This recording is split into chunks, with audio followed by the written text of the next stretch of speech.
The Reaper gave Ghost's offer a deep thought. But, since he was losing the connection with Arch energy rapidly, the Reaper had to make a choice quickly before he fell to death. Give me the cure first. The Reaper tried his luck only to get no response from Ghost. Fine.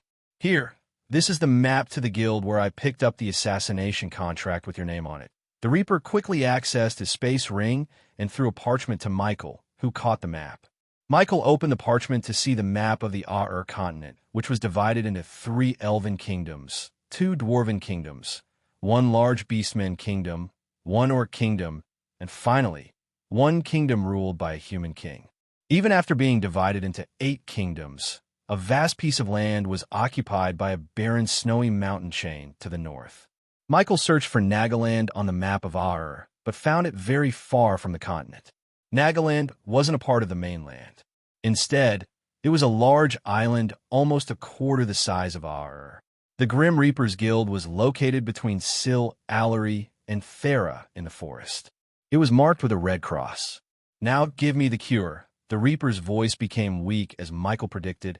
I did give you my word. Michael slowly hovered towards the Reaper with the cure in his hand.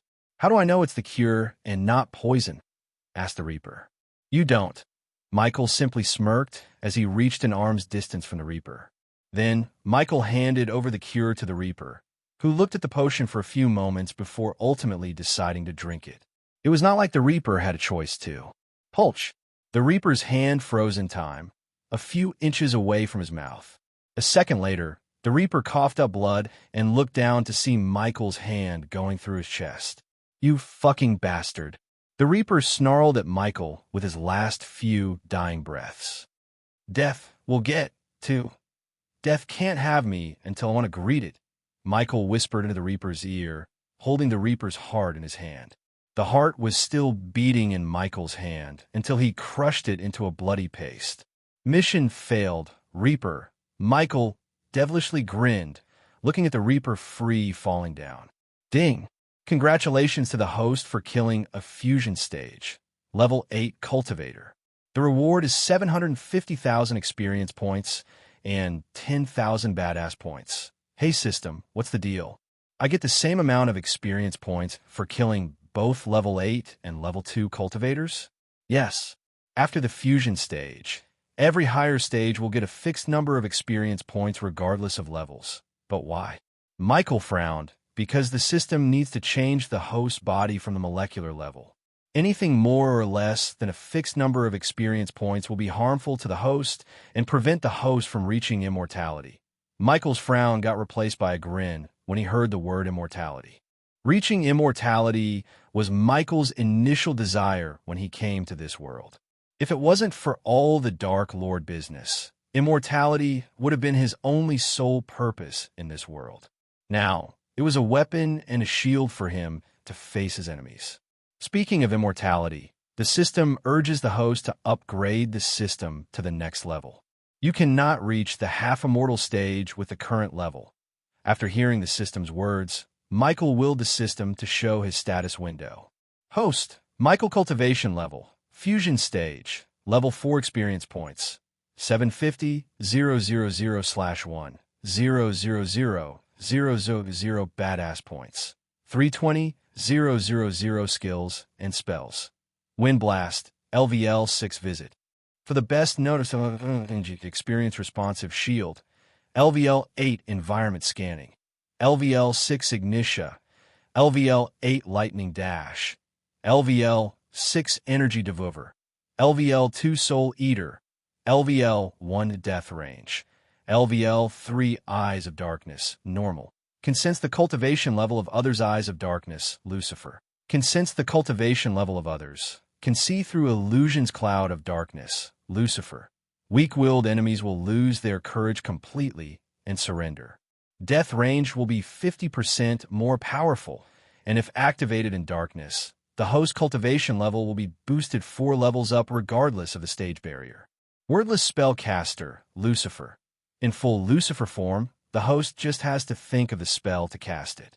Techniques: Swords of Destiny, 98% Mastery Ring of Fire, 94% Mastery Serpent Maga, 98% Mastery Occupation, core disciple of Sunrise, Sect the Guardian of Sunrise, Sect Lord Lucifer of the Abyssal, the Dark Lord King of Bradford status. Healthy goals. Control the world, rebuild the order of death, utility function.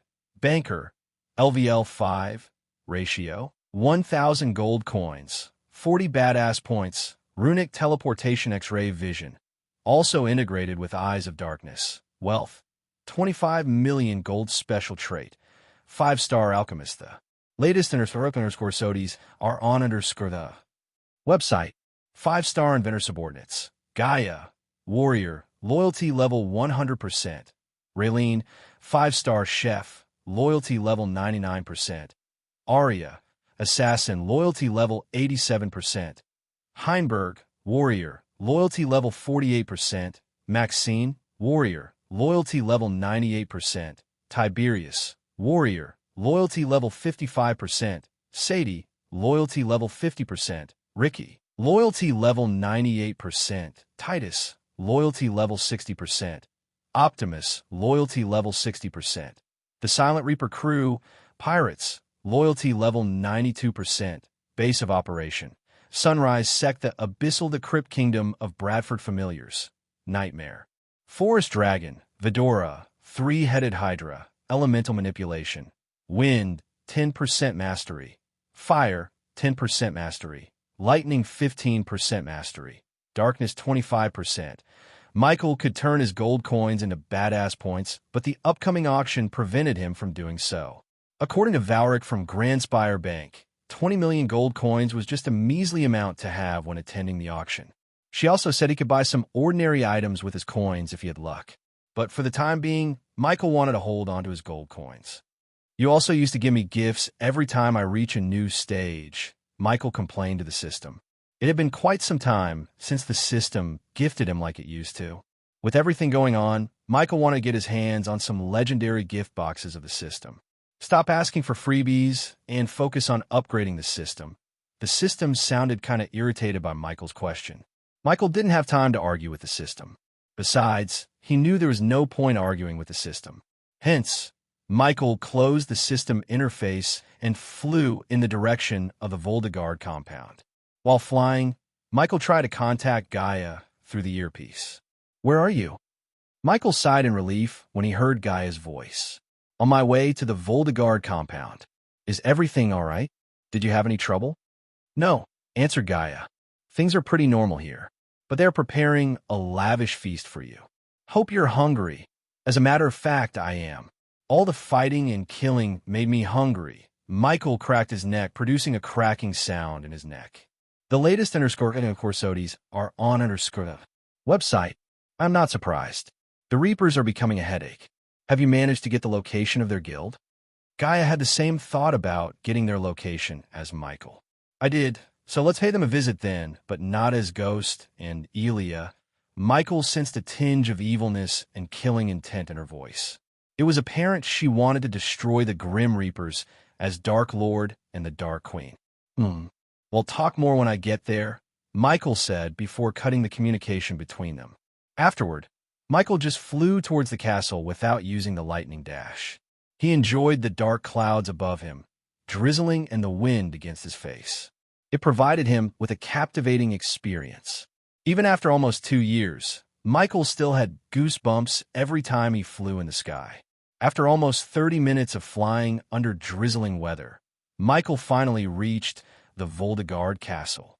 But unlike when he first came to the place, it looked buzzing with soldiers and clean of any blood or dead bodies. The Voldegard foot soldiers were busy fixing the broken statues and the fountains. At the same time, the female servants swept the front lawn by casting wind spells. "Look, Master Ghost is back," informed Lady Eve. "Master Ghost." The soldiers quickly stopped what they were doing and bowed slightly toward Michael. Not a single one failed to smile at Michael with gratitude for saving their lives. However, deep within their eyes, they feared Michael. "Master Ghost." Azazel walked out of the castle gracefully and greeted Michael with a bow. "How is everything, Sebastian?" Michael asked Azazel after gesturing at the servants to continue their work. "Please, let me take care of this," Azazel waved his hand as a warm wave of energy brushed past Michael, drying all the wetness off his clothes. Cool. Michael gave Azazel a nod of appreciation before making his way into the castle. The servants and Azazel managed to light the corridor and return the castle to its former glory in a short amount of time. However, Michael wasn't in the mood for admiring the castle's beauty. Instead, his mind was occupied by something he should have done as soon as he returned from the Shadow Realm. Did Eve give me a room to stay in? Of course, Master Ghost. Azazel addressed Michael as Master Ghost instead of Lord Lucifer or my Lord due to Michael's order. Azazel was to call Michael Master and Gaia, and Nightmare to call Azazel Sebastian. Follow me. Azazel led the way to Michael's room in the castle. Eve gave Michael the second largest room next to Jennifer's room. Eve gave Michael the second largest room next to Jennifer's room, among all the 56 rooms in the castle. Where are the Voldegards? Michael asked Azazel while following him behind to his room. In the throne hall, Master Ghost, as expected, Michael said. Surviving the plague was easy, but the real battle would begin when the Voldegards tried to rebuild their house. Luckily, they had Michael to help them. However, Michael preferred Eve to be the house lord instead of Julian. Not that Michael hated or disliked Julian, but he was a better candidate for leading the Voldegards in this dire time. In Michael's view, Julian was a little bit soft. What the Voldegards wanted was a ruthless leader who would be willing to do anything for the betterment of their family. As far as Michael could tell, that person was Eve. Finally, Michael arrived before his room and opened it to see a spacious room big enough to be called a hall. You're here. Gaia welcomed Michael, sitting on the queen-sized white bed. Nightmare curled into a ball on a comfy sofa, facing the fireplace and enjoying the warmth coming from the fireplace. Nightmare was sleeping peacefully, so he wasn't aware of Michael entering the room. That was also the reason why Gaia didn't raise her voice. Sebastian, go for a walk around the castle and let me know if you see anything or anyone suspicious. If you face any trouble, do not hesitate to teleport back to the Dark Forest. As you wish, Master Ghost. Azazel bowed toward Michael and Gaia before leaving the room. Afterward, Michael took out a vial of blood from his system storage and placed it on the table in front of the open window overlooking the city. What's this? Rather, whose blood is this? Gaia asked Michael. Sabrina's blood. Michael nonchalantly answered Michael. And why do you have this? Visit. For the best known experience, I'm going to check whether or not she is my sister. What the fuck? Gaia snapped as soon as she heard Michael. Just the thought of Sabrina being Michael's little sister boggled Gaia's mind. Her heartbeat rose rapidly to the point Gaia could hear her heart. But why suddenly? And what makes you think she might be your little sister? Gaia came closer to Michael, where he was setting up apparatuses and other necessary devices to do a DNA test. Typically, one would need sophisticated rituals to find out whether they were related by blood or not. But fortunately, Michael was a 5-star alchemist and an inventor with the system. So, using his knowledge at his disposal, Michael invented a device to conduct a DNA test. Gaia stared at the U-shaped contraption made of glass. The glass was split in the bottom by a metal ring, and an orb was hanging down from it. I don't know truly, just a nagging feeling deep down that she might be my family, Michael said to Gaia while pouring Sabrina's blood into the contraption from one opening. The blood drizzled into it and stopped by the metal right. For a few moments, Gaia stood speechless, uttering no words. If she is by some chance, do you know what that means for us? Gaia's voice slightly trembled. Instead of answering her question, Michael unsheathed his sword, cut his palm, and held his hand above the contraption to fill the other half with his blood. To avoid confusion, Michael carved a small M on the half with his blood. Afterward, Michael took out a bright blue potion. The potion sparkled, almost lighting the table with its radiance. When Michael opened the vial, Gaia smelled the fragrance of lavender. Michael was still silent as he gently poured the potion into both ends and waited for the blue potion to mix with both of their blood. Now, if she is my sister, a green light will be lit in the orb. Otherwise, red. Answer my question, human. What are you planning to do after if she is your sister? Gaia asked with her brows creased together. His answer, however, completely caught Gaia off guard.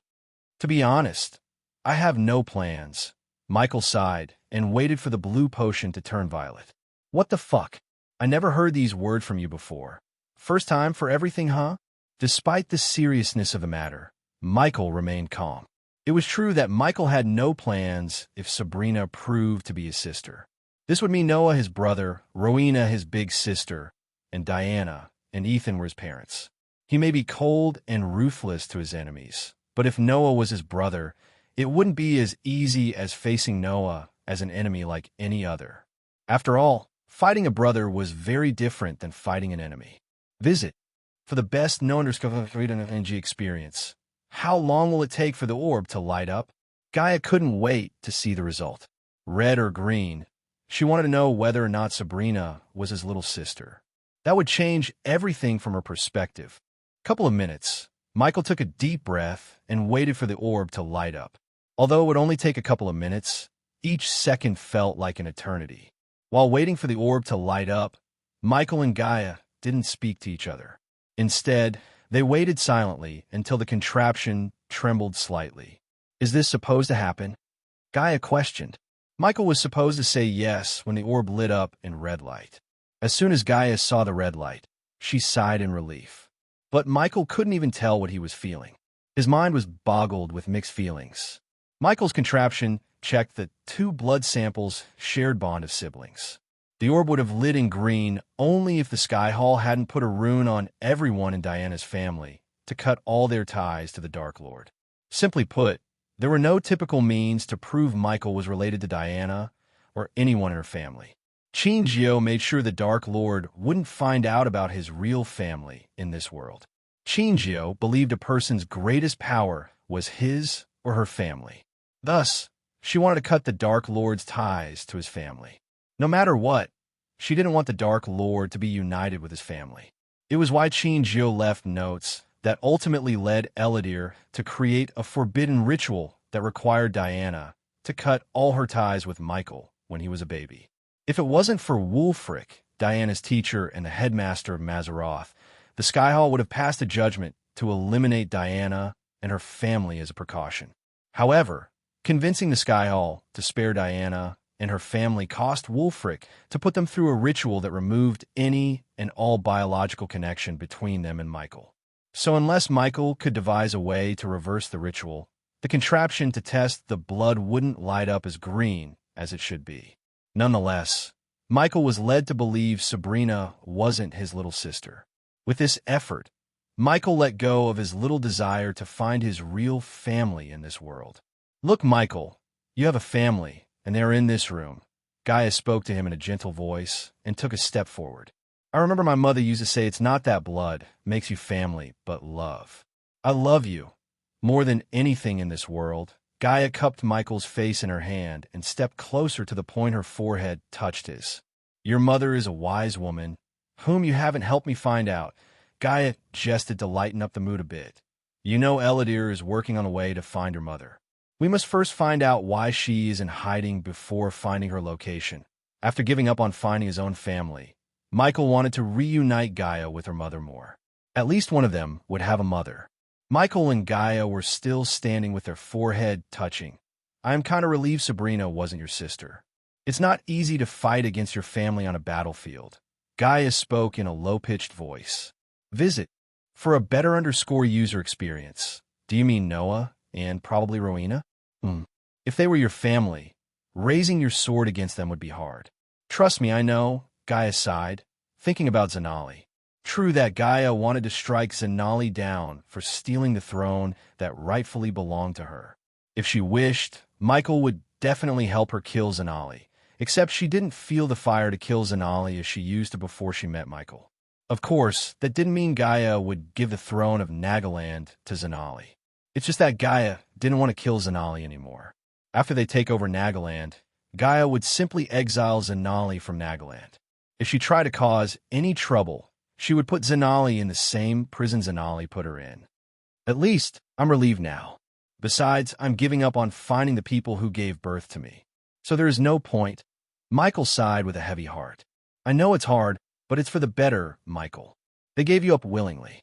As far as I am concerned, they don't deserve you. Knock. Knock. Knock. Their conversation was abruptly cut short when someone suddenly knocked on the door. Ghost! Michael recognized the voice immediately. Come in. As Michael expected, Eve opened the door to step in. To Michael's surprise, Eve looked a bit flustered. Is everything all right? Michael asked as he and Gaia walked toward Eve to meet her in a midway. However, Eve avoided looking into his eyes, which was very unusual. With a long breath of sigh, Eve walked to the window and stared at the distant horizon. Despite the city in her sight looking gloomy with the grayish mist, the drizzling weather, and the ominous thunderclaps resonating in the distance, the city calmed her mind and soothed her soul. Visit. For the best known energy experience, however, she wasn't here to talk about the city. Rather, she wanted to talk about something personal. My father. Eve turned her gaze away from the city to Michael and Gaia. He told you about Filvinder and my predicament to stay in the core, strengthening stage until I die, didn't he? By looking at the stern look in her eyes, Michael knew there was no point in covering it up. Thus, Michael nodded before walking toward her and leaning on the wall. He did, and he also told me to stay away from you. Unlike Gaia, who was surprised, Eve just let out an exhausted smile as though Eve was tired of her father. What did you tell him? Eve asked. I told him, Eve, and I can be friend without being romantically involved. No offense to your father, Eve. But what the fuck is wrong with your father? You should show him some gratitude. Gaia growled in rage. You have all the right to be mad at my father. He's been trying to protect me. But he fails to understand that I don't need protection. Eve sighed as Michael patted her on the shoulder. We don't need to talk about that, Eve. Unless you want me to stay away from you. I'm not going anywhere. Michael didn't want to bring back hurtful memories by talking about Eve's love life. Rather, he wanted to talk about their future. I don't want you to go anywhere. Promise me you two will be my friends forever. Gaia didn't expect her to make such a request at all until she heard what Eve had said next. Visit. For a better user experience, Father and my family only know that I won't be able to break through to the next stage. But the full truth is that I am sick and don't have much longer to live. Maybe a couple of years. Eve's voice stuttered. Let me guess, the elves told you this. Although the news Eve had just revealed, Michael remained calm and had a smirk on his face. System, scan Eve and tell me if something is amiss. Michael ordered the system and paid 20,000 badass points as the price. After Michael paid 20,000 badass points, the system scanned Eve's body with invisible rays that Michael's eyes could only see. Eve slightly felt a warm sensation running throughout her body. The system scan is complete. The system has found several curses in Eve's body. The current system version cannot find the origins of the curses. What's the nature of these curses? Michael wasn't surprised as he expected the elves to put some curses on Eve's body. What Julian said about Filvinder's parents agreeing to marry their son to a human girl was too good to be true. Michael hadn't met a single elf who could be branded as good. Even Eladir had an ulterior motive to help Michael. Many novels Michael read back on Earth portrayed their elves as oppressed, weak, and enslaved by the other races. However, in this world, elves were anything but oppressed, weak, and enslaved. On the contrary, the elves were racists, powerful, and extremely power-vicious, especially the elves who were born and grew up in noble families. The curses prevent her from breaking through to the soul-refining stage, causing her to hallucinate and slowly corroding her from the molecular level. As a result, she only has a year to live if the curses aren't lifted. The current system version cannot lift the curse. The system needs to be at level 9 to lift curses. However, the system can locate an artifact that could break the curses for a price. How much? No matter how many badass points the system asks, Michael will pay it. Eve was not only his friend, but also a valuable asset to have. Besides, lifting curses could always come in handy when the elves tend to curse people so much. 250,000 badass points. The system can absorb the item and turn it into a skill that would enable the host to lift even the powerful curses. As soon as Michael heard the system, his lips curved upwards. I might sound like a teenager, But this shit is dope, Michael smirked devilishly. With this skill, he could cure Christopher, Claire's grandfather. Thinking about Christopher, Michael remembered to gather information about Claire's mother and her family. According to Gaia, Claire's mother belonged to a powerful noble family in Gondolin, the capital kingdom of Ar, where the Empress resides. Gondolin was also the most powerful and prosperous kingdom in the entire Ar. Even the Dwarven kingdom couldn't hold a torch to Gondolin in terms of beauty and prosperity. Why does the host show no interest in saving Claire's mother? Surprisingly, the system questioned Michael while he was thinking about Claire's mother. Visit. For a better user experience, first, there is no rush. Second, it's the most powerful kingdom in the whole world. I need more time and resources at my disposal before visiting them. Michael answered the system and checked his status to see 320,000 badass points at his disposal. No matter how hard he tried, he couldn't see any downside to locating the curse-lifting artifact and turning it into a skill. Hence, Michael agreed to let the system take 250,000 and give him the item's location. The item is hidden deep within the domain of the treacherous ocean. The coincidence surprised Michael. Since Michael had 2 more weeks before returning to Maze Roth, Michael planned to go to the treacherous ocean to harvest its resources. He never thought there was an item that could give him a legendary skill. Now that the system revealed its location to be the treacherous ocean, traveling to the treacherous ocean took priority. It's settled then. Michael took a deep breath and exited the system to see Eve and Gaia staring at him. Eve. Michael smiled as he ruffled Eve's head, which caught Eve off guard. What are you doing? Eve miserably smiled. You still don't get it, do you? Eve looked bewildered, hearing Michael. As he moved closer, Michael put his hand around Eve's neck. Surprisingly, she didn't move away or swat his arms off. Michael then looked at the kingdom before them together. I can do whatever I want, Eve. You saw when I came up with a cure for the plague when the most genius minds in Otter couldn't. As a matter of fact, I challenge your father. Eve turned her gaze towards Michael as he continued. I challenge him that I will make you break through to the soul refining stage and lead House Voldegard into a golden age. Eve was speechless, and Michael didn't give her any time to react. Instead, Michael revealed a shocking truth to her. Do you know why you can't break through to the soul refining stage? You're cursed by the elves, Eve, huh? Wait, what are you talking about? Eve's heartbeat began to increase as she shuddered. On the other hand, Gaia just rolled her eyes and joined them in sightseeing the gloomy city through the open window. The latest Underscroll Corsodies are on Underscroll website. I'm not surprised at all. Cursing people is one of the many things those evil sons of bitches are capable of. That's why everyone hates them. And don't even get me started on the Dark Elves. No, I don't believe it. Eve's eyes watered as the memories of Fylvander started to flood her mind. However, Michael did not stop. Instead, Michael let Eve know about the wickedness of the elves. Things like this would undoubtedly make a person strong, and Michael wanted Eve to be stronger than ever. Only then could she become ruthless enough to lead the Voldegards and probably fight beside himself against his enemies. They cursed you because they didn't want a human girl to marry their son, Eve. They planned everything and cursed you with several curses. That's the only reason. You couldn't break through to the soul refining stage and hallucinate. Eve was utterly taken aback by the shock and surprise. On the one hand, the memories made her eyes water. On the other, she had no idea how Ghost knew about her hallucinations when she hadn't told a soul. I don't know the full story, but if he's telling you, you're cursed. Then you are cursed. And you're freaking lucky to have met him, Gaia declared sternly. It's shocking, I know. Take your time to process everything. But be cool. I have a way to break those curses.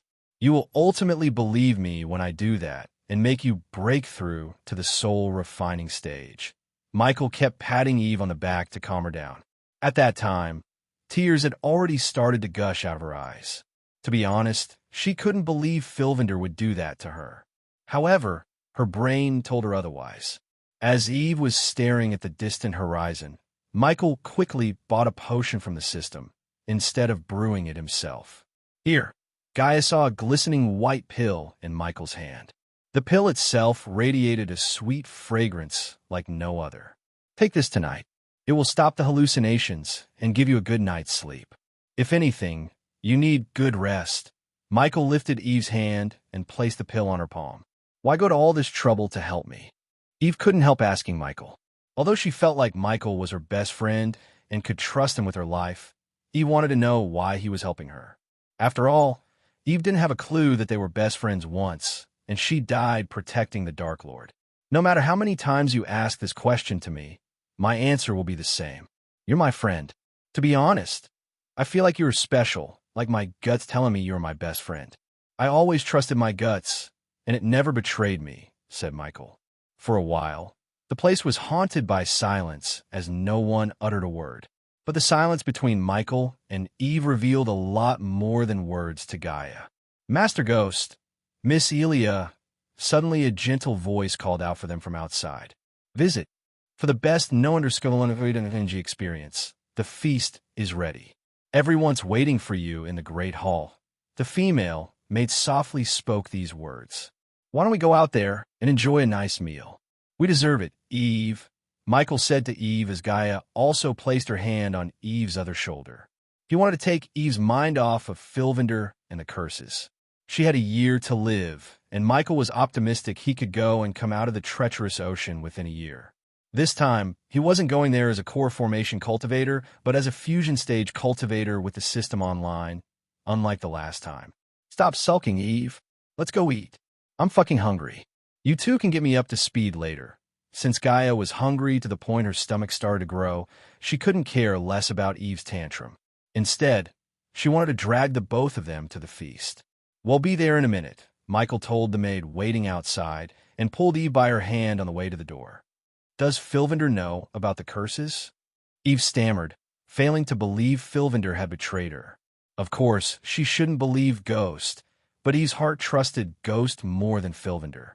I don't know, but if I have to guess, I'd say yes. Michael didn't sugarcoat, but told Eve what he felt.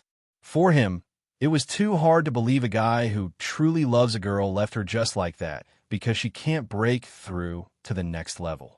If he had truly loved her, he would have tried to find a way or at least spend time with her until her time came. At least, that's what he would have done. Where is he now? Gaia asked Eve while opening the door. Lord Julian said he was in Mazeroth. Michael raised his one brow. Is it Eve? Asked Gaia, as Eve took a few minutes of time before slowly nodding. It was evident to Michael and Gaia that Eve was deep in thought. How can she not after Michael had revealed the truth to her? As far as Michael was concerned, Eve handled the news pretty well. I heard the Filvinder somewhere in Mazeroth. Anyways, until I break the curses, I won't break his bones. What are you talking about? Eve creased her brows, wiping off the tears from her face. Okay, I won't do anything to him. Michael shrugged, but Eve didn't believe him, not even for a second. Master Ghost, Miss Elia, Lady Eve, maid standing a few meters away in the corridor greeted them. Then, the maids led the three to the great hall where Lord Julian and Ingrid had prepared a lavish feast for Michael and Gaia. Visit for a better user experience.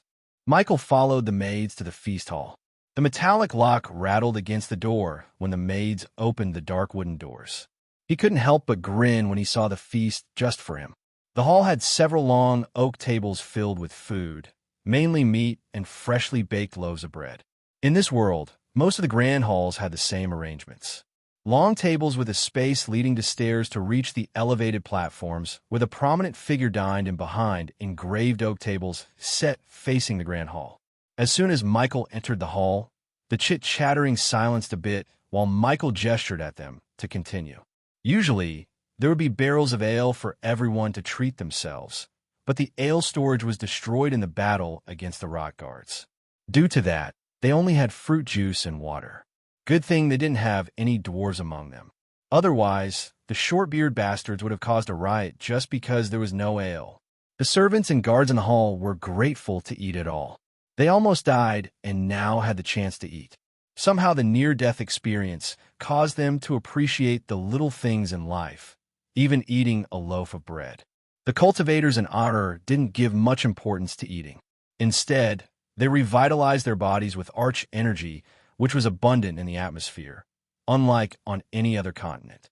When Michael climbed a couple of wooden stairs leading to the oak tables, Lord Julian and Lady Ingrid welcomed him with a warm grin.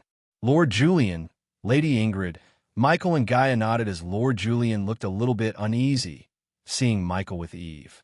After greeting the Lord and the Lady, Michael took the seat beside Lord Julian as Eve took the seat between Ingrid and Jennifer. Aside from the core Voldegard family, the three soul refiners sat on the far left side of the long table. But, of course, Michael didn't fail to greet them with a friendly smile. Mariana, Lady Ingrid clapped once, calling the blonde-haired girl with bunny ears and a bushy foxtail. The girl's silver hair shone under the glistening chandelier and the golden light emanating from the candles. Seeing the girl coming to him with a jade bottle, Michael paused her. "I'll take any fruit juice you have, yes, Master Ghost," the girl meekly spoke before running back to the kitchen through the door at the end of the long table. Meanwhile, Michael picked up a honey-glazed turkey leg, a vegetable salad dressed with white yogurt, and mashed tapioca using the wooden spoons and forks. Self-serving was still a new thing in this world, so when a prominent figure like Michael served himself without waiting for a maid, raised a few eyebrows, including Ingrid's. The few eyebrows became many eyebrows when he served Gaia himself. The latest _SODIes are on _the website. "So, Miss Jennifer, how's Lord Hendrix doing?" Michael asked Jennifer, who was still in shock at everything that had happened. Although the cure healed her body, the plague did have some effects on the mind. "The last time I heard, he went to Namladar," Jennifer replied in a small voice only loud enough for them to hear. "It's the Dwarven Kingdom," Gaia whispered into his ear. Unfortunately, Lord Information's book only contained rumors and information about Elon and Azair. So when it comes to Michael had no idea about the kingdoms, noble families in the power play, or places of interest. Dwarven King, huh? I wonder what Lord Hendrix's business with the dwarves? Michael asked while cutting the perfectly cooked flesh of the turkey. "Maybe something to do with the winter," Lord Julian said to ease the tension between him, Eve, and Ghost. Now that Michael heard Lord Julius, he remembered currently they are in the autumn and winter was just around the corner. He was too busy killing vampires and traveling to other universes to notice the season change. Despite the arch energy and cultivation, the seasons still had their effects on the world. For instance, farmlands couldn't be cultivated during the winter, and it resulted in a huge dive in restaurant businesses. It was a huge setback to Michael when he thought of opening another Hades branch in Aur. Surprisingly, with the exception of the southern continent, the rest shared the same seasonal cycle. Thus, if Aur had winter, Azair and Elon would too. "What's the plan for winter, Lord Julian?" Michael asked Lord Julian. Gaia avoided eye contact with Lord Julian because she still felt furious about what Lord Julian tried to ask Michael. From her point of view, after everything they had done, Lord Julian had the audacity to ask Michael to leave Eve after everything they had done. Visit. For the best no-understanding experience, however, Michael didn't hold a grudge against Lord Julian. In fact, Michael understood Lord Julian and sympathized with him. If Lord Julian bore any ill against him and felt no gratitude, he would have run as soon as the fusion stage Reaper showed up. Instead of leaving Ghost behind, Lord Julian stepped in to fight with him. Michael couldn't hold any grudge against a man like him. Seeing the light smile on Ghost's face calmed Lord Julian. A few months ago, Michael wouldn't have dared to challenge a fusion stage cultivator. However, at that moment, he sat beside one, and the one who feared Michael was another fusion stage cultivator. Meeting the allies and cutting off our loses, Lord Julian sighed. Honestly speaking, Lord Julian didn't have a tiny bit of appetite. All he could ever think was Eve and how he would survive in Thera with no fusion stage protectors. Lady Ingrid wanted to talk about producing more cures, but ultimately chose not to speak a word. After all, the cures solely belonged to Master Ghost, and they had no right to ask him for cures for all the citizens of Ysirius. Their first priority should be survival before taking care of Ysirius.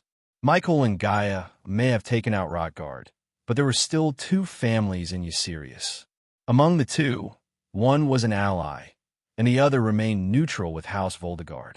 But the dynamics were sure to change as soon as the news that Voldegards have no fusion stage protectors got out. Everyone at the table had their own thoughts running in their minds. Still, they all managed to put up a smiling face for the sake of the servants and the soldiers. If they showed any weakness, the rest would surely lose morale, and it would only lead them to either deserting House Voldegard to join another or simply leave them. At this point, they couldn't afford to lose more people. I have no right to tell you how to run your house, but getting the king's protection won't be a bad idea, Michael stated, chewing the tender flesh of the turkey in his mouth. Oh please, Master Ghost, you literally saved us. So I grant you all the rights to speak your mind, Lord Julian replied. Just as Julian was about to continue, the girl who went to the kitchen returned with another glass bottle filled with orange juice. She poured the juice into Michael and Gaia's glass with utmost caution. Thank you. That be enough. Michael raised his hand, telling her to stop. The girl swallowed the lump in her throat and joined the group of beastmen, maids on the corner. Visit. For a better user experience, Eve, you all right? Lady Ingrid's motherly instincts kicked in as she placed her hand on Eve's shoulder. Eve was not as talkative as Jennifer, but seeing Eve hasn't spoken a word since she came to the table was not at all like Eve. Ingrid could see the fright in Eve's eyes as clear as day. Nothing, just feeling a bit tired. Ingrid saw Eve's left eye twitching a bit. It was apparent to Ingrid Eve was lying because every time Eve lied, her left eye would twitch. Ingrid chose not to question Eve more in a place surrounded by people. Master Ghost. To Michael's surprise, Jennifer called Michael, leaning forward to see Michael more clearly. He turned his gaze towards Jennifer. The cures. Is there any chance you will teach me how to brew it? Not only Michael, but everyone at the table was bewildered by her question. As an alchemist, she simply shouldn't have asked another alchemist to share the recipe with her. Looking at everyone's gaze falling on her, Jennifer hunched her shoulder to make her smaller a bit. Before answering Jennifer, Michael took a small sip of orange juice and smiled. Correct me if I am wrong, but you have an intention to give the cure to everyone in Thera, right? For free. Jennifer didn't answer Messiah Hell immediately, but her silence spoke a volume and answered Michael's question. Visit. For a better user experience. I am good, but not a saint, Miss Jennifer. I did what I did only for Eve. Michael calmly spoke, showing no anger in his voice. If Jennifer had asked Gabriel or any other alchemist to reveal their recipe, they would have thrown her out. However, one couldn't blame Jennifer entirely, as she recently met a young man who taught her how to revive dead crops without asking for a single coin. Jennifer insisted the young man take something from her space ring, but he simply refused. The potion recipe the young man gave her would have fetched him millions if he sold it in a market. Every year, the farmers in Thera lost half of the crops, or sometimes all the crops, to a blight called black mist. Even the dark elves, who were masters of nature, couldn't do anything to avoid losing their crops to the black mist. As the name suggested, the black mist appeared in the form of a dark, gloomy mist, especially above the ripped crops waiting to be harvested. Even if the farmers were considerably richer than the farms on the other continents, they were still farmers who relied on crops. So losing half or full harvest was devastating to them. Jennifer, a disciple of Abraxia, one of the best academics for alchemists, wanted to find a solution to the black mist. In fact, she chose to find a solution to the black mist as her project, despite her professors advising her against it. This was the reason for Jennifer's visit to Nagaland, where she met the young man who miraculously showed her how to get rid of the black mist. Although Jennifer had no ill feelings towards Ghost, that young man was undoubtedly more benevolent and kind than Ghost. Death of a subordinate. I am not taking a dig at privileged kids, but life wasn't easy for everyone. Michael took another sip and said casually, Some of us had to claw our way up, Miss Jennifer. So after reaching the top, we want to have the same kindness and compassion as you. We simply lose those feelings and put a price on everything. After all, we haven't experienced any kindness or compassion, Michael said, smiling. However, Michael took a long sip and placed the empty cup on the table again. I am not a monster either. I already made a deal with Aqua Palace. I am to distribute the cures through them starting from next week, said Michael. Next week? Jennifer creased her brows, but chose not to say anything. Upon finishing the feast, the servants left the grand hall after bowing to them.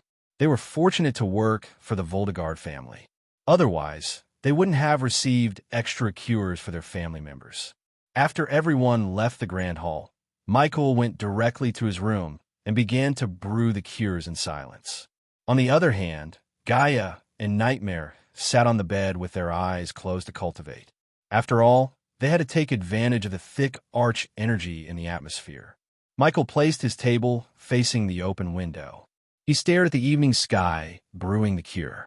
A few hours passed in utter silence when Michael finished brewing almost 3 large crates of cures. Since there was a possibility of a Reaper coming to assassinate him, Michael remained vigilant. Before starting again to brew potions, Michael removed the broken APD and fixed it quickly. The vampire made a number to the APD while in the Shadow Realm. If he hadn't repaired the APD now, problems might arise later.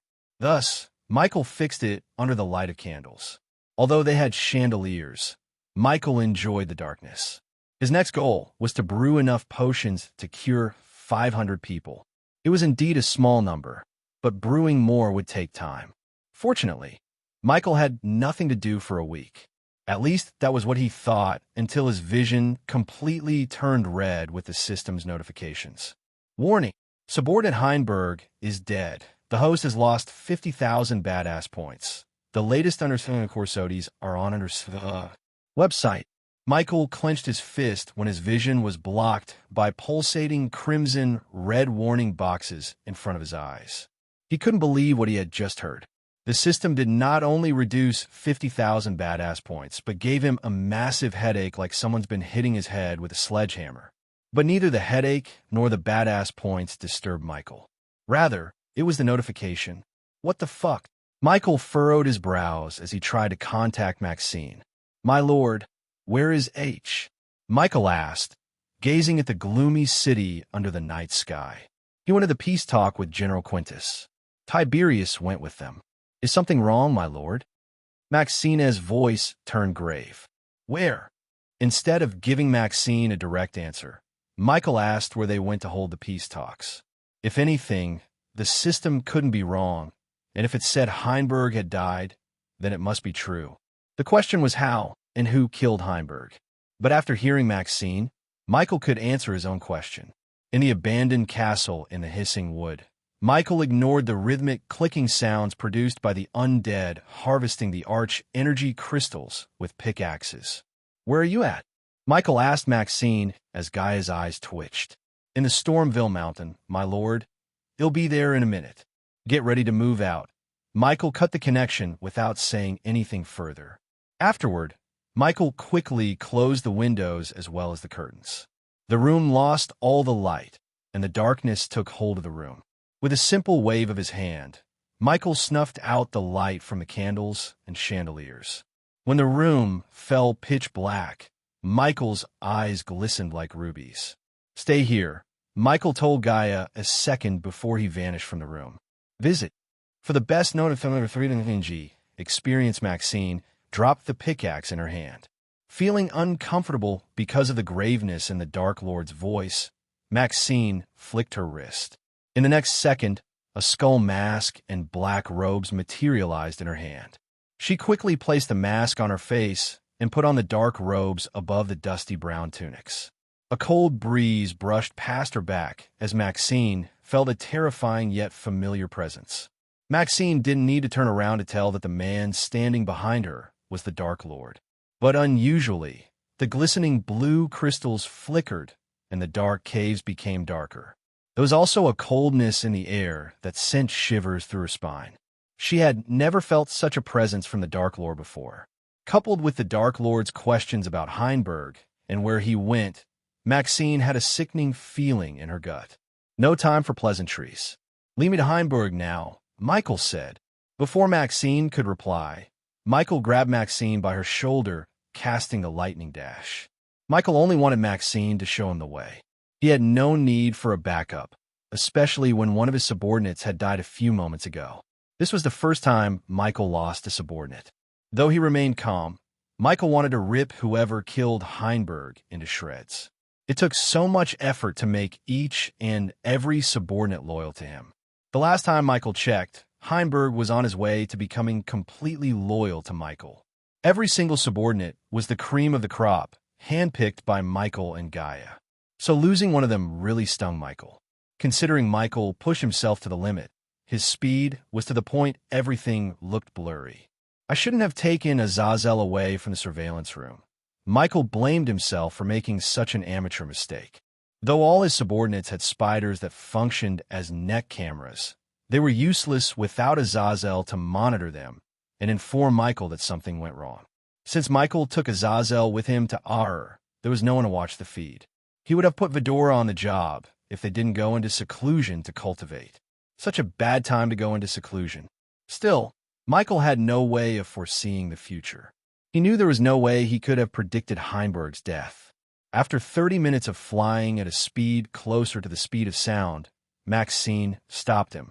She pointed at a worn-out castle tower protruding out of the thick canopy. Michael's eyes quickly adjusted themselves to the darkness.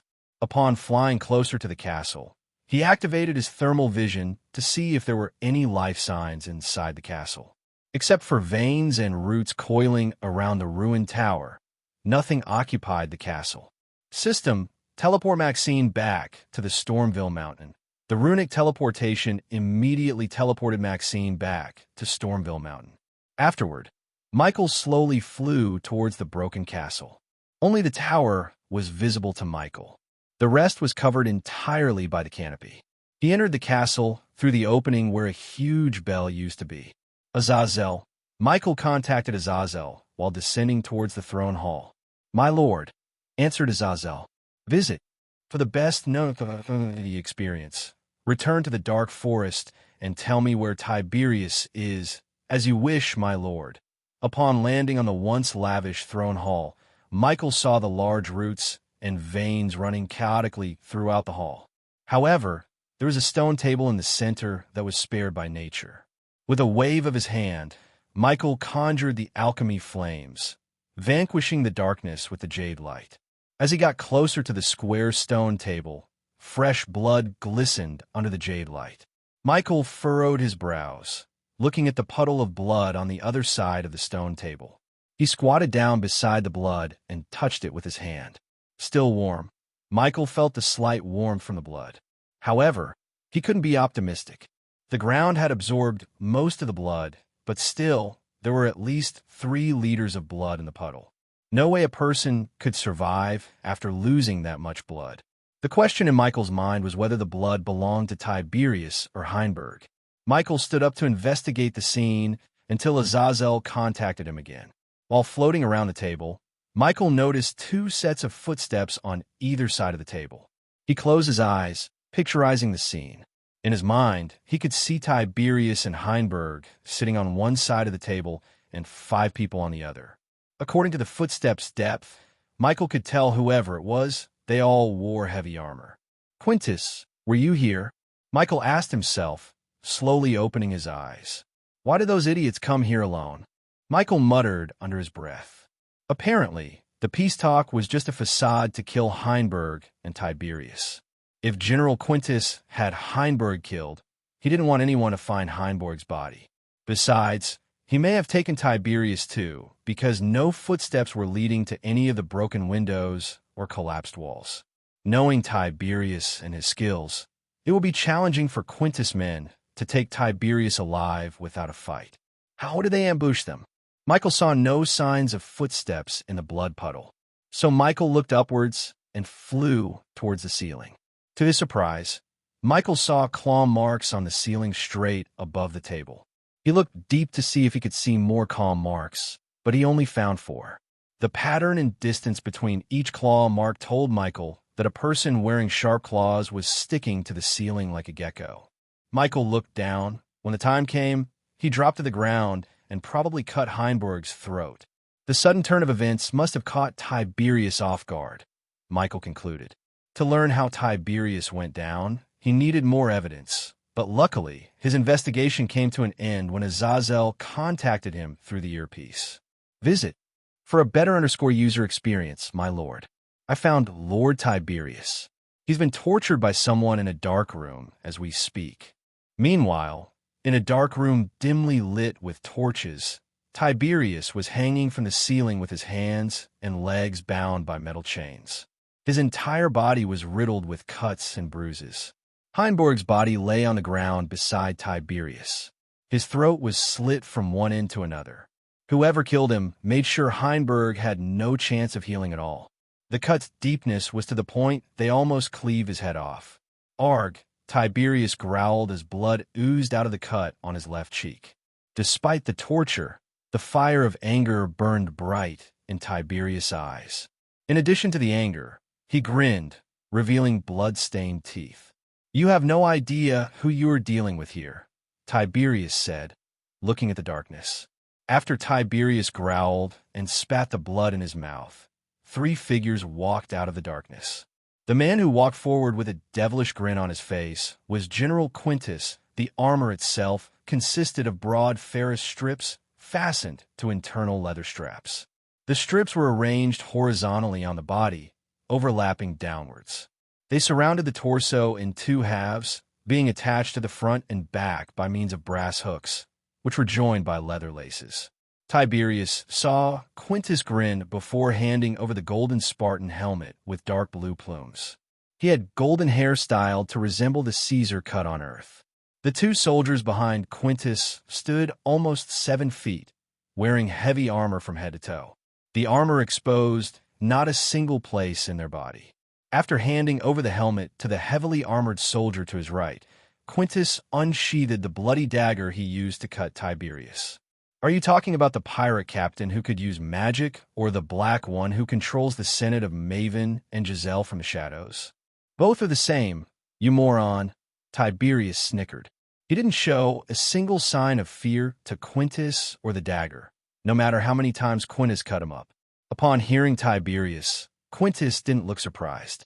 As a matter of fact, Quintus knew the Black One and the pirate captain who could use magic were the same. After the Black killed pirate Lord Vance, the news about the Black One spread throughout the continent like wildfire.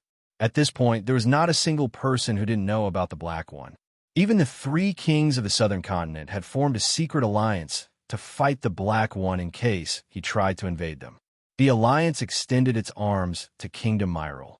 They believed Myril might be the last Senate-ruled kingdom that was not under the control of the Black One. Normally, the 3 kings wouldn't meddle with the Senate-ruled kingdoms. However, after the Black One annexed the pirates, they put aside their differences to join forces. They believed their kingdoms weren't far away from being invaded by the Black One.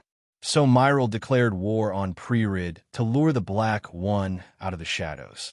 Simply put, the most powerful kingdoms in the southern continent joined forces to fight the Black One. The peace talks were just a facade to take out the Black One subordinates, so the Alliance could learn more about the Black One. "It's a bad move to kill him," Tiberius spat yet again as Quintus moved closer to Tiberius. "Why was that?" asked Quintus. "He knows him more than me. He would have told you more about him." "Arg," Tiberius growled as Quintus slowly ran the dagger across Tiberius' ribcage. General Quintus enjoyed inflicting pain. Seeing people suffer and cry in agony gave him a sense of pleasure that even the most beautiful women at night couldn't. To be honest, General Quintus wasn't as patriotic to Myril as everyone thought. He simply enjoyed the pain and suffering war brought on people. Visit. For the best no-understand experience, how many of you are working for this Black One? Quintus calmly asked and slowly licked the blood from a dagger. 6 or 7. Tiberius said, gritting his teeth to fight the pain. "Names?" Quintus asked. "We don't use names, just numbers." Tiberius just lied instead of revealing the names. He wanted to buy time until the Dark Lord or the Dark Queens found him. Before Quintus and his men hung him on the chains, they ripped off his shirt and pendant and threw them into the room's dark corner. That's when Tiberius saw the pendant glimmer twice. He remembered Maxine giving Tiberius the silver pendant and telling him it might save his life someday. Tiberius believed that day might be today. Until someone comes to his rescue, Tiberius wants to stall Quintus. However, something told Tiberius that Quintus wasn't too interested in extracting information from him. Instead, Quintus focused on torturing Tiberius. Then let me enlighten you. Maxine, Corey, Gibson, Shorty, and Senator Caius. Quintus surprised Tiberius. Your employers shouldn't trust the pirates. A couple of girls and a mug of ale. Those filthy pirates started to sing everything they knew about the Black One, said Quintus, ridiculing the pirates in the process. Not everything, Tiberius snickered. He's not called the Black One. That's just how he dresses. As he talked, Tiberius saw a glimmer behind Quintus once again. Seeing the glimmer, Tiberius sighed in relief. The two armored guards and Quintus might be deadly warriors, but they were nothing in front of the Dark Lord and the Dark Queen. Either of them could kill Quintus and his guards with a single spell. Tiberius started to roll his eyes around, as though he was searching for the assassin who jumped on them at the abandoned castle. Despite Tiberius and Henneber being highly trained warriors, the assassin slit Heinberg's throat and knocked out Tiberius in a blink of an eye. Visit. For a better user experience, then what do you call him? Quintus asked somewhat, looking amused by Tiberius' answers. The Dark Lord. Tiberius snarled and waited for Quintus to cut him again. However, Quintus surprised Tiberius by turning around and leaving the room. After Quintus left the room, the two heavily armored soldiers gawked at Tiberius. Growling, HRRGGHH. The two soldiers growled at Michael like they were some kind of beasts. Tiberius even saw a puff of smoke coming through the two holes in their helmets. Tiberius yanked the chains, seeing the two slowly stepping towards him. This is a good time for you to show up, Dark Lord. Tiberius kept tanking the chains as the two monstrous soldiers approached him. The torches flickered just as they were about to grab Tiberius' head. The soldiers halted their steps to look around the torches flickering. Suddenly, the dim light radiated by the torches got completely snuffed out. As a result, the room completely fell into darkness. Growling, one soldier roared as Tiberius heard the sound of metal clanking. A few moments later, the soldier lit a matchstick to see what was happening around them. But as soon as he lit the matchstick, Tiberius saw the Dark Lord standing behind the two soldiers. GRRR. The matchstick quickly lost its flame as the room became dark once again. Pulch. Visit. For a better user experience, Tiberius couldn't see anything, but heard muffled ground followed by heavy thuds, as though something heavy fell onto the ground. Afterward, Tiberius didn't hear a single sound. He yanked his chains in the darkness. A few moments later, the torches slowly started to burn again, lighting the room with dim orange light. As expected, Tiberius saw the Dark Lord standing before him between the two dead bodies. The two monstrous soldiers' legs were still twitching. Still, there was no way they could survive because Tiberius saw no heads attached to their shoulders. Heinberg. Before cutting Tiberius down, Michael turned his gaze to Heinberg's body. When Michael first wanted to turn Heinberg into his subordinate, the system didn't let him. The system said Michael couldn't force someone to be his subordinate. Still, Michael made Heinberg work for him using fear. It almost took Michael 4 months to raise Henneber's loyalty to the point the system accepted him as a subordinate. But all those efforts and future plans for Henneber went into the drain. Michael squatted beside Heinberg, conjuring an orb of jade flames to see Heinberg's face. His eyes were still open and contained a tinge of shock. Rest in peace. Michael closed his eyes before looking at the long cut across his throat. Unlike a loyal subordinate, he could earn 50,000 badass points in a snap. So whoever killed Heinberg just signed their death warrant. Looking at Heinberg's body, he could only sigh. Even the system had no power to bring death back to life at its current level. Dark Lord. Tiberius yanked the chains again as Michael stood up. With a single flick of his wrist, Michael sent a wind blade to cut through the chain. Thud! Tiberius fell to the ground and growled in pain. Upon seeing the cuts and wounds on Tiberius' body, Michael then threw a healing potion toward him. He could tell General Quintus took his sweet time gutting Tiberius like a pig. So Michael wondered how Knuts would feel to be at Tiberius' place for a change. "Take his body and follow me," Michael ordered Tiberius, who quickly emptied the healing potion into his mouth.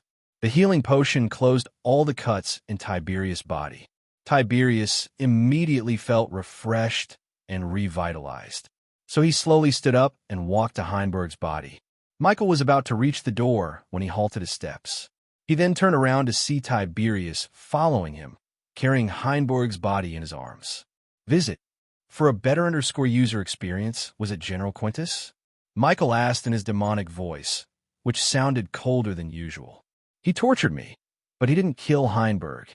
It was someone else. At this point, Michael accessed the feed recorded by Tiberius Necklace Spider and watched everything. The assassin who killed Tiberius possessed inhuman speed. He was either a highly trained assassin to even match Michael's skills or enhanced by some means. Otherwise, he couldn't have killed Heinberg and knocked out Tiberius in a blink of an eye. He was simply too fast. "Wait for me," Michael said before willing the system to teleport Tiberius to the dark forest. Afterward, Michael opened the door to see where they were. If he had any luck, he might meet General Quintus. But it was doubtful since Michael sensed no one around him. A couple of hours earlier, Mutrad, who Tenulia met at Peyton's funeral, descended onto a front lawn of a lavish manor in Kingdom Marin's border. The manor was a single property built on 10 acres of grass field and vineyard. No one in the area as far as one could see. Despite Mutrad's status in House Howrid, he arrived at the manor alone with no guards whatsoever. The Guardians offered Mutrad the manor as a base of operation where Howrid would take on the task of finding the Dark Lord. From the outside, the manor looked lavish. It had been built with gray stones and had mahogany wooden decorations. Tall, rounded windows let in plenty of light and added to the house in a very asymmetric way. The building itself was square-shaped with half surrounded by cloth sunscreens. The second floor was the same size as the first, but part of it hung over the edge of the floor below, creating an overhang on one side and a balcony on the other. This floor had roughly the same style as the floor below. The roof was high, rounded, and covered with wood shingles. 2 small chimneys sit at the side of the house. A few large windows let in just enough light to the rooms below the roof. Mutrad finally landed on the modest front lawn, covered mostly in grass, a few flower patches, and a small pond. He looked at the clouds-filled sky and the snowflakes showering down upon him. He dusted off the snowflakes off of his dark brown robes and his sky-blue hair before making his way to the front door. No one was there to welcome Mutrad when he opened the door except a lone pathway to the hall. Mutrad closed the door behind him and walked to the hall, where Mutrad saw 3 white-robed youngsters waiting for him. The chandelier above let out bright white light to illuminate the empty halls as well as the whiteboard. The youngsters stood up from the sofas to greet Mutrad. "Lord Mutrad, Lord Mutrad, Lord Mutrad." The 3 of them greeted Mutrad, but Mutrad just nodded without showing any signs of friendliness. "Remove your hoods and introduce yourselves," Mutrad said. He then turned around and waved his hand as a whiteboard familiar to the trio materialized before their eyes. They took a moment to see the contents on the whiteboard, but soon they removed their hoods to reveal their faces. Among the 3, one was a golden-haired young woman and the other 2 were young men. "I was told there are 4 people in Operation New Dawn." The youngsters were surprised that Mutrad knew about a secret operation led by Peyton. But again, they were told Mutrad would take over the task to find the Dark Lord from the Guardians after their spectacular failure, which cost the Guardians one of their powerful warships and headquarters in Elon. Moreover, the Guardians were still trying to navigate away from the storm created by the Dark Lord by exposing the Guardians' connection with the vampires. Many noble families, as well as royal families, expressed their discontent. The commoners blamed the Guardians for not letting the world know about the vampires. Not that anyone could stop the vampires, but they all hated to be the blind side. Visit for a better user experience due to these reasons. The higher-ups in the Guardian Guild chose to hand over handling the Dark Lord to House Howrid. Not that the Guardians had any choice in the matter. Unless they wanted a full-on war with the sea folks, they had to give up the case to Mutrad. Go on, Mutrad said while looking at the paper clippings and the pictures on the whiteboard. He didn't bother to turn around because, as far as Mutrad was concerned, the Guardians were lazy, corrupted morons who couldn't do their job correctly. Tell me your names, cultivation level, and the target assigned to you by Peyton. Mutrad stood there with his hands folded. I am Cassandra Perito. I recently reached core formation level 6, and my targets were Marco and Filippo. Both are rogue cultivators, said the blonde. Following the blonde, the red-haired young man began to introduce himself to Mutrad. I am Tomas Bell, core formation level 9. I got Hudson, Lucas, and Calypso as my targets. Hudson is a disciple of Golden Valley. Lucas and Calypso are rogue cultivators. Mutrad rubbed his chin as the last one stepped forward. Name is Leto, Sikanava. Core formation level 8. Rogue cultivators Vladimir and Petro were my targets. After the three introduced themselves, Mutrad turned around. For a moment, Mutrad stared curiously at the three of them. Do any of you know where Connors is? Asked Mutrad, although he knew the answer to his question. No answer, Mutrad asked, looking at the three staring at each other, expecting the other to say something. Do you know who his target was? Mutrad asked, tilting his head. Considering the three of them were told to give their full cooperation to Mutrad, whether they liked it or not, the girl didn't hide what she knew. She and Connors used to date at the time when Peyton put together a team for the Operation New Dawn. Although she and Connors broke up due to some differences, he revealed his targets to her. The latest _SODIes are on _the website. Ghost. To their surprise, Mutrad grinned upon hearing Cassandra. He slowly walked towards the trio and looked them in their eyes. Connors is dead, said Mutrad nonchalantly. Cassandra looked at the smiling Mutrad. When she locked eyes with him, she averted her gaze. She was afraid her relationship with Connors might be a hurdle to her rise in the Guardian Guild. Connors' death didn't affect her as much as the thought of being stuck at the bottom without any promotions. The eyes of the three were on Mutrad to see what he was about to tell next. Instead, Mutrad turned around. Ghost. Mutrad placed Michael's picture beside Gaia's. Afterward, Mutrad snapped his finger, taking a quill from his space ring. He started to put a cross on every one of their targets, except Michael and Gaia. The trio had questions about why Mutrad crossed off the others, but chose not to until he turned around again. When he did, Cassandra was the first one to raise a question. Lord Mutrad, why did you cross them off the board? Ask Cassandra. They are dead. Mutrad simply said like it was a simple thing. Some of the targets were soul refiners. Still, Mutrad said they are dead. The trio wondered what could have killed them. However, soon they received a shocking answer from Mutrad. Someone put a bounty on their heads. As a result, they were hunted down. Except these two, Mutrad pointed at Gaia and Ghost. I have another suspect who could be the Dark Lord or related to him. Mutrad stunned everyone by sticking Noah's picture on the board. Noah Winston. The trio was stunned. Noah was the rising star of the Guardian Guild. Not only that, but he was also the youngest to sit on the Guardian Captain's chair. Saying Noah was an assailant to the Dark Lord or worse, saying he was the Dark Lord, was nothing short of blasphemy. Mutrad had no right to accuse Noah of such a heinous crime. What do you know about Ghost before he comes to the river town? Nothing. He just appeared one day, right? Mutrad asked as his gaze swept across them. Visit. For a better user experience, the Dark Lord appears exactly 5 months after he arrived, Mutrad said. A month later, Jane Totonk had a quarrel with him, and 2 weeks later, she was killed and hanged from her own home. At the same time, there were also several victims, but they all died within Elon, especially within a day of flying distance from Rivertown. According to my sources, he went from a body refining stage cultivator to a fusion stage cultivator in just 19 months. Not even humankind's best of the best have such monstrous cultivation speed. That's just the fact one. Mutrad began to walk left and right with his hands behind his back. Second fact. Connors went missing when he was tasked to deal with a senator in the southern continent. At the same time, a pirate captain dressed in black who could wield magic inside the void line appeared. Connor was last seen when he visited Senator Vibius. Coincidentally, Senator Vibius left the kingdom at the same time Connors went missing. The three of them heard rumors about someone who could use arch energy within the void line. At first, they thought it was just a ruse, but after hearing from Utrad, they didn't think it was. Nonetheless, the piece of news startled them. Mutrad had all the resources of House of Howrid at his disposal, along with the Guardian's records.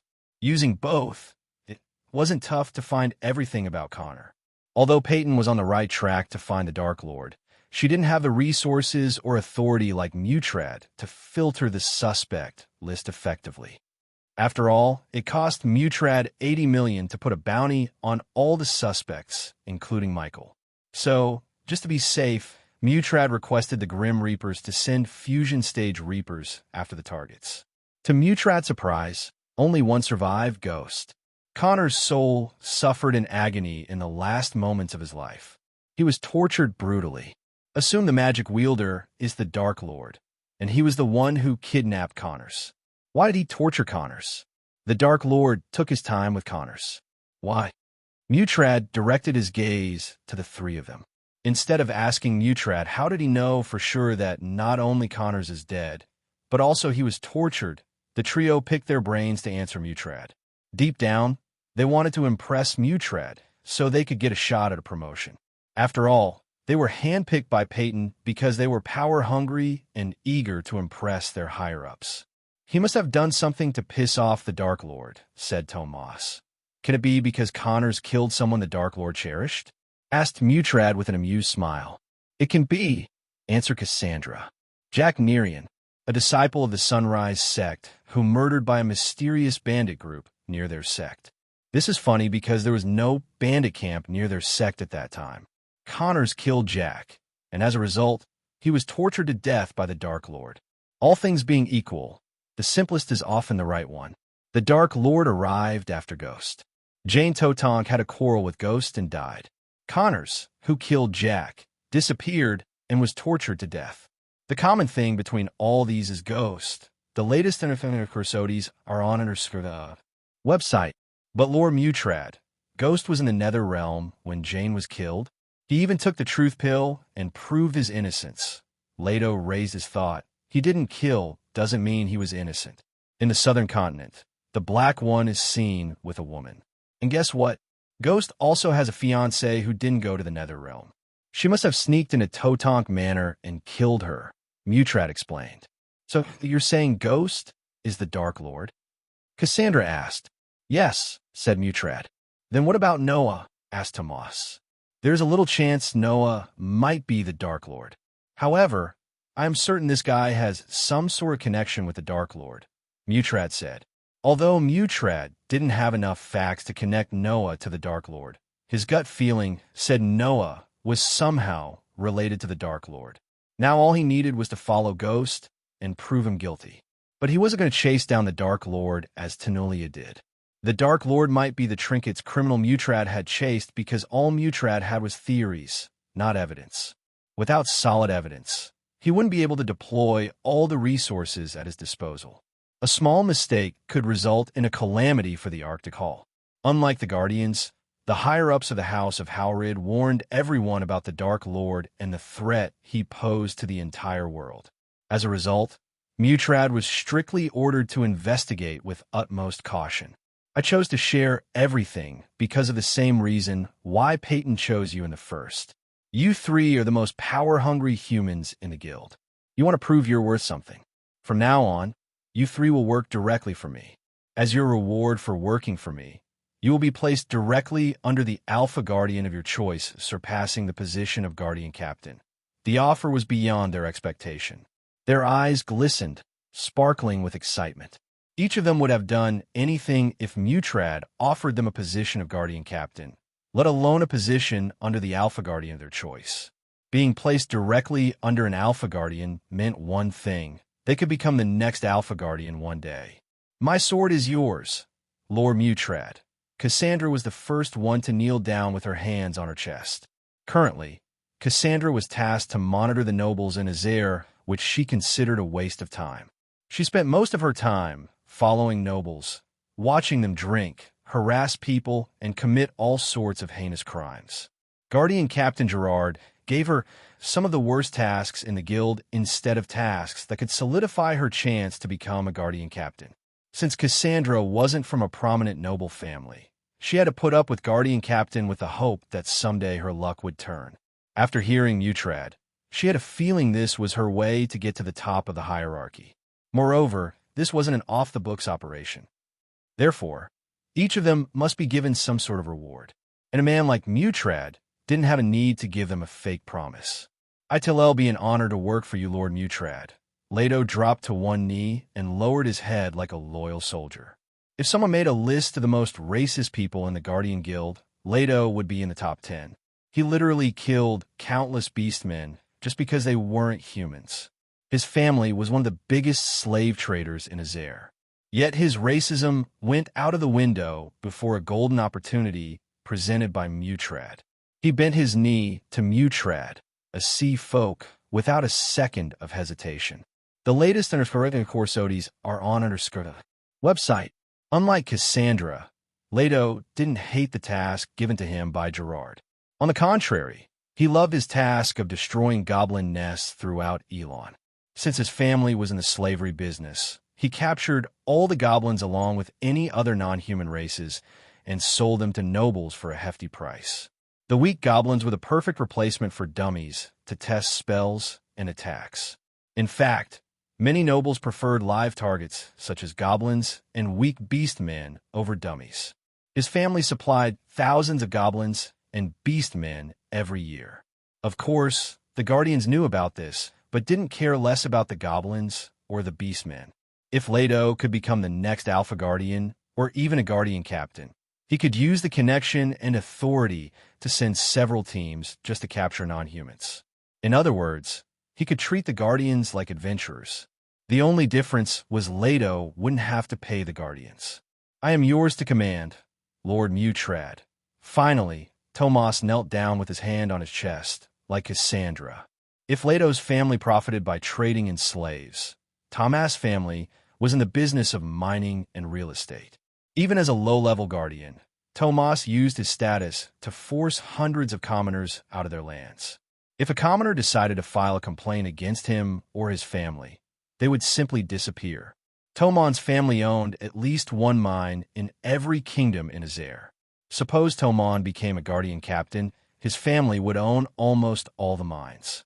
They would be also able to expand their business to Elon at that time finally. Putting the three of them to catch the Dark Lord was ironic. The three of them committed more crimes than the Dark Lord ever did. Good, Mutrad nodded. He knew the history of every single of them. To be honest, he couldn't care less who they were and what they did. Instead, all he cared about was catching the Dark Lord and killing him once and for all. "Rise," Mutrad said. He then turned around to look at the ghost's portrait on the whiteboard. The Guardians should have given Peyton more resources and protection. She almost cracked the case. Mutrad admired Peyton. He almost felt pity for Peyton. Given more time, resources, and protection, Mutrad had no doubt she would have proved Ghost as the Dark Lord. If she weren't getting close to the Dark Lord, he would have let the Guardians continue their goose chase. But instead, he went to such lengths and took risks to kill Peyton and destroy Tanulia's warship, calmly said Mutrad. Just to be safe and create a controlled environment for his investigation, Mutrad hired Reapers to kill everyone on the suspect list.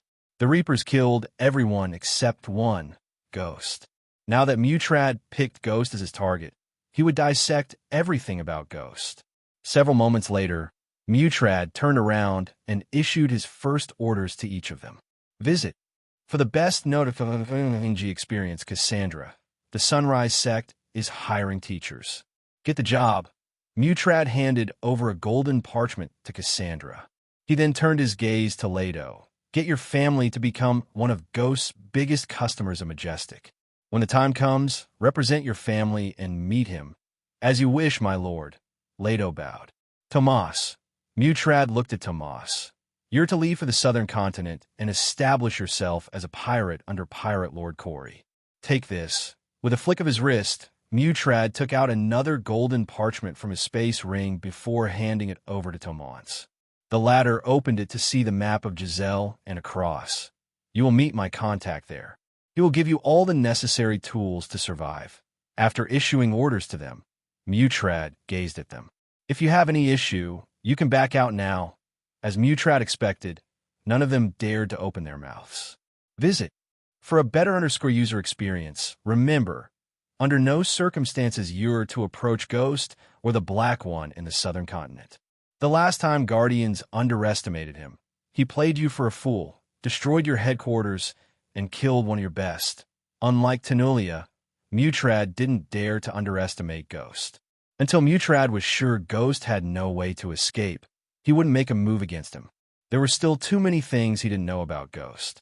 In fact, none of the Guardians had any idea what he was capable of.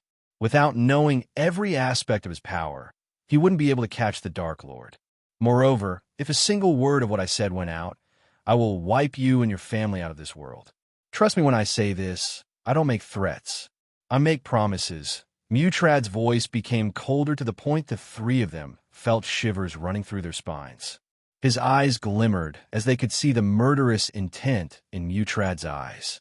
Because Elon and Azair were still affected by Hydra's cry, no one was able to see Mutrad's cultivation level. They would be startled by his fusion stage level 10 cultivation if they could. We wouldn't dare. Lord Mutrad, Cassandra sternly said. Now leave. Make sure no one follows you, Mutrad said, and waved his hand as the whiteboard disappeared from the hall. Afterward, Mutrad left the manor before the three. He wanted to meet his elders and get their blessings in the Crystal Ocean before officially starting his case.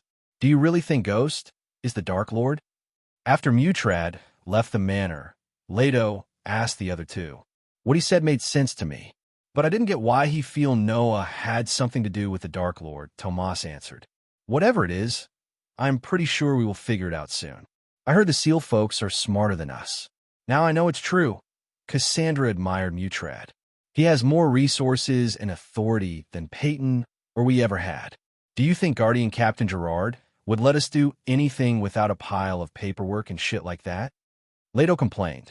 Speaking of Guardian Captain Gerard, rumor is that he stopped cultivating and starting to drink too much ever since Peyton died. What's the story with that, huh? Cassandra asked.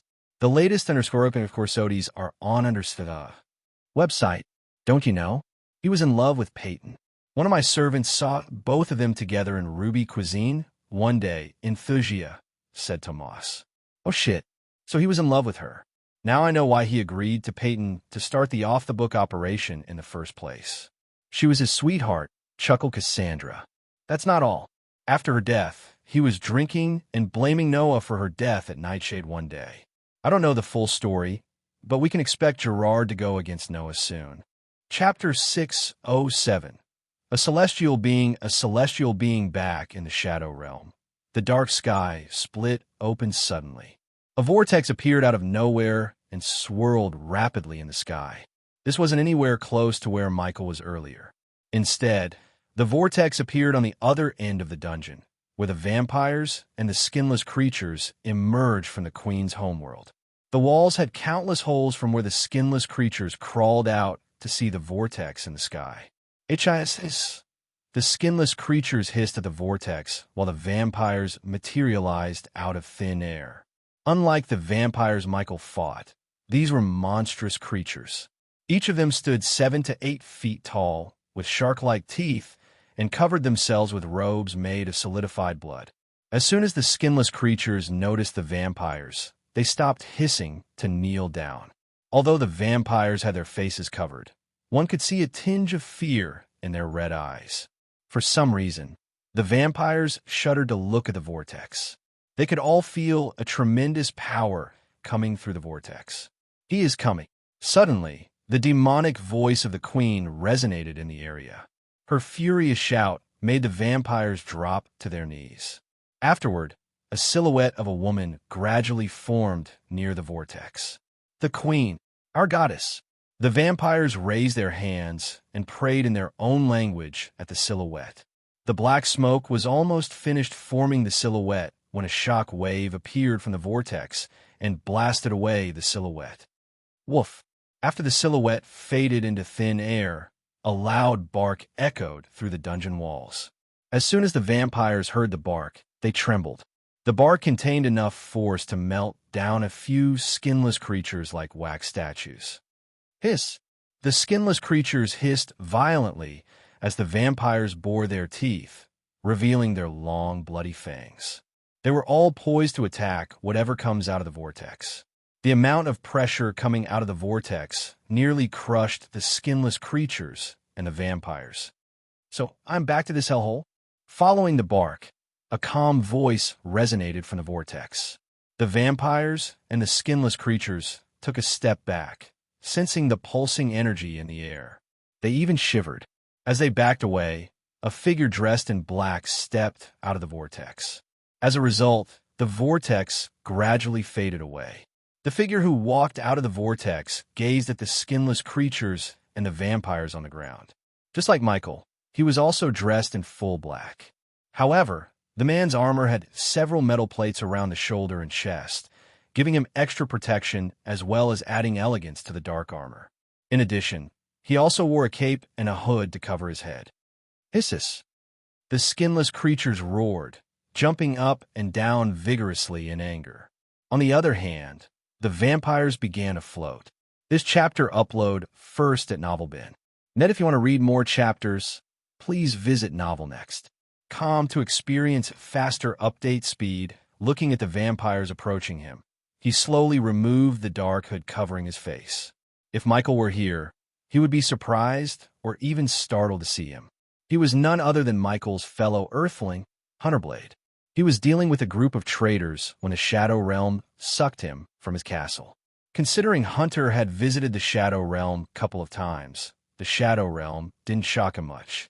Everything looked familiar to Hunter, even the vampires. Upon seeing the vampires, Hunter grinned. He had no fear whatsoever of the vampires. In fact, he looked amused to see the vampires approaching him, knowing nothing about the extent of his powers. This version of the Hunter visited the Shadow Realm once, so he was familiar with the setting and everything. The only question Hunter had was where he would go from the Shadow Realm this time. The last time he visited the Shadow Realm to harvest experience points, Dawn's universe sucked him in, and he almost wiped out Dawn's enemies for him. True vampires. Hunter devilishly grinned at the vampires.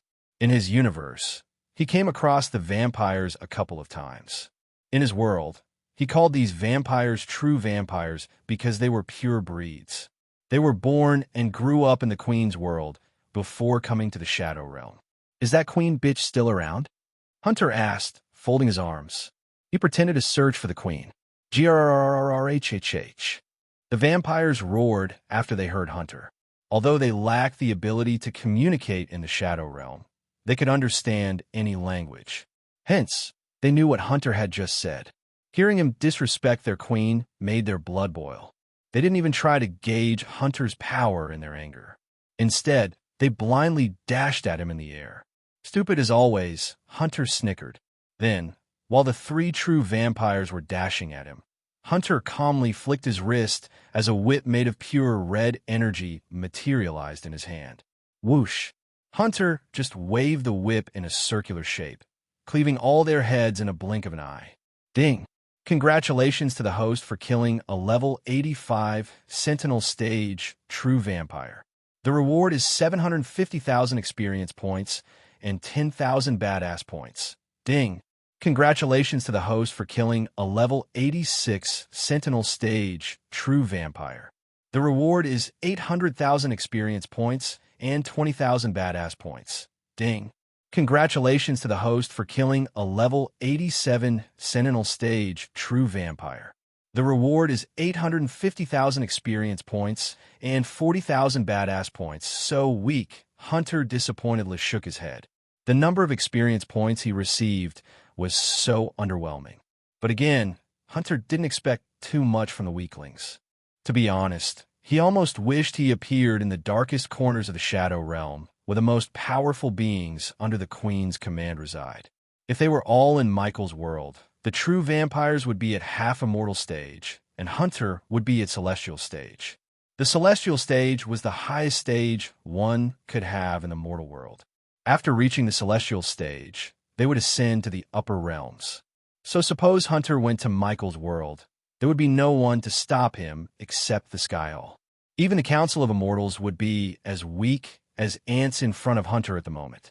After cleaving 3 heads, the energy whip radiated a low-pitched, whistling sound. It craved more blood. For now, Hunter chose to ignore his weapon. System, why am I here? Find me a way out.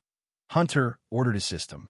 The system requires 3 million badass points to complete the task. This chapter upload first at NovelBin. Net, if you want to read more chapters, please visit NovelNext.com to experience faster update speed. Take it, Hunter said, like 3 million points were nothing to him. In fact, he was at the point he could earn 3 million badass points in a day. His criminal empire rewarded him with passive income enough for him to literally do anything. But even then, Hunter craved more power and more points.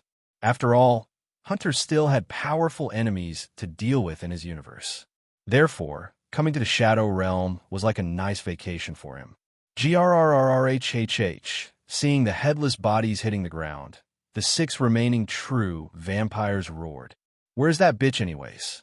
Hunter antagonized the true vampires once again to rile them up.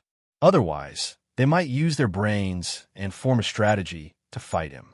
This way, they would be furious and jump straight into battle without any plans in their minds.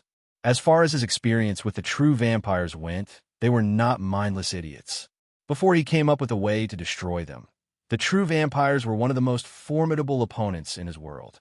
Hunter may be powerful, but he never underestimated his enemies. That was how he survived to this date.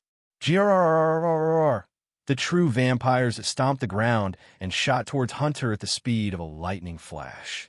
However, in Hunter's perspective, they moved as slow as a sloth.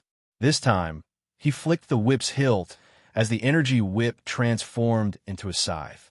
The blade glimmered in crimson red, as though it was forged with ruby, and the hilt looked metal black.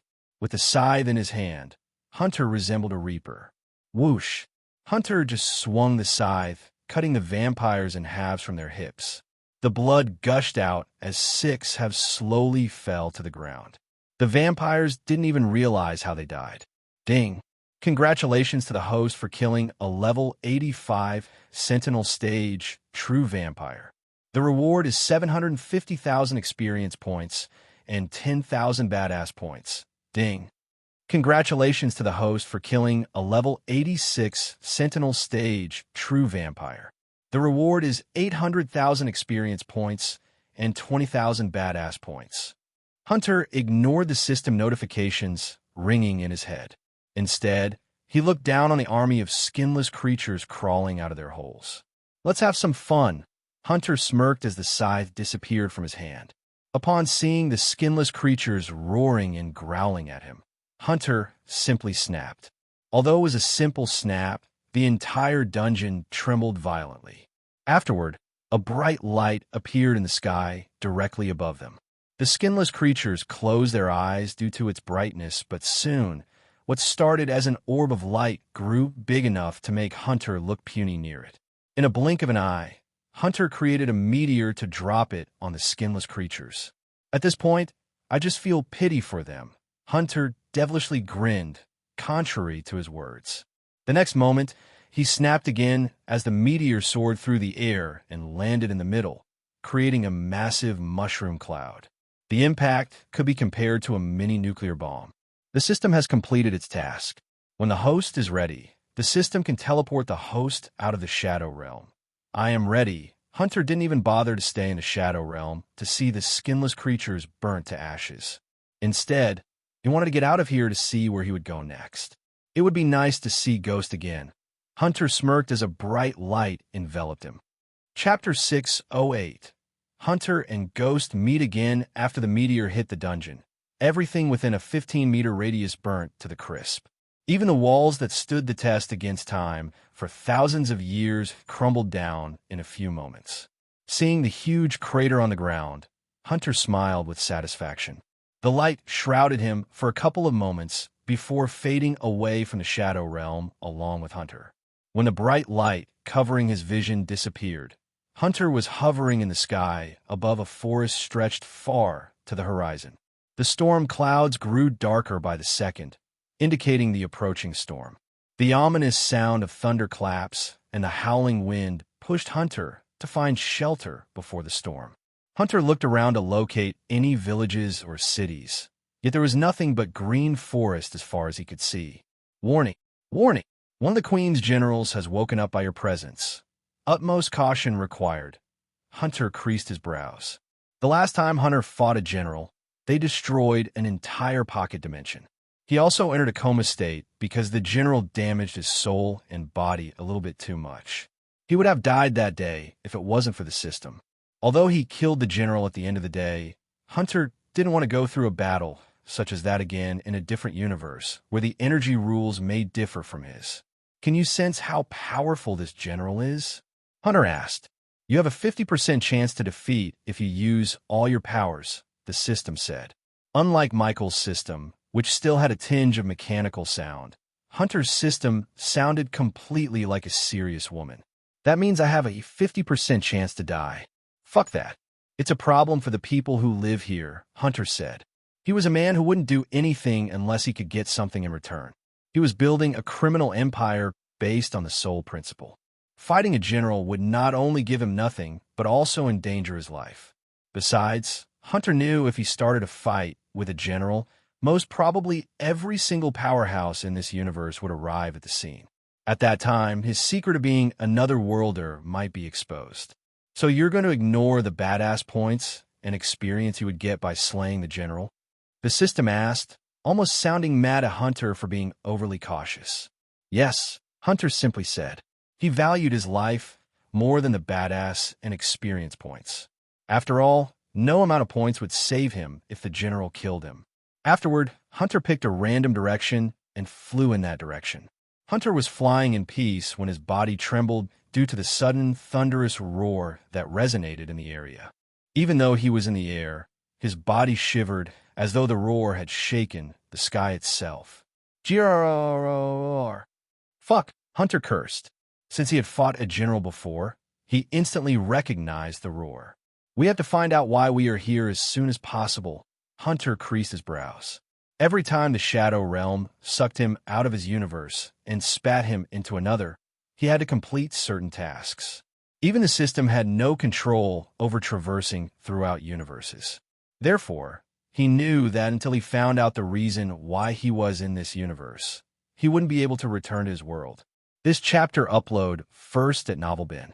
Net, if you want to read more chapters, please visit NovelNext.com to experience faster update speed. He closed his eyes for a second as two majestic wings spread out from his back. The wings were enveloped in crimson-red flames, almost making them look like they were made of fire. With a single flap of his wings, he flew forward at speed closer to the speed of sound, leaving a fiery trail behind him in the sky.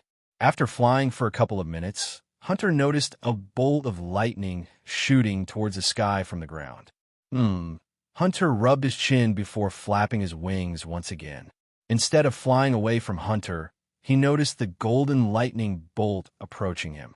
In a few blinks of an eye, Hunter and the lightning bolt met in midair. Hunter heard a familiar voice calling by his name. Soon, the lightning bolt turned into a black-robed youngster. Ghost, Hunter grinned, looking at his fellow Earthling. Gradually, the flaming wings faded away out of existence. What the hell are you doing here? Michael asked Hunter. After exiting the ruined castle, Michael stepped into the forest when he suddenly felt a strong surge of power in the distance. To his surprise, the system urged Michael to locate the power source. He was about to leave the castle when Michael heard the thunderous roar that made the castle completely collapse. He followed the roar's direction, but never expected to find Hunter Blade in the middle of the sky in a million years. However, due to Michael's recent visit to Hunter's universe, he could tell this time Hunter was the one who must have traveled to another universe. You tell me. The Shadow Realm sucked me from an important meeting and spat me here. And that shout I heard a moment ago, it's fucking General of the Queen, damn it. Hunter saw Ghost rubbing his temples. Hunter quickly tried to peek at how powerful Ghost was in his own universe. But surprisingly, Hunter was unable to see Ghost's power level. So, as his next resort, he tried to summon the system, only to realize the system had entered into an offline state for some reason. "You gone offline now? Fuck you, system," Hunter cursed inside. "Why do I have this feeling your appearance is somehow connected to the Hydra waking up?" Michael asked Hunter. "It probably is. If you're lucky, you guys might have a day or two before the general leaves its tomb," said Hunter. For a few moments, Michael remained silent, thinking of a way to deal with the Hydra. He might be at the fusion stage, but according to the system, he had no chance against it until he reached the half-immortal stage.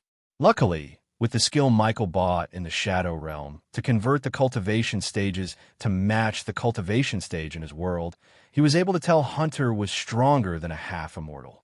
"If I could use Hunter to deal with the Hydra, I might survive this without destroying this world," Michael thought to himself. "Ghost!" Suddenly, Michael heard the voice of Cain. The last time Michael heard from Azazel, he said Vidora was in seclusion.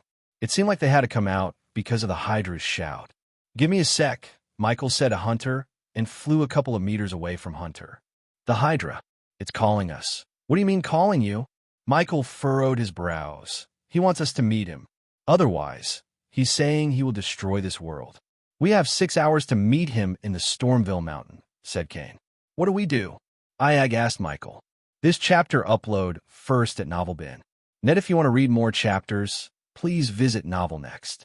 To experience faster update speed, we have no choice, said Michael. If the Hydra comes out of Stormville Mountain, it would definitely destroy the world Michael has been trying to control. He had put so much effort just to let a Hydra destroy it. Although he could just stand by and watch the Hydra destroy everything, including his enemies, there wouldn't be much left of the world after it was done. Besides, it would most certainly enslave him or just kill him. Therefore, Michael chose to go meet the Hydra instead of waiting for it to kill him. He wouldn't have come to this conclusion so quickly if it wasn't for Hunter. He'll be there in a few minutes. Get ready to meet the Hydra, Michael said. Then, he turned around to see Hunter. I assume you have a plan to stop the general, asked Hunter. Might be, seeing Ghost dragging his words. Hunter knew his plan must have something to do with him. But you need my help. Am I right? Hunter sighed. It was Michael's bad luck that he had to ask for Hunter's help. But again, it was no one's fault that the Shadow Realm teleported Hunter to his universe, which caused the Hydra to wake up. If Michael had to blame someone, he should blame the Queen for creating such an abomination and putting it in his universe. Remember, you can't leave this universe until you complete the task given to you by the Shadow Realm. Hunter's system chose to come out of its offline status for a moment to instruct Hunter. Also, if the general wanted you dead, it would have started a battle as soon as you entered this universe. So quit being a pussy and be a badass, says the one who went offline. Hunter ridiculed the system, but received no response from it. Since the system itself urged him to face the general, Hunter decided to trust Ghost's plan. After all, he was the #1 assassin back on Earth. So Hunter was positive Ghost could come up with a plan that would include not dying. So what's the plan? Hunter asked Michael. Well, since we are both familiar with traveling to another universe, we know you can't get out of here until you get your task done. No shit, said Hunter. It's safe to say the Hydra has something to do with your task.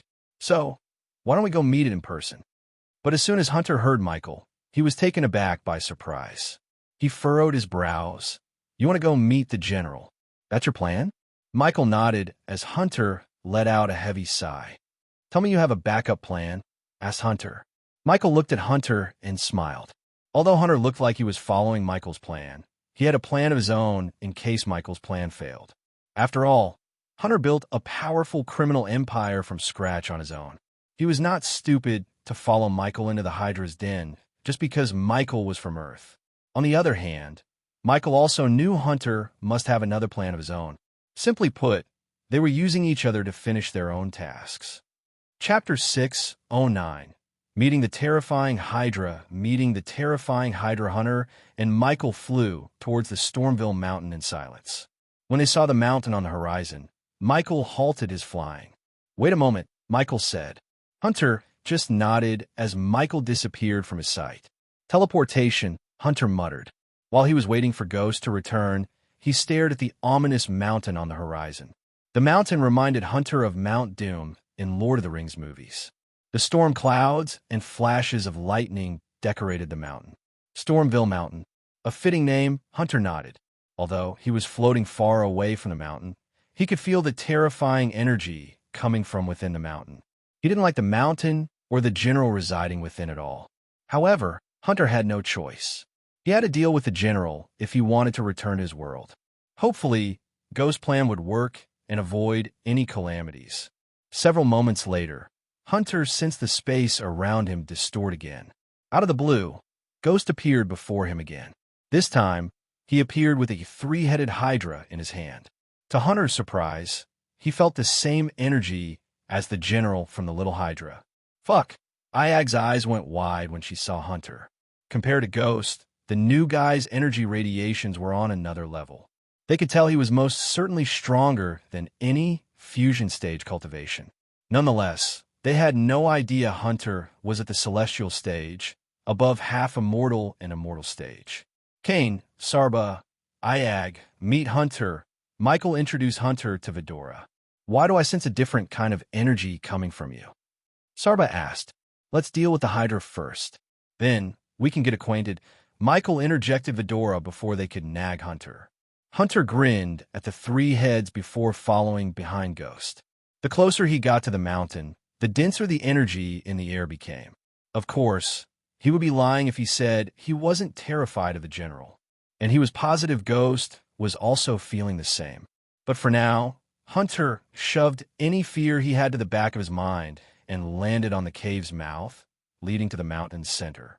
This chapter upload first at NovelBin. If you want to read more chapters, please visit NovelNext.com to experience faster update speed. After telling Hunter to wait, Michael didn't directly go to the dark forest to pick up Vidora. Instead, he teleported to Stormville Mountain so he could clear all the undead mining the mountain. Since Maxine was preparing for Heinberg's funeral, no one was in Stormville Mountain except them. Following Ghost, Hunter entered the dark cave. On his way to the center, Hunter noticed several mining tools, footsteps, as well as a few glowing crystals glowing from the walls. He could sense weird energy pulsating from the crystals, but he couldn't identify them. Of course, Hunter would have paid the system to learn about the crystal's origins if the system hadn't gone offline. For now, Hunter guessed these energy crystals may have contained the energy of this world. Luckily for them, the glowing blue crystals lit their path. After walking for several minutes, Hunter stepped into a spacious hall where he saw a huge red cross on a wall at the hall's end. Additionally, the words "Do not come near" were engraved onto the stone wall. He knows we are here. Hunter saw the gray head in the middle declare. You could talk to a general?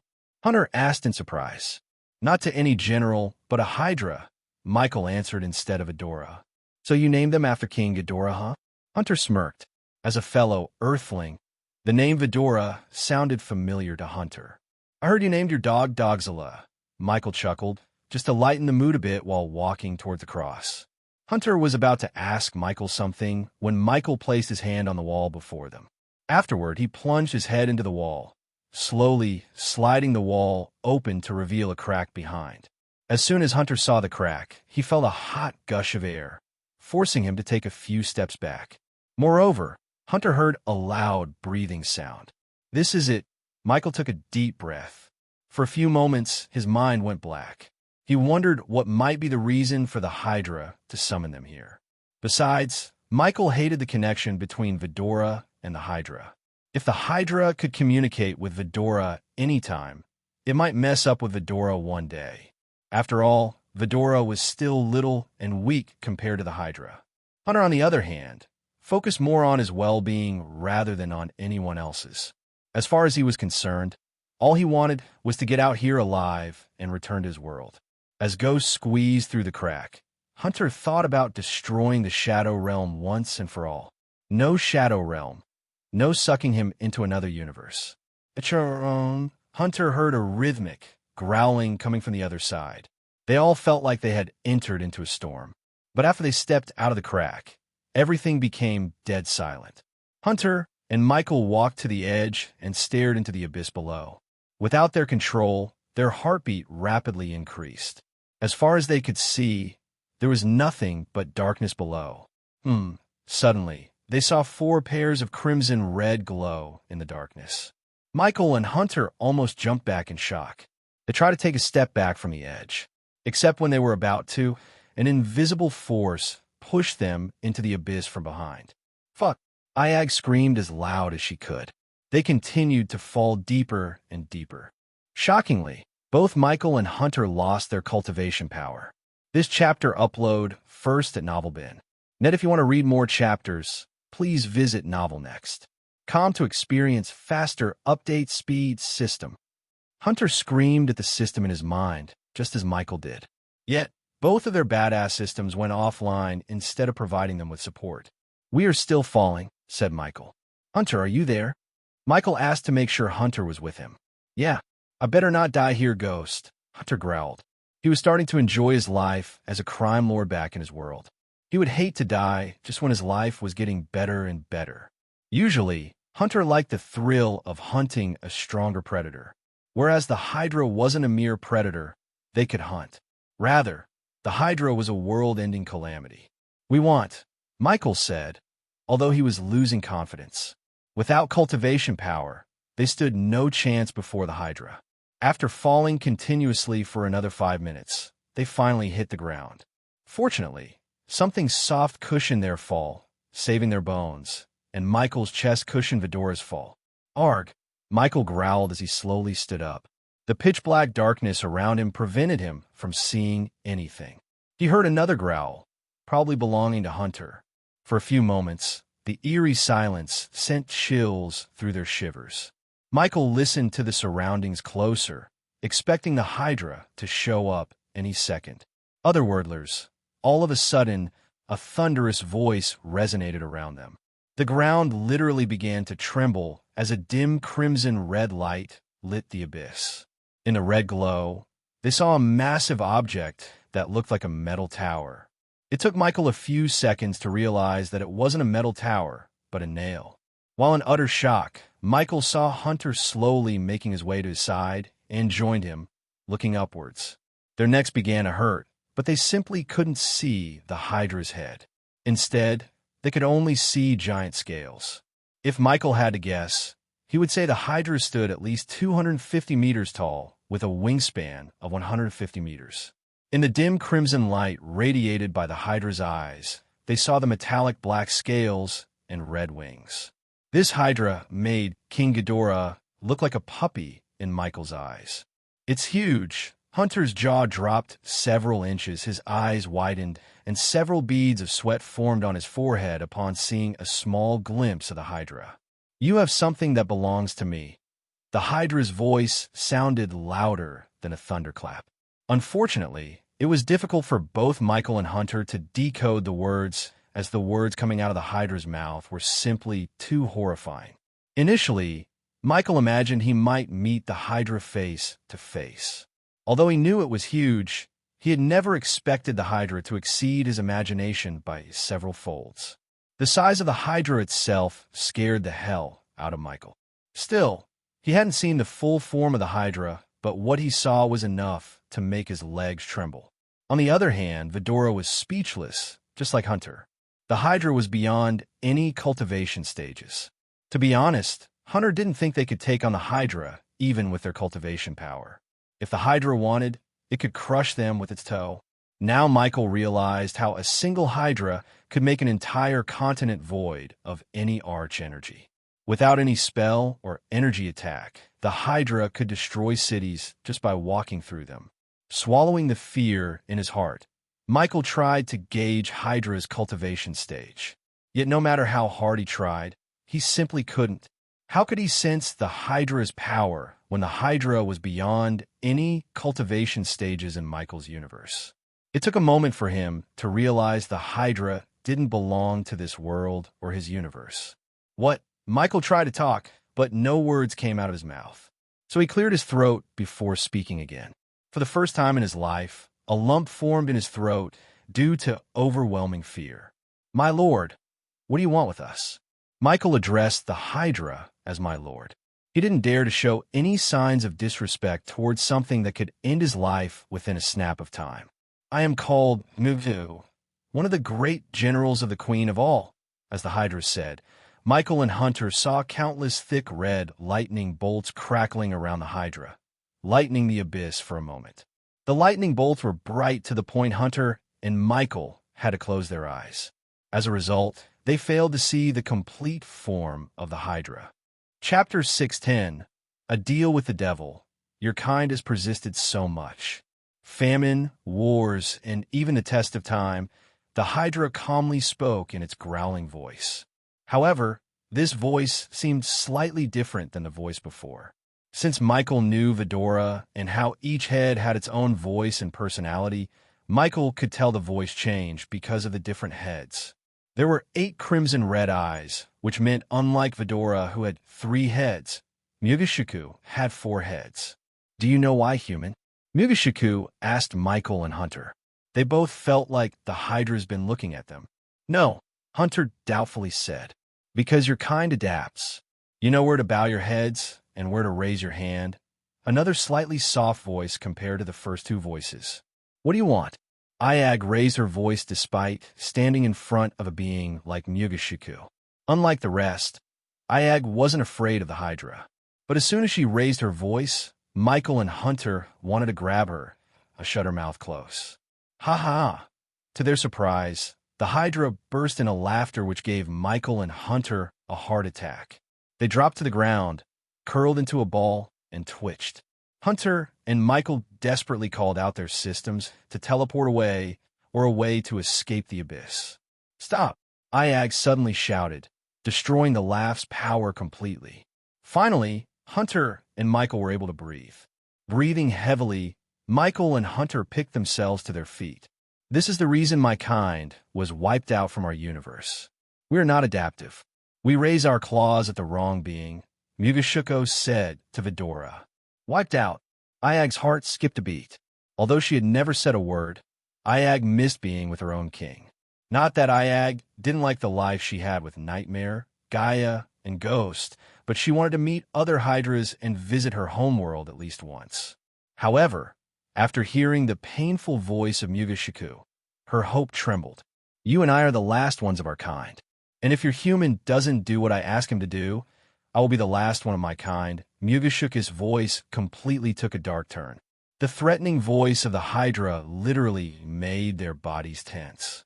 Following the sinister words, a hot stream of breath brushed past Michael and Hunter. What do you want? Ayag asked yet again.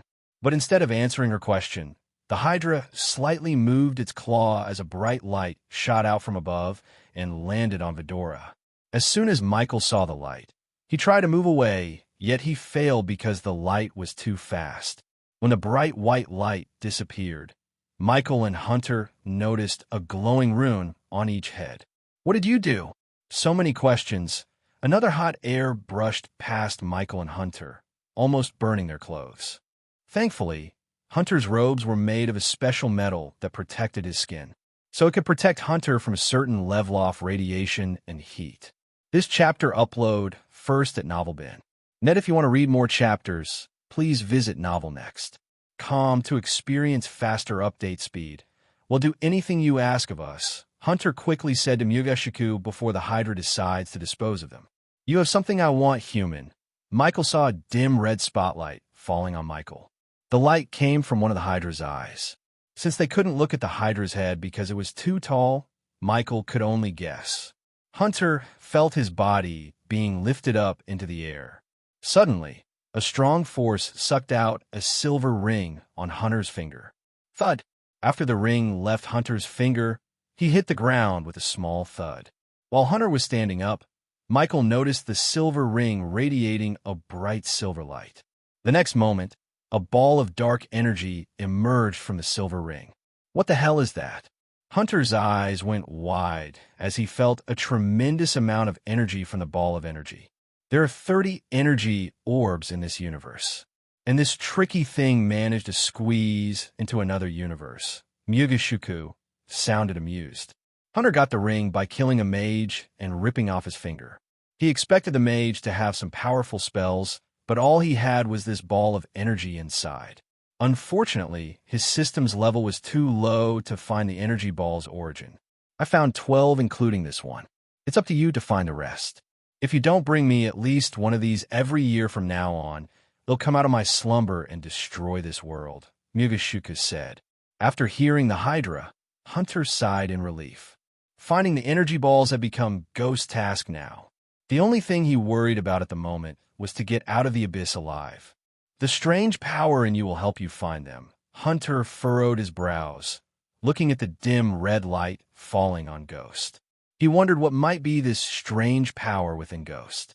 After all, Ghost and Hunter both were oblivious to the fact they each possess a badass system. Although the two systems functioned similarly, they were not the same, and Hunter's ring was the only thing that connected Hunter to Ghost's universe. Now that he lost the ring, the Shadow Realm wouldn't be able to summon Hunter to Ghost's universe anymore. I will find you these, Lord Mugashiku. Michael bowed his head. We know you will. After all, you each love the world you are in right now. It'd be a shame for you to lose them. The Queen's generals are everywhere humans. We reside in every universe there is, Mugashiku said. Then, the red light falls yet again on Hunter. Even if you had killed one, there is always another one. Hunter felt a chill after hearing Mugashiku. He couldn't help to wonder if there was another general in his world. Even if that was the case, Hunter would hunt it down just like before. After all, he could always get stronger with the system. One day, he might return to this world and rip the Hydra's heads off one by one, just because he felt like it. But for now, Hunter remained silent without provoking the Hydra, just like Michael. Tell us about our homeworld. Sarba mustered his courage to question the Hydra. Leave. Instead of an answer, all they got was a thunderous roar from the Hydra.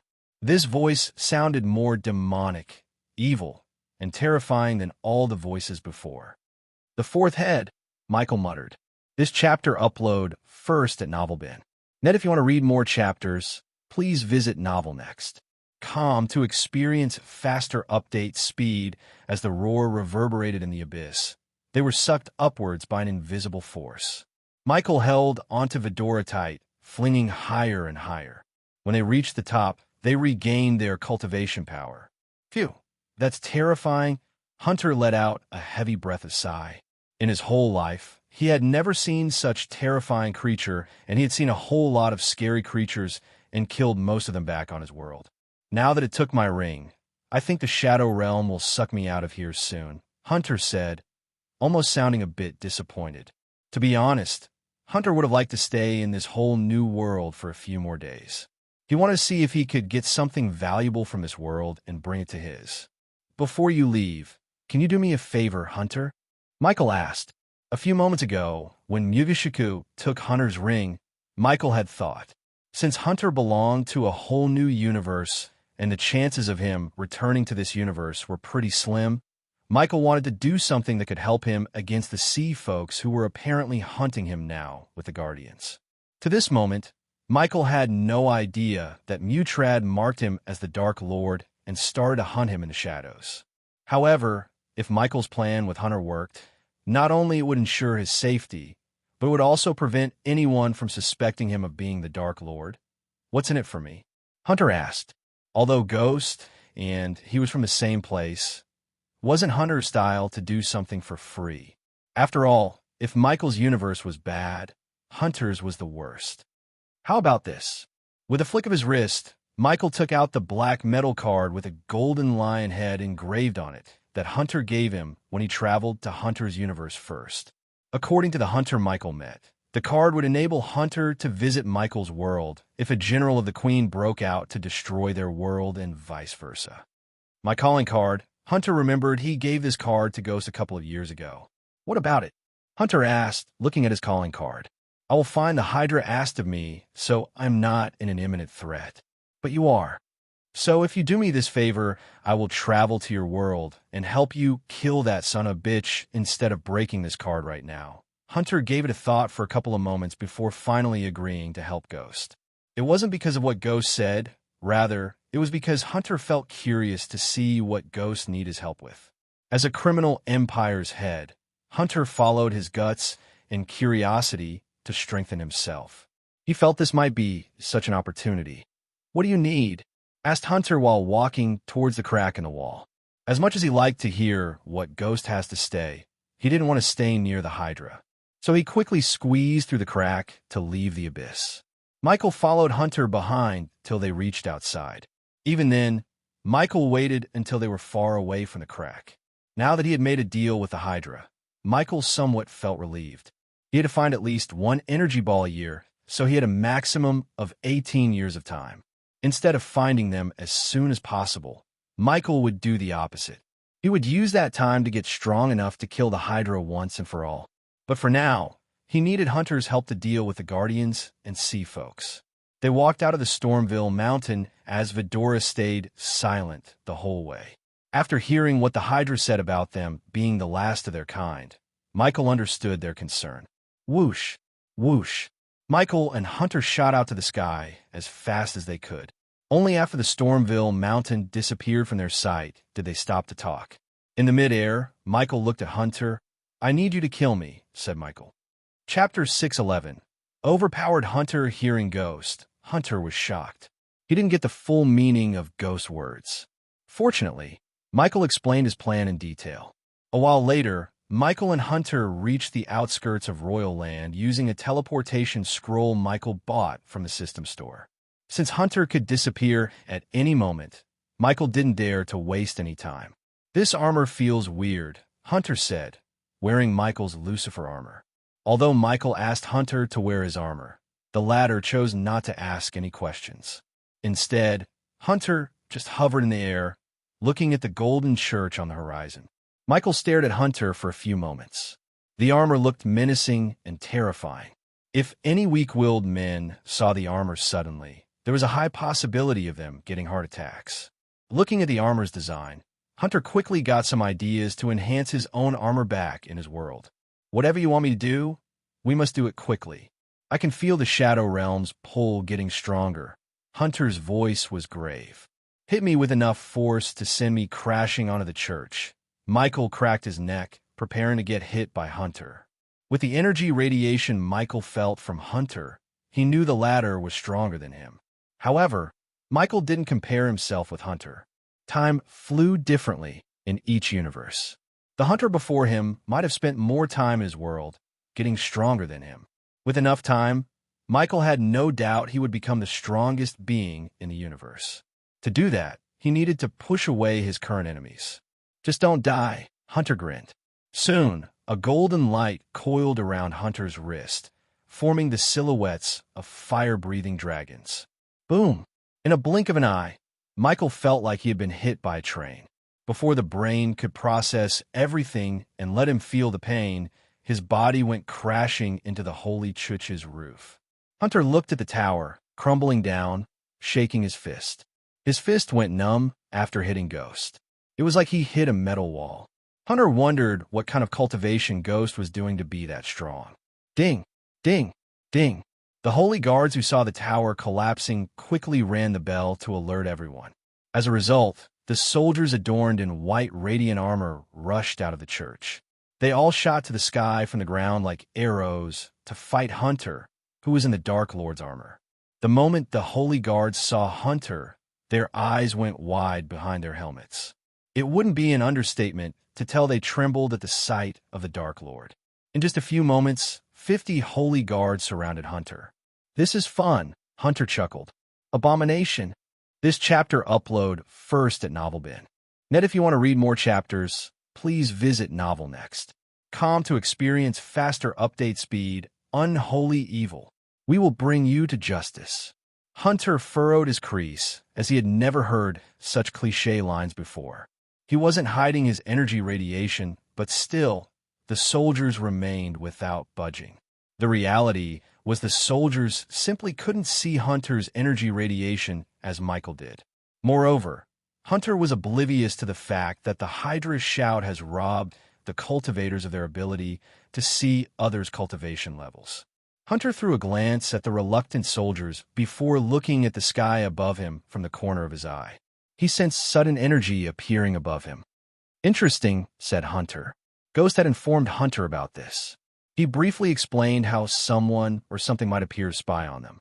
To his surprise, Ghost said he wanted them to see the battle. As per Ghost's request, Hunter didn't destroy the spy, even though he could have done it with a simple flick of his wrist. When Hunter returned his gaze back to the Holy Guards, a guard slowly moved forward with his spear pointing at Hunter. Despite being surrounded by countless soldiers, Hunter remained calm. It was a pity that the system went offline. Otherwise, Hunter would have received quite a sum of experience and badass points. Hunter calmly raised his hand, drawing a skull in the air. The skull glimmered with bright white light. Phew! Hunter sent a blow of wind to the skull as it began to grow from palm size to a skull 3 meters tall and 2 meters wide. The skull suddenly came to life, opening its jaw. Seeing the terrifying white skull, the soldier's body went rigid. Ark! The soldier screamed as he tried to stab the skull. However, the spear went through the skull. Before the soldier could pull the spear back, the skull swallowed the soldier.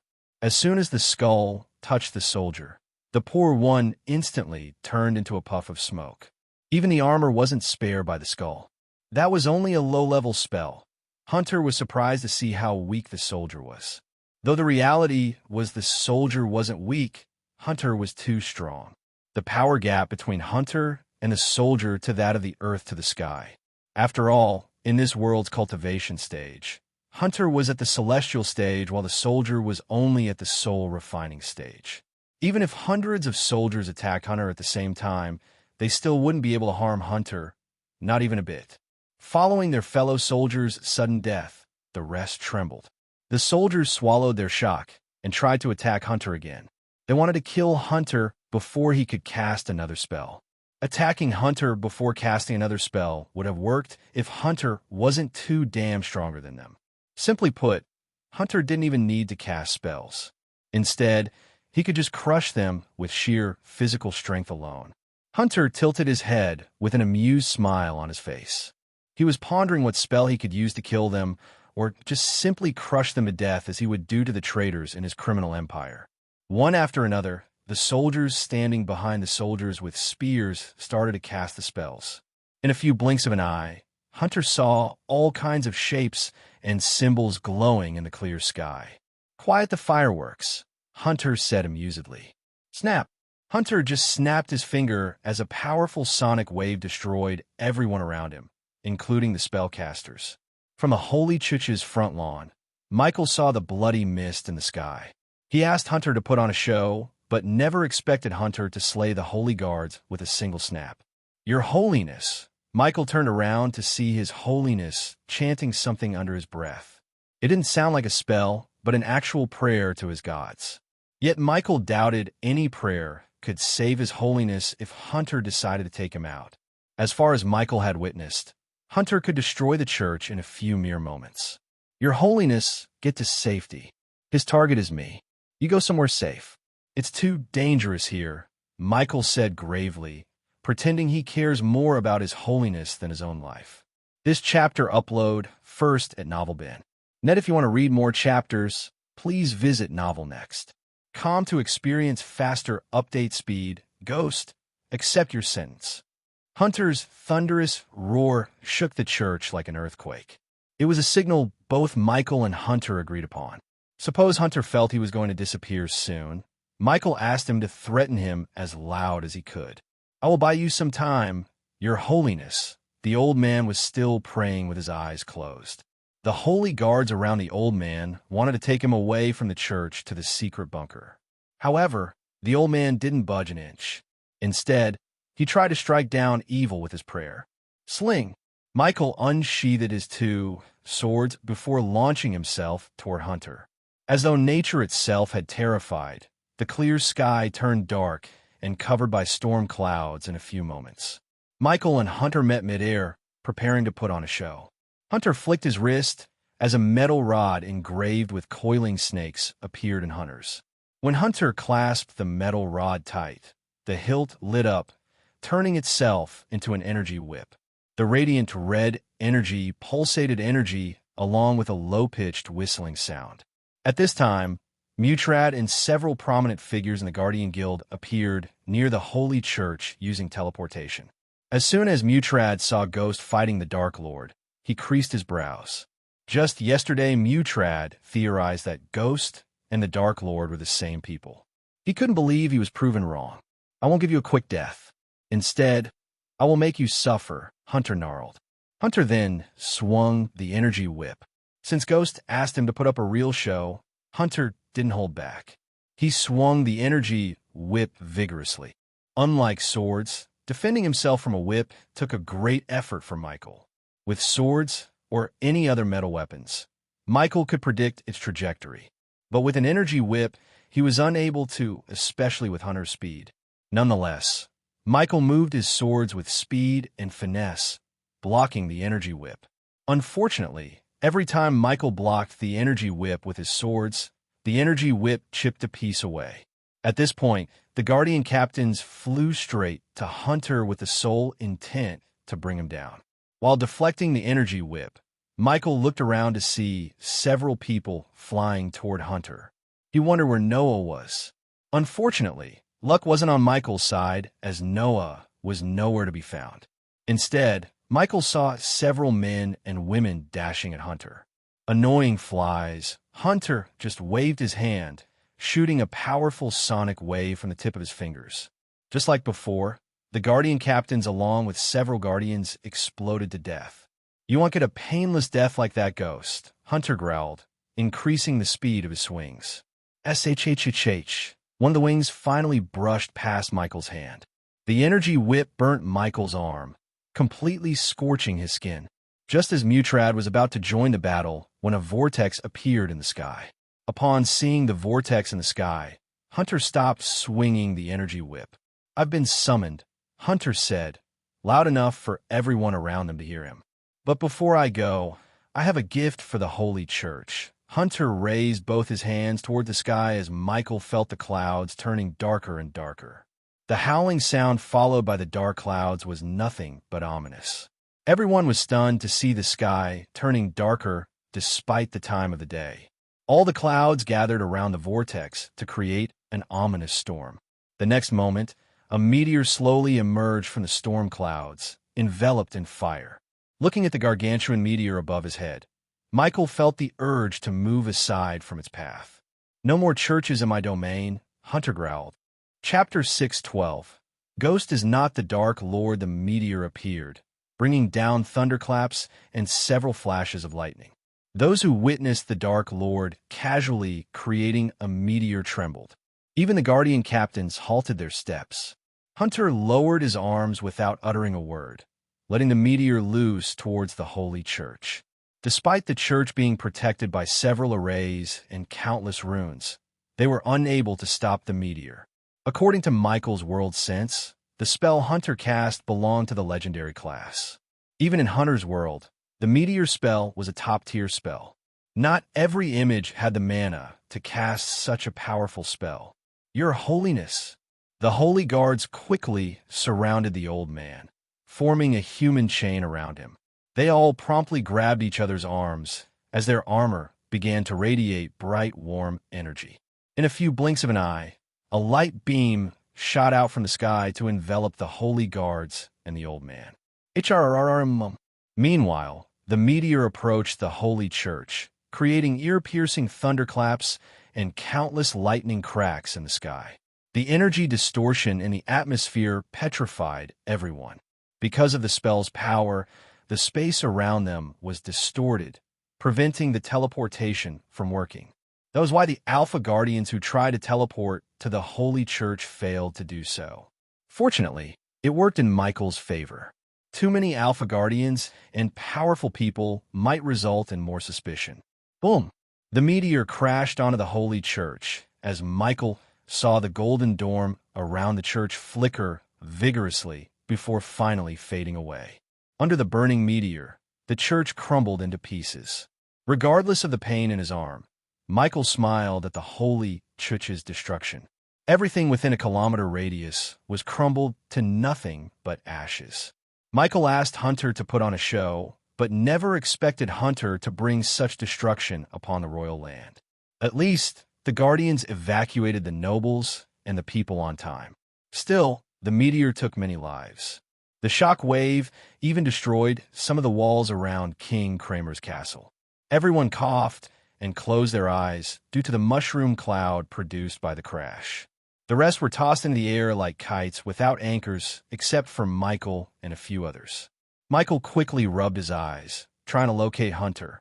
Eventually, Michael was able to open his eyes to see Hunter hovering in the air. Unfortunately, due to the dust storm and the fire particles in the air, Michael could barely see Hunter. Hunter grinned, admiring the destruction he caused. A while later, he slowly turned his gaze. Get your schedule free. I will meet you next week. It's going to be a hell of a ride. Michael smirked before flying into the vortex above him.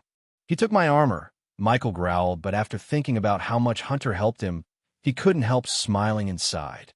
It's time for a new armor anyways. Michael really felt lighthearted and relieved. Not because he destroyed the Holy Church, although it was part of the reason for his delight, but because everyone witnessed Ghost fighting the Dark Lord. It would be hard to connect him to the Dark Lord now. Even though Michael had no idea that Mutrad connected Ghost to the Dark Lord, his plan completely messed up Mutrad's theory. In the battle between wits, Michael scored 1 against Mutrad. After several hours, the Guardians erupted white tents in the wasteland, which was previously the Holy Church surrounded by an alluring maple forest. Michael sat on a chair inside of the tents, waiting for someone from the Guardians to appear. A couple of Holy Guards and Guardians, both were at the soul refining stage, stood guard on each core of the square tent, protecting Michael. Everyone believed Ghost was the Dark Lord's target, and he destroyed the Holy Church because they allied themselves with Ghost. While waiting, Michael drummed the table with his fingers. Eventually, Michael saw a blue-haired young man with a tiny fish tattoo on the center of his forehead entering the tent. This chapter upload first at NovelBin. If you want to read more chapters, please visit NovelNext.com to experience faster update speed. Although the youngster looked human, something about the young man made him stand out. To Michael's surprise, the young man was at the fusion stage, almost as strong as his ghost persona. Nevertheless, the Dark Lord could still crush the youngster in a few moments unless the young man possessed some sick legendary spells. How are you feeling? The young man asked Michael with neither a friendly nor hostile voice. Good, I guess, Michael sighed. Before we go further, let me introduce myself properly. I am Mutrad Howrit. I am here to investigate and catch the Dark Lord before he does more damage than he already has, Mutrad said gravely. Michael was surprised by Mutrad.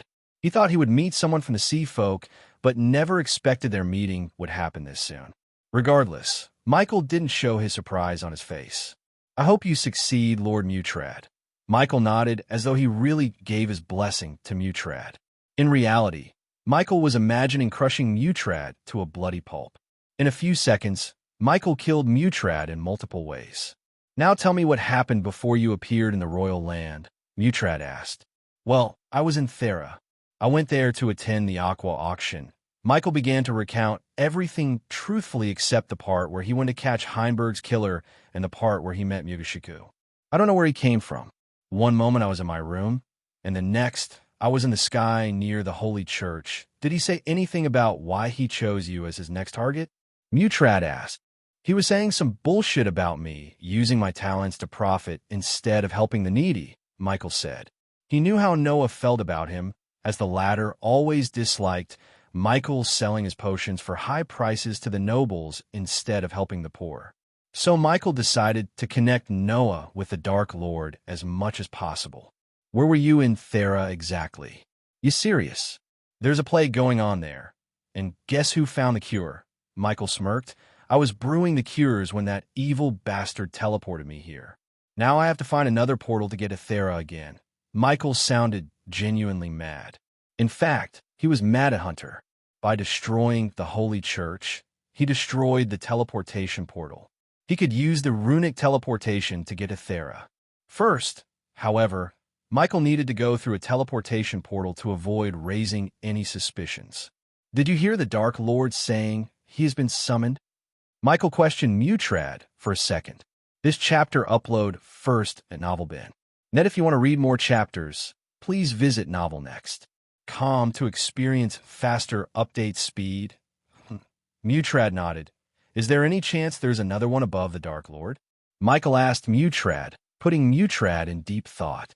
No matter how hard he thought about the facts, Mutrad couldn't connect Ghost to the Dark Lord anymore. The facts simply didn't sit right with his theory of Ghost being the Dark Lord anymore. So, as a member of an advanced civilization, Mutrad infused himself with the ability to see through someone's cultivation level in Elon and Azair. Because of that, Mutrad was able to see Michael's fusion stage cultivation, and the Dark Lord was at the celestial stage. After seeing the celestial stage cultivation level, Mutrad's theories, such as Ghost using puppets, slaves, and illusions to duplicate himself, went out the window. No way anyone could create a celestial stage duplicate. Even among sea folks, only one celestial being existed. At least, that's what Mutrad learned from his elders. Mutrad couldn't explain or connect Ghost to the Dark Lord anymore. He was so sure about that, but now his theory crumbled to pieces. Thus, the best thing Mutrad could do was get as much information about the Dark Lord from Ghost. If Ghost was really the Dark Lord's target, he needed their help as much as they needed his. Maybe or maybe not, Mutrad answered nonchalantly. Do you have any idea why he wanted to kill you in front of the Holy Church? You saw the spell he cast. If he wanted to kill you, you would have been dead. Yeah, no shit, Michael rolled his eyes. Didn't you hear him screaming how he wanted to torture me instead of giving me a painless death? He must have really liked to put on a show. Man, I can't wait to get back to Mazeroth. That might be the only place he'll be safe. As far as Mutrad could tell, Ghost wasn't lying. There were no signs of him lying on his face. Even the micro-reactions, his eye movement, and voice modulation were perfect, almost too perfect. Everything Mutrad saw led him to believe Ghost was not the Dark Lord. In fact, he might be the Dark Lord's target, and every fact he had previously might just be a coincidence. Unknowing to Mutrad, the confusion and chaos in his mind were visible to Michael. He had to thank Hunter for coming to his word when he did. If it wasn't for him and the overpowered spell he cast, Michael couldn't have convinced and terrified everyone at the same time. He doubted anyone would voluntarily agree to chase the Dark Lord anymore. But Michael's plan wasn't over yet. Instead, he had one last piece, a crucial piece. He entrusted his beloved Gaia to the last part of his plan. Suppose everything went according to his plan. Even the Sky Hall would think twice before messing with the Dark Lord. Can I go now, Lord Mutrad? I am exhausted. If I'm going to die, I want to enjoy the last moments of my life with my fiancée instead of sitting in this tent. No offense, none taken, Mutrad said, heaving a sigh of relief. Michael finally stood up. I really hope you catch that bastard, Lord Mutrad. May the gods are with you on your hunt. Michael smiled at Mutrad before walking out of the tent. Now that Hunter had destroyed the portal, he had to visit Aragoth to use their portal. Fortunately, he knew Olivia, so using their portal wouldn't be a hassle. From now on, Michael could entirely focus on building his business empire as Ghost and Order of Death in the Shadows as the Dark Lord. Chapter 613. Plan to subdue the Grim Reapers. Thanks to Olivia's connection, Aragoth Academy permitted Michael to use the portal for no charge. But unlike the Holy Church's portal, Michael was teleported to the Sil-Alaris border. From there, Michael used the runic teleportation to reach Eve's castle. When Michael reached his room in Eve's castle, he saw Gaia on the bed covered in a golden light. She was breaking through to the soul refining stage, level 3.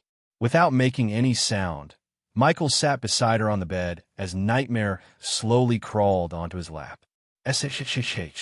Michael shushed Nightmare when he was about to ask about the wound on his arm. Michael slowly removed his dark robes, letting Nightmare see the deep scar on his upper right arm. The APD healed the wound, yet it couldn't remedy the scar. Hunter's energy whip was powerful enough to leave a deep scar despite Michael's APD. Although Michael could remove the scar with some special potions, he chose not to. He considered the scars as lessons and markers of his past. While Gaia was absorbing the energy in the atmosphere, Michael put his robes on the hanger and made his way to the table. Nightmare, jumped onto the oak table. She was about to leave the castle when she suddenly entered the breaking through phase. Nightmare said in a low-pitched voice, only loud enough for Michael to hear. What just happened? Where's Vidora? Nightmare asked. After seeing the scar on his arm, it was evident to Nightmare Michael went through a battle. There in the dark forest, Nightmare noticed the slight graveness in Michael's voice. He was concerned. What happened? Nightmare asked Michael again. Michael took a deep breath looking at the gloomy city before him. Considering there was no point in hiding what had happened from Nightmare, Michael decided to tell Nightmare everything. But just when he was about to open his mouth, sudden energy pulsated in the room. Michael and Nightmare quickly turned their heads in Gaia's direction because they sensed the energy pulse coming from her. The golden light enveloping Gaia glowed brighter and brighter to the point Nightmare and Michael closed their eyes for a moment. Moreover, they both heard a low-pitched whistling sound resonating in the room. After that, the golden light glowed brighter for another 5 minutes. During these 5 minutes, Michael and Nightmare peeked through the gap in their hands at Gaia. Eventually, the golden light slowly lost its radiance, letting Michael and Nightmare open their eyes. When they saw Gaia, she slowly opened her eyes with a grin on her face. Finally, level 3. Not bad. Not bad at all. She cracked her neck, which she picked for Michael. Her grin froze when Gaia saw the deep scar on his arm. She realized the scar might be connected to what he asked her to do. Before entering the breakthrough phase, Michael asked her to spread a rumor throughout Elon and Azair. Thus, she was about to leave for the Adventurers Guild in each continent. To spread rumors, the Adventurers Guild was the best place. This chapter upload first at NovelBin. Net, if you want to read more chapters, please visit NovelNext.com to experience faster update speed. What the hell is that? Gaia jumped from the bed and made her way to him. Without even asking a question, she took out a healing potion and began to pour it onto the scar, hoping it would heal the scar. You know the Hydra in the Stormville Mountain, what of it? Nightmare asked. I had a brief, terrifying meeting with him. As soon as Michael uttered these words, Gaia's body went rigid and Nightmare opened his eyes as wide as he could in utter shock. For a few moments, neither of them couldn't ask Michael anything. They were completely flabbergasted. Taking a deep breath, Michael began to recount everything that happened from the moment he went to the abandoned castle to meeting Mutrad without leaving a detail. Nightmare and Gaia listened to Michael in silence because they were too shocked to ask any question. Hearing Michael's description of the Hydra alone sent shivers running through their spines. After Michael finished telling them what had happened, Gaia couldn't know whether to be shocked or furious. On the one hand, General Quintus killed one of their subordinates. But, on the other hand, Michael met the Hydra with another worlder and was given a task to find some mysterious energy balls. I will let Vidora handle Quintus. After everything that happened, they need something to take their minds off, Michael said. Yes, Gaia sympathized with Vidora, especially Iag, who bragged about meeting her own kind and exploring her homeworld. However, after hearing that Vidora and Mugishiku were the last of their kind, Gaia couldn't help but pity Iag. I don't know what to say, human. At least I feel relieved that you put the blame on the Otherworlder. Now no one will think you might be the Dark Lord. It would give us the breathing room we desperately need. Gaia paused for a moment and went on. I heard very little about the sea folk. But one thing I can tell you for sure, we must be cautious of them. They're the most powerful race in this world for a reason, Gaia said with a grave voice. It's better we stay as far as possible from them, Michael nodded. According to what he heard from Layla, sea folks had never entered into any great wars like the other races living on the land, which they sea folks named Upsiders. As a result, the sea folks had never lost powerful cultivators like the Upsiders. Layla told him several half-immortals and immortals still living among the sea folks. Michael wondered whether they were in the Council of Immortals or not. The Otherworlder, where is he now? Nightmare asked about Hunter. Returned to his world. I don't think he could ever come back to our world for quite some time. This is great because when we started a fake battle, I sensed something watching us. Did you sense his cultivation level? If he was able to kill soul refiners with a snap of his fingers, I don't think he was just a fusion stage cultivator. He must be stronger. Gaia creased her brows. Do you mean he was a half-immortal? Asked Nightmare. This chapter upload first at Novel Bin. Net, if you want to read more chapters, please visit Novel Next. Com to experience faster update speed. Maybe he was an immortal. Gaia couldn't believe what she was saying. The humans had never seen an immortal in 1,000 years. As per the history books Nagaland had on humans, humans had the lowest chance to reach immortality due to their lifestyles and shorter lifespans. For instance, a human at the core formation stage would live for 200 years while the other races had a typical lifespan of 400 years. Moreover, the human's cultivation was often interrupted by bottlenecks, unlike the other races. Since the Council of Immortals rarely appeared in public, only a handful of people knew about them. Something told Michael that Hunter was stronger than even an immortal. Unfortunately, Hunter's power had been suppressed after he reached this universe. Hunter's system had to turn the celestial energy into astral energy, which Hunter used to cultivate. Due to the energy conversion, Hunter was operating with a limited amount of power. Even with limited power, when Hunter cast his first spell, it created a massive ripple in the atmosphere, which freaked out the entire Council of Immortals. As Michael was speaking to Gaia, the Council of Immortals was preparing to meet the Skyhall Elders. What if the Skyhall sent half-immortals and immortals to chase down the Dark Lord?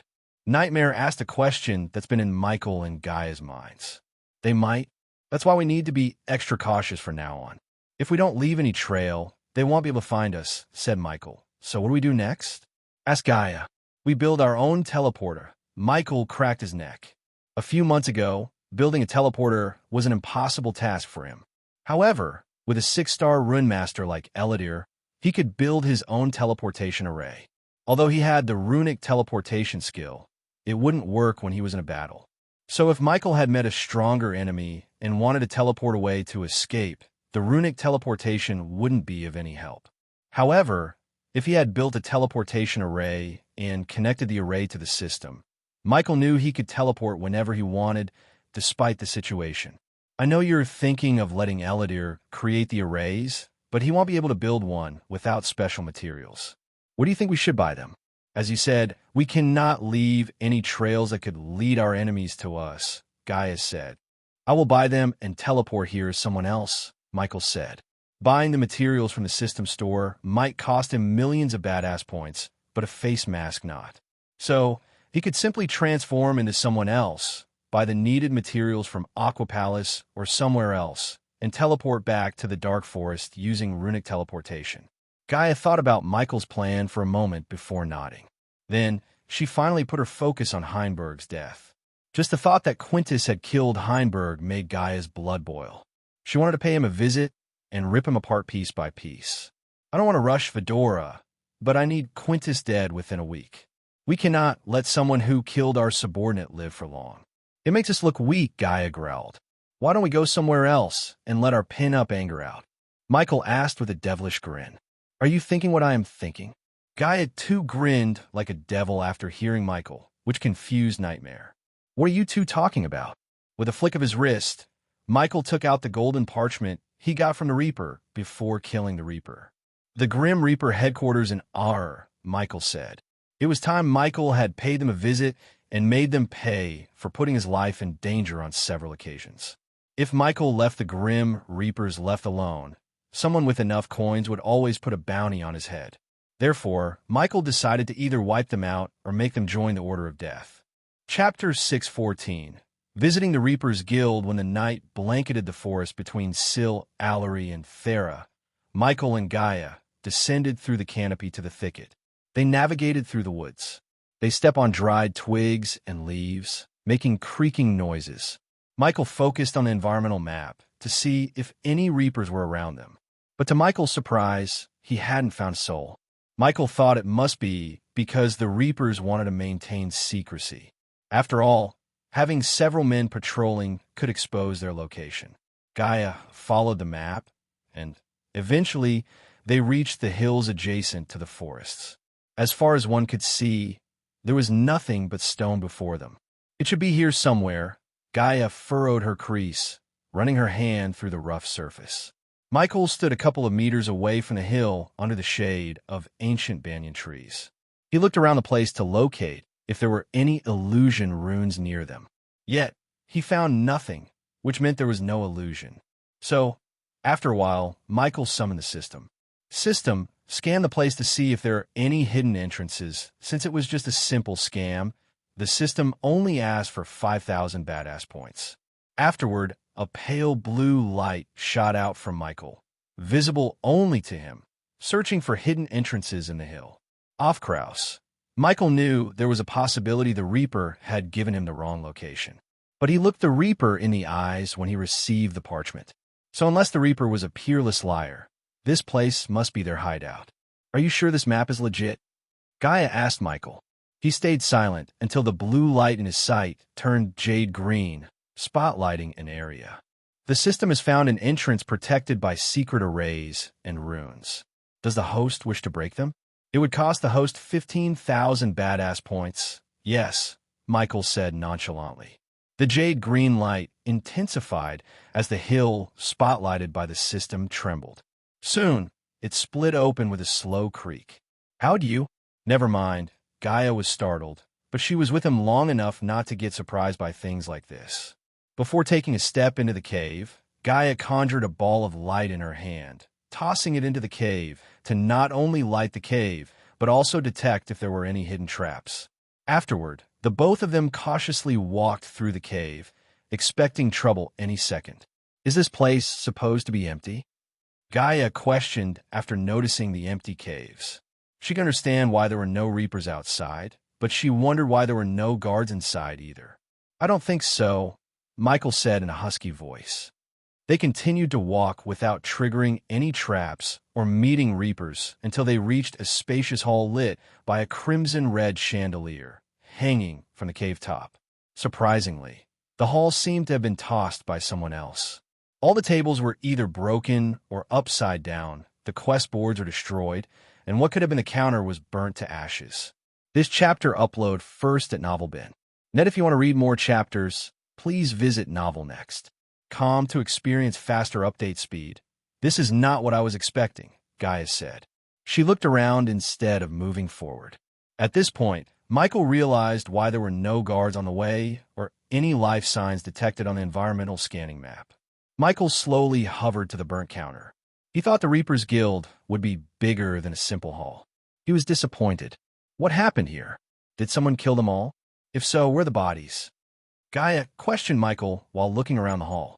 When Michael reached the pile of ash, he found nothing. Still, he bent down to pick up a handful of ashes. Michael took out a portion from the system storage before pouring the silver liquid into the ash. Since Michael was a 5-star alchemist, he brewed many potions in his free time. This potion was one of them.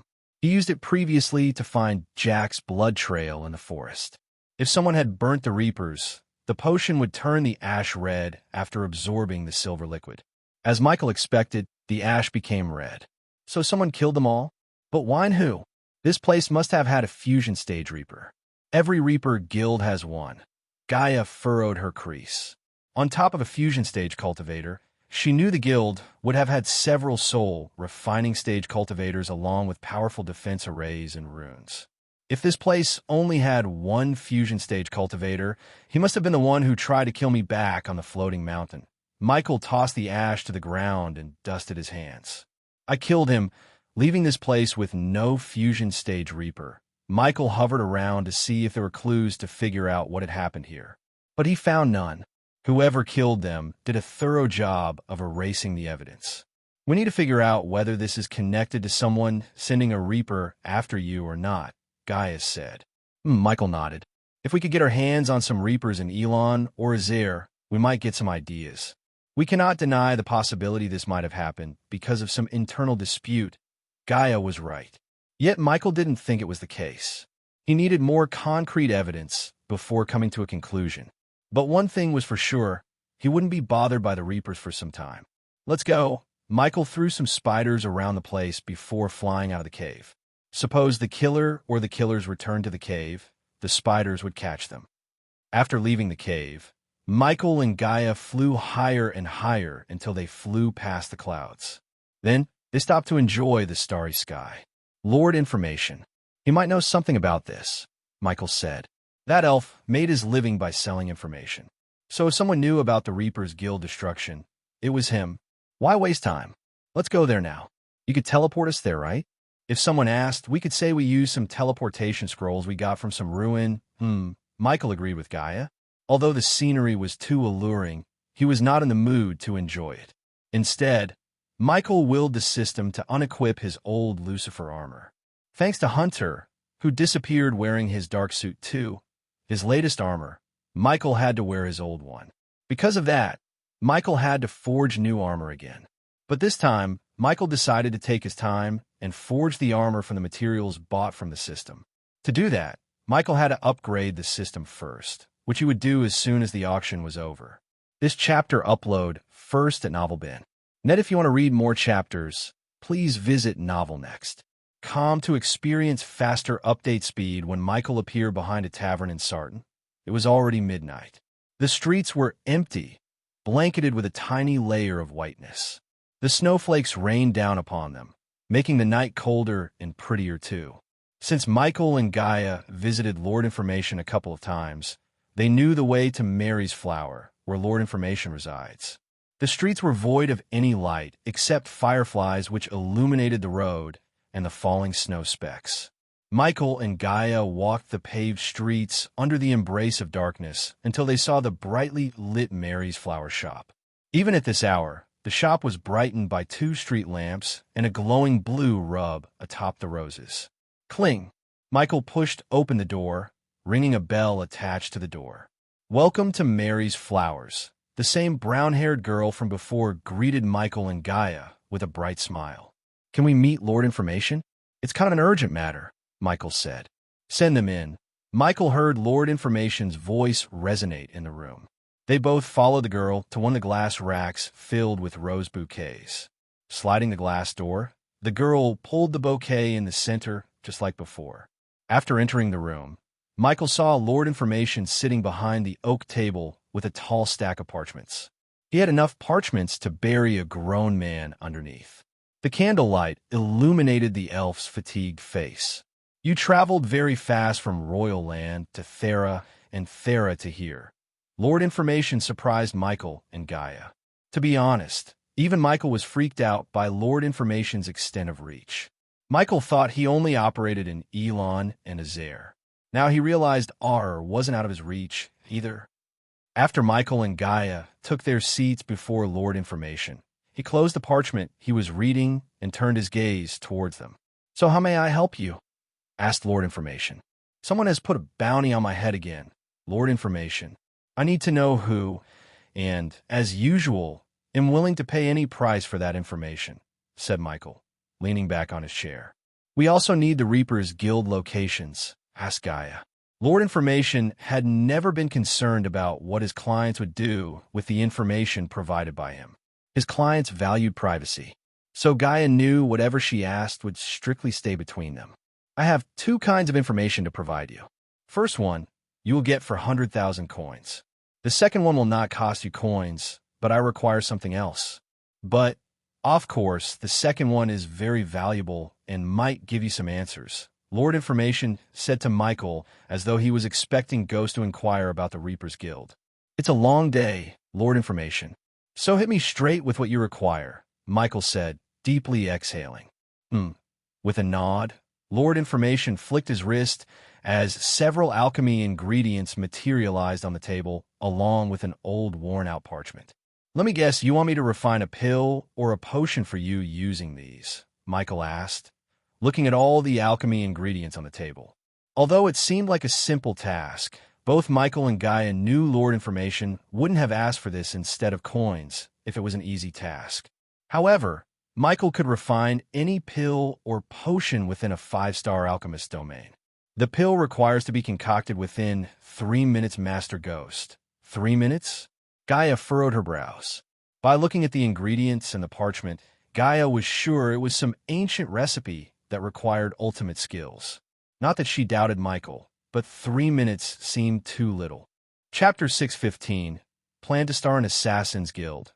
You wouldn't have given me this if you didn't think I'm the right man for this task. So let me give it a shot, Michael said, confidence oozing in his tone.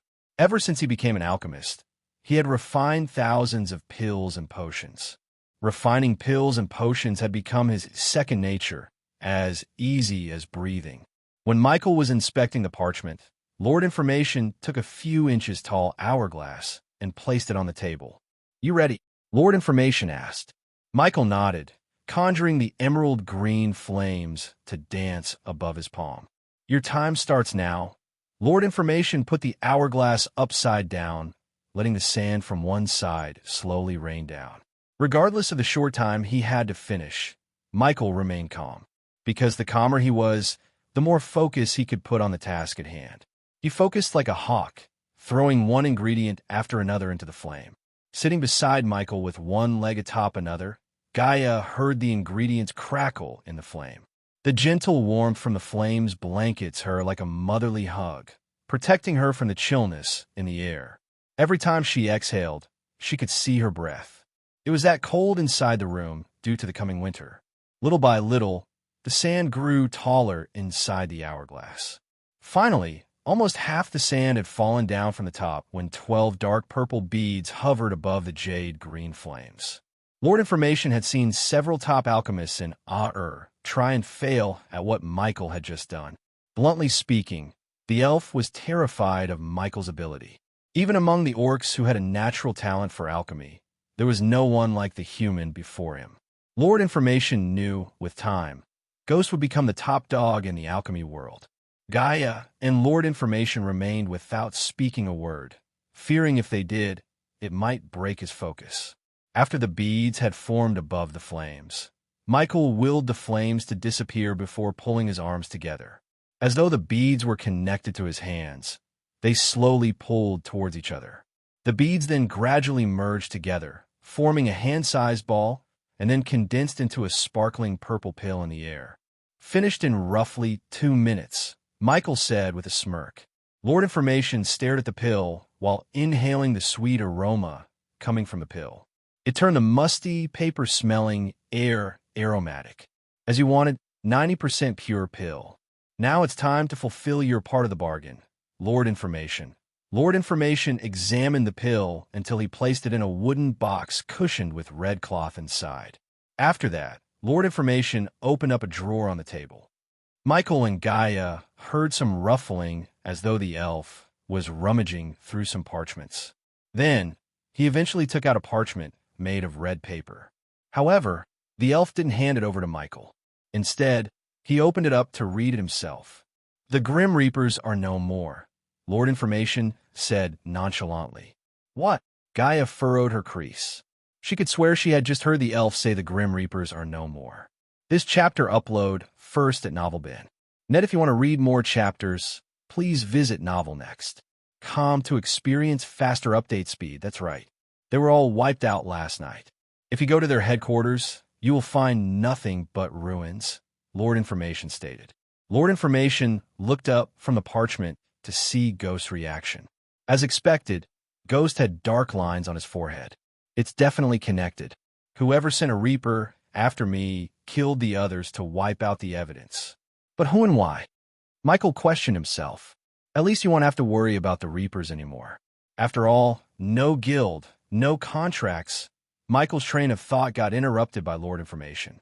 After hearing Lord Information, Michael had no intention to go to their guild locations because he knew he wouldn't find anything. Whoever wiped them out was nothing but thorough. It would be a waste of time to go check the ruins. Lord Information hadn't built his empire by giving false or unverified information to his clients. Besides, Michael had to brew more cures for the plague instead of wasting his time. Thank you, Lord Information. Michael stood up since he had nothing more to ask of the elf. Here is a piece of free information, Master Ghost. R isn't all rainbows and butterflies, Lord Information said as Michael nodded before leaving the elf to his works. What the hell was that? Gaia exclaimed as soon as they walked out of Mary's flower shop. The Grim Reapers are no more?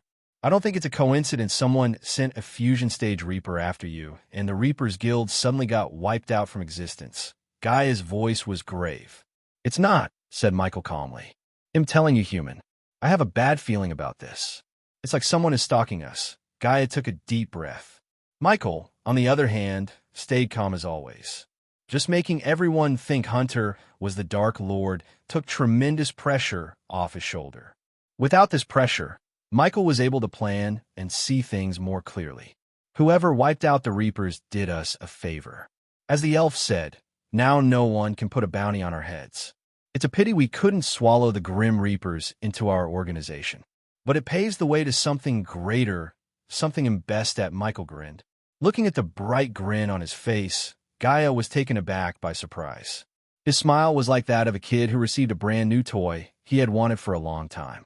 The smile wiped away the worries in Gaia's heart, as it always did. Okay, you're clearly planning something. Tell me what it is? Gaia asked. Isn't it obvious, my dear Snakey? Michael pinched her cheek hard enough to turn her cheeks red. This chapter upload first at NovelBin. Net, if you want to read more chapters, please visit NovelNext.com to experience faster update speed. We are going to start our own assassin guild.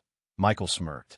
After finding out about the Sea Folk's arrival, Michael knew he needed to further strengthen the might of his army. He knew the nature of these cultivators. Sooner or later, they would try to control the Upsiders so they could be more powerful. As far as he was concerned, they just used the Dark Lord as an excuse to step into their world. He couldn't care less about the Sea Folk for now. However, since they were set on finding the Dark Lord, he would fight back. That was his resolve. To his glee, he received a new opportunity to increase his power. At the moment, General Quintus was walking through a dark cave. He used an oil torch to light the path in front of him. There was something odd about the cave. Quintus couldn't describe the feeling, but it was there. If he had to, he would describe the cave as a nest of evil. Even a war veteran like Quintus shivered, taking steps forward. Eventually, after walking for almost 15 minutes without any guards or weapons, Quintus reached a stone door. He took a deep breath before knocking on the stone door 3 times. The door slowly creaked open, revealing a dark room lit with red orbs on the walls. Quintus twitched his nose, trying to prevent the putrid smell in the air from entering his nostrils. He looked around to locate the master of this place. Instead, he only found steel tables with bloody knives, blood stains on the walls, and a few pieces of flesh. The place reminded Quintus of some butcher shops, only they butchered humans instead of cattle. Quintus made a fortune sending slaves and orphans to this place. Quintus feared nothing. No war or no famine could make him shudder except his employer. Just the thought of meeting his employer gave him chills. Quintus, his body went rigid when he heard a whisper resonate in the room. Did you finish your task? The voice whispered again. It sounded neither of a man nor a woman. Rather, this voice was beastly. Yes, Quintus said. Beads of sweat formed on his forehead as he shivered. He tried to turn his head, but his brain refused to obey his commands. Good, good, good. The whisper sounded close to his ear. He could feel his neck hair stand up straight. True to his words, Quintus finished his task. It's time you receive the gift, my dear Quintus. A cold chill ran through his spine. He hardly had time to wonder when he felt a strong force pushing him onto one of the steel tables stained with blood. Arg! Quintus wiggled violently to fight the invisible force. However, the force lifted him off the ground, putting him on the table. His hands and legs went rigid as Quintus couldn't feel them anymore. In fact, he only had feelings in his eyes. Sooner, Quintus noticed red orbs flicker. You will thank me later, the voice said. It wasn't too long before Quintus saw his mysterious employer. He didn't know the employer was a he or a she. In fact, he even doubted it was even a human. The figure that appeared in his sight had a humanoid shape, approximately 3 meters tall, and was covered in dark hooded cloaks, making them closely resemble spirits. The face was barely visible due to the cloak. Whatever Quintus saw was grayed and decayed, looking like a decomposing corpse. Its breath smelled putrid, like blood and poison. Quintus tried to move his body, only to fail. Except for his eyes, he couldn't move an inch of his body. You rattled the death's cage, the creature whispered, gliding in the air around Quintus. This meeting was supposed to be an exchange. He was supposed to show the bloody blade that took Heinborg's life and receive the said gold coins in exchange. But not in a million years Quintus thought he would end up on this torture table. Only the gift can save you now. The figure touched Quintus with its slimy-looking, grayish hand. He felt a bone-chilling coldness throughout his body when it touched his skin. Quintus gasped for air as his eyes suddenly turned as white as pure snowflakes. The creature slowly glided over Quintus' head, running its cold nails through his neck. Then, suddenly, it lunged his teeth at Quintus' neck. Blood sprayed out of his neck as the creature sunk its teeth deep into his neck. His entire body started to shake. Little by little, veins popped out from Quintus' skin. In just a few moments, Quintus opened his mouth, revealing his canine tooth slowly, taking the shape of vampire fangs. The novel will be updated first on this website. Come back and continue reading tomorrow, everyone. The novel will be updated first on this website. Come back and continue reading tomorrow, everyone. Chapter 616. Aqua Auction begins. The Aqua Palace was nearly 3,000 miles away from Eucerius, where the Voldegar Castle was located. Normally, it would take 3 to 4 days for a cultivator to reach the Aqua Palace. Since Eve was accompanying Michael with the 4 soul refining stage protectors, Michael, Gaia, and Nightmare flew to the Aqua Palace instead of simply teleporting. During these 3 days, Michael had a very peaceful life. He talked to Eve about the elves, how they operated, and the power dynamic in Aur. Michael brewed the cures to stockpile them whenever they stopped flying and erupted camps to rest. In order to avoid raising the Empress' attention, the rival families simply chose to ignore the Voldegards until the auction ends. Eventually, when the clouds covered the morning sun, hardly letting pass any sun rays, Michael and the rest arrived at the Aqua Palace. The people on the island gradually increased as more and more people arrived at the island by luxurious ships, airships, and simply flying like Michael. At the island, dozens of soldiers clad in metal armor along with cultivators wearing simple mage robes stood vigilantly to maintain order. Anyone who entered the city had to hand over 10,000 coins as the entry fee. Only in this way could they enter the Aqua Palace without being thrown out by the guards. The Aqua Palace didn't offer VIP cards to many, but only to prestigious and powerful people. Every time an auction begins, the soldiers were informed about the VIP card holders so they could provide the utmost respect and excellent service. Because of that, the soldiers instantly recognized Eve and allowed them to fly directly to the entrance instead of walking like the rest. Although the nobles who witnessed the special treatment felt annoyed, they didn't dare to question the guards, which was equivalent to questioning the Aqua Palace itself. It wasn't an understatement to say that Aqua Palace ran the auction with an iron fist. Any hiccups to the auction would directly result in the guards' termination. Sometimes they would lose jobs, and sometimes they would lose their lives. Hence, the guards watched everyone like hawks. After entering the palace, they saw glowing arrows in the air, leading the VIP guests towards their allocated rooms. A few people threw shocked glances at Eve, but she ignored everyone. Michael noticed there wasn't a single one who greeted Eve with a friendly smile. In fact, they didn't even bother to glance at Nightmare or Michael. Since Michael and the group arrived at the palace early, they didn't meet other VIP guests on their way to the second floor. Because of Eve and her connection, the auction token he received from the Alchemy Guild became a waste. Instead of using his token, he can now use Eve's VIP card to bid on the items. After taking their seats on the comfy sofas, Michael stared at the stadium outside. It reminded him of the football stadiums on the Earth. Only this was several times bigger and grander than them. They all witnessed the stadium getting filled with people rapidly in silence. Michael was actually shocked to see the thousands of nobles in one place.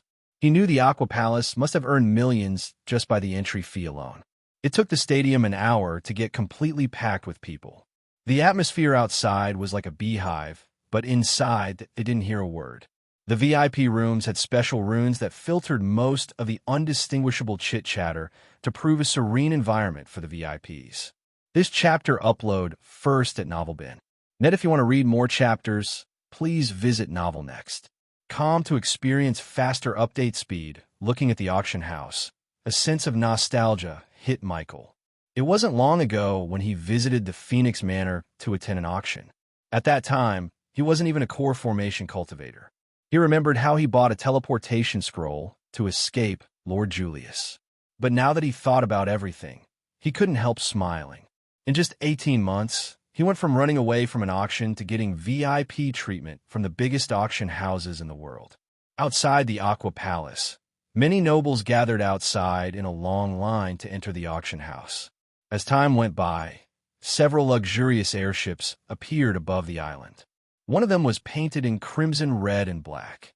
If Michael was outside, he would compare the airship with the Zeppelin.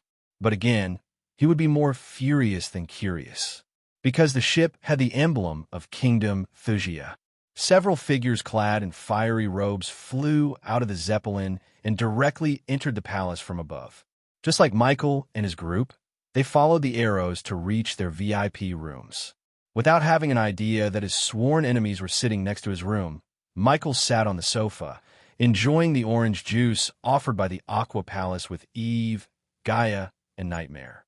At the moment, the stadium was completely packed with people, including the VIP rooms. The Aqua Palace's marketing caused the auction to be one of the biggest auctions in the last decade. Because Michael spent his time brewing potions and Gaia spent her time cultivating, they didn't know much about the items which were to appear in the auction.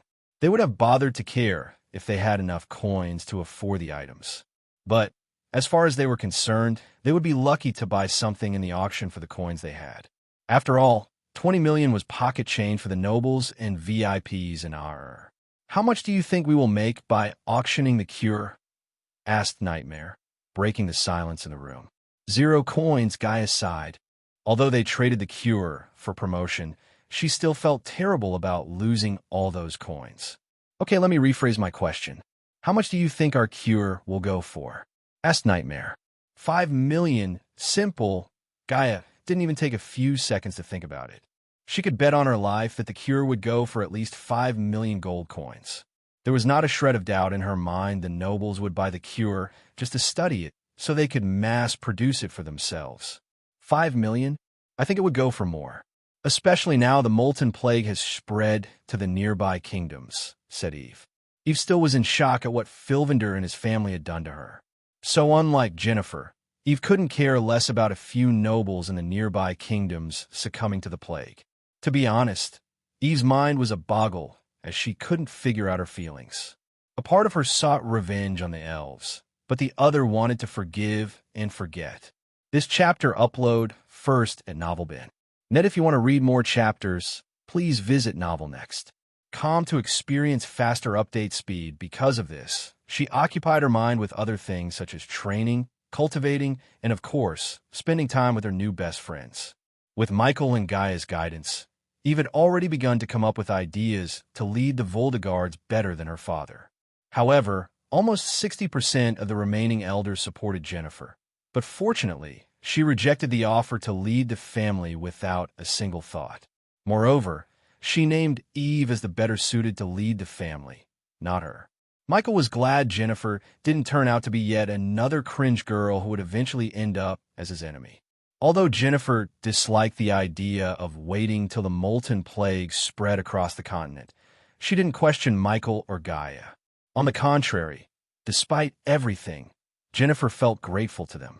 If it wasn't for Ghost, she wouldn't be alive to complain. Good, Gaia grinned. I would be more glad if the Empress herself got sick with the plague. Gaia thought to herself, but didn't dare to speak these words out loud. On the other hand, Michael wondered whether the Thusians would attend the auction or not. After all, they were at war with many kingdoms at once. To this moment, he had no idea that several elders and a minister in Thusia were sitting just next door, having quite a chat with some elders. What's taking them so long? Nightmare couldn't help asking after looking at the crowded stadium. There wasn't a single seat left empty, but still, they didn't start the auction. So Nightmare wondered what was keeping the Aqua Palace from starting the auction. He particularly looked at Eve for an answer, but she had none.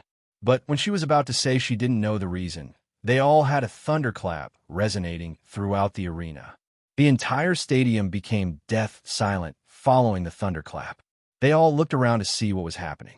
Some thought the auction was about to begin, but people like Eve, who attended auctions before, knew it wasn't the case.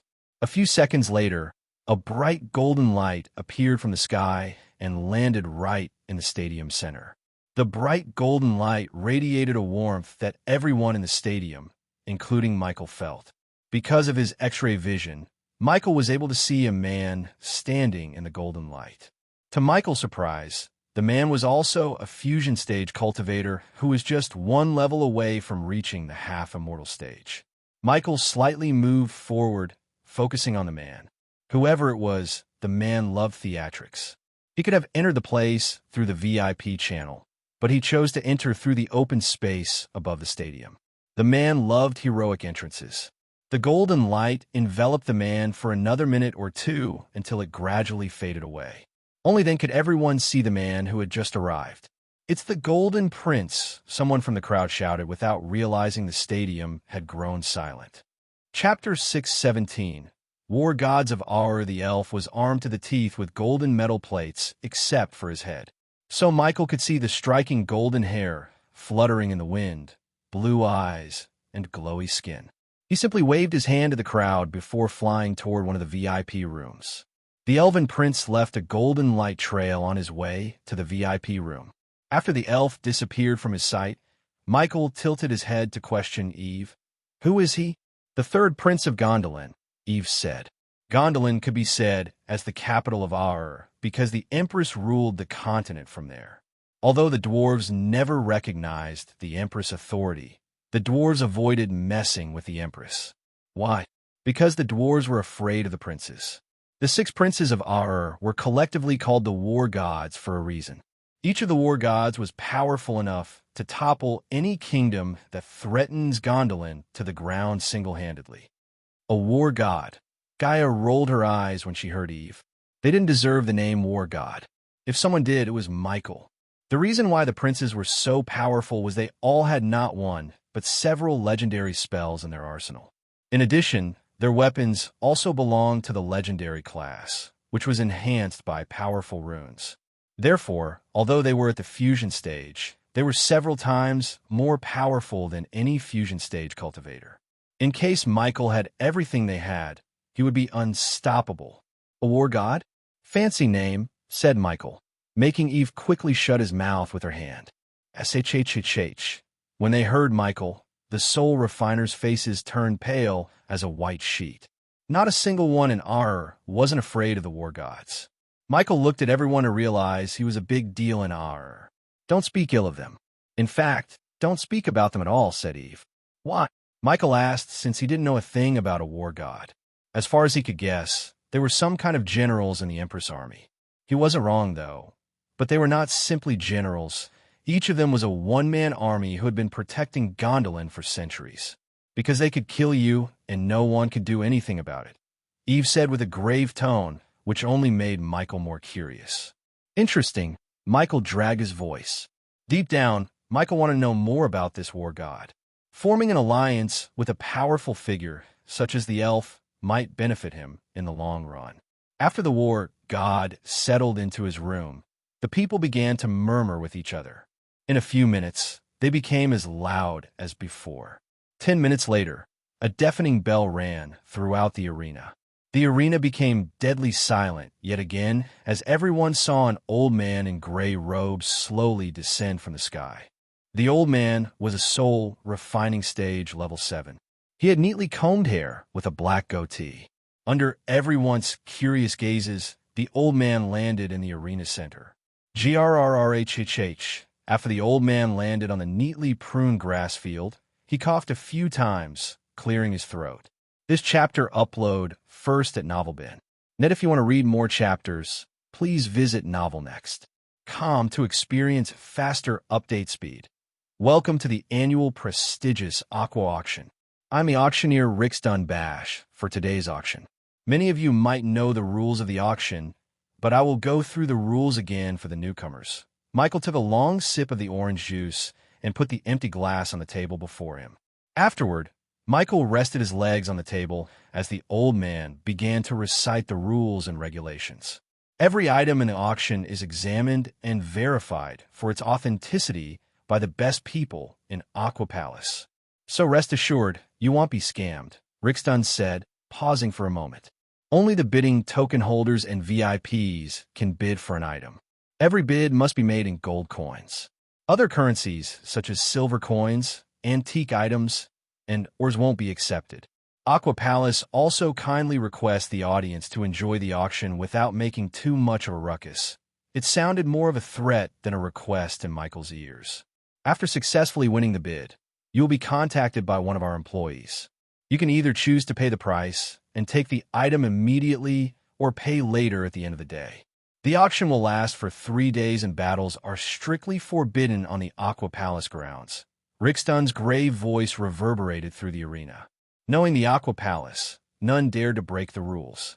After all, the Aqua Palace was owned by the Arctic Hall and the Empress. Well, the rules have already been finished. I think everyone is very clear in mind. Michael was disappointed and surprised at the same time. He expected Rickston to inform them about giving the buyer some protection, but he said nothing about it. What if someone decided to steal the item after one leaves the island? If you don't have the power to hold onto your items, then you don't deserve it. That's an unwritten rule in Aqua auctions. Gaius Saint nonchalantly. That's unfair, Nightmare sighed, feeling disappointed by the Aqua Palace. Even Michael was disappointed too. A prestigious auction like the Aqua auction should provide the buyers some security until they reach their destination. Otherwise, the powerful people could just snatch away an item from the weak. Back on Elon and Azair, many auctions resulted in an all-out war between noble families or between some rogue cultivator and a noble family. Either way, the auctions always resulted in bloodshed. The importance of a teleporter seemed higher and higher in Michael's mind. The crowd remained silent, listening to Rickston without daring to utter a word until he finished going through the rules. Now that I went through the rules, it's time to finally start what you've been waiting for all this time. Let the annual Aqua auction begin. The crowd erupted into cheers as soon as the crowd heard Rickston's thunderous shout.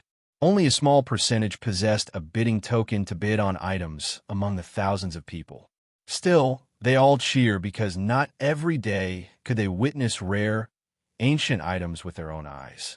Plus, if they were lucky, they could see a nice battle outside the Aqua Island, obviously. Soon, Rickston turned his palms as a black pillar emerged from the grass field near Rickston. A silver longsword rested upon the pillar, glistening in the light. Even from their rooms, Michael could hear the sword humming. The blade had a large, warped crossguard, which was to ensure the blade was both balanced and capable of protecting the owner's hands against any sliding sword. In addition, the crossguard had a gilded eye on each side, a clear sign this weapon belongs to a champion. A fairly small pommel was decorated with gilded linings, fancy decorations for a fancy sword. The blade itself was engraved. Ancient symbols were engraved on the blade, giving the blade a unique look. With a single look, Gaia could tell the sword belonged to the epic class. To be honest, she had never expected the Aqua auction to begin with an epic class item right out of the bat. It seemed like this year's Aqua auction would be a special one. Rickston pointed at the silver sword. This is an epic class weapon. As far as our experts tested the sword, it could give the wielder a speed boost as well as create a low-pitch vibration to void off mindless beasts. To Michael, the sword sounded okay, but the others were so excited as many drooled at the sword. However, Michael had no intention of buying the sword, even though he was in need of a good pair of swords. The starting bid for this sword is 1 million gold coins, Rickston said. This chapter upload first at NovelBin. Net, if you want to read more chapters, please visit NovelNext.com to experience faster update speed. Not even a second passed since Rockston spoke when someone from a VIP room bid for the sword. 1.5 million. Another one bid for the sword from another VIP room. Because the VIP rooms were shielded by the black glass, no one could see who was inside another VIP room. That was why Michael didn't see the Thujans bidding for the sword. Michael noticed Rickston had never mentioned a certain amount to increase for each bid like the auction he had attended. So the bid for the sword went from 1.5 million to 4 million in a few minutes. 7 million. Suddenly a clear, crisp voice echoed through the arena, drawing everyone's attention. Michael turned his head in the voice's direction, but the black glass covering each VIP room prevented him from locating the voice's owner. However, Michael had X-ray vision to see through the mirror. His thermal vision showed Michael a man's silhouette. If he was right, it was the Golden Prince who bid for the sword. The nobles in VIP rooms instantly recognized the prince's crisp, steel-like voice. They wanted the sword for themselves, but it was not worth crossing the Golden Prince. As a result, they all stopped bidding for the sword. "It's bad for business," Nightmare said. "No shit," Guy agreed with Nightmare. "If I had an auction house, I would mask everyone's voice and prevent anyone from revealing their background. That way, everyone can bid without fearing the strong." Gaia was right as always.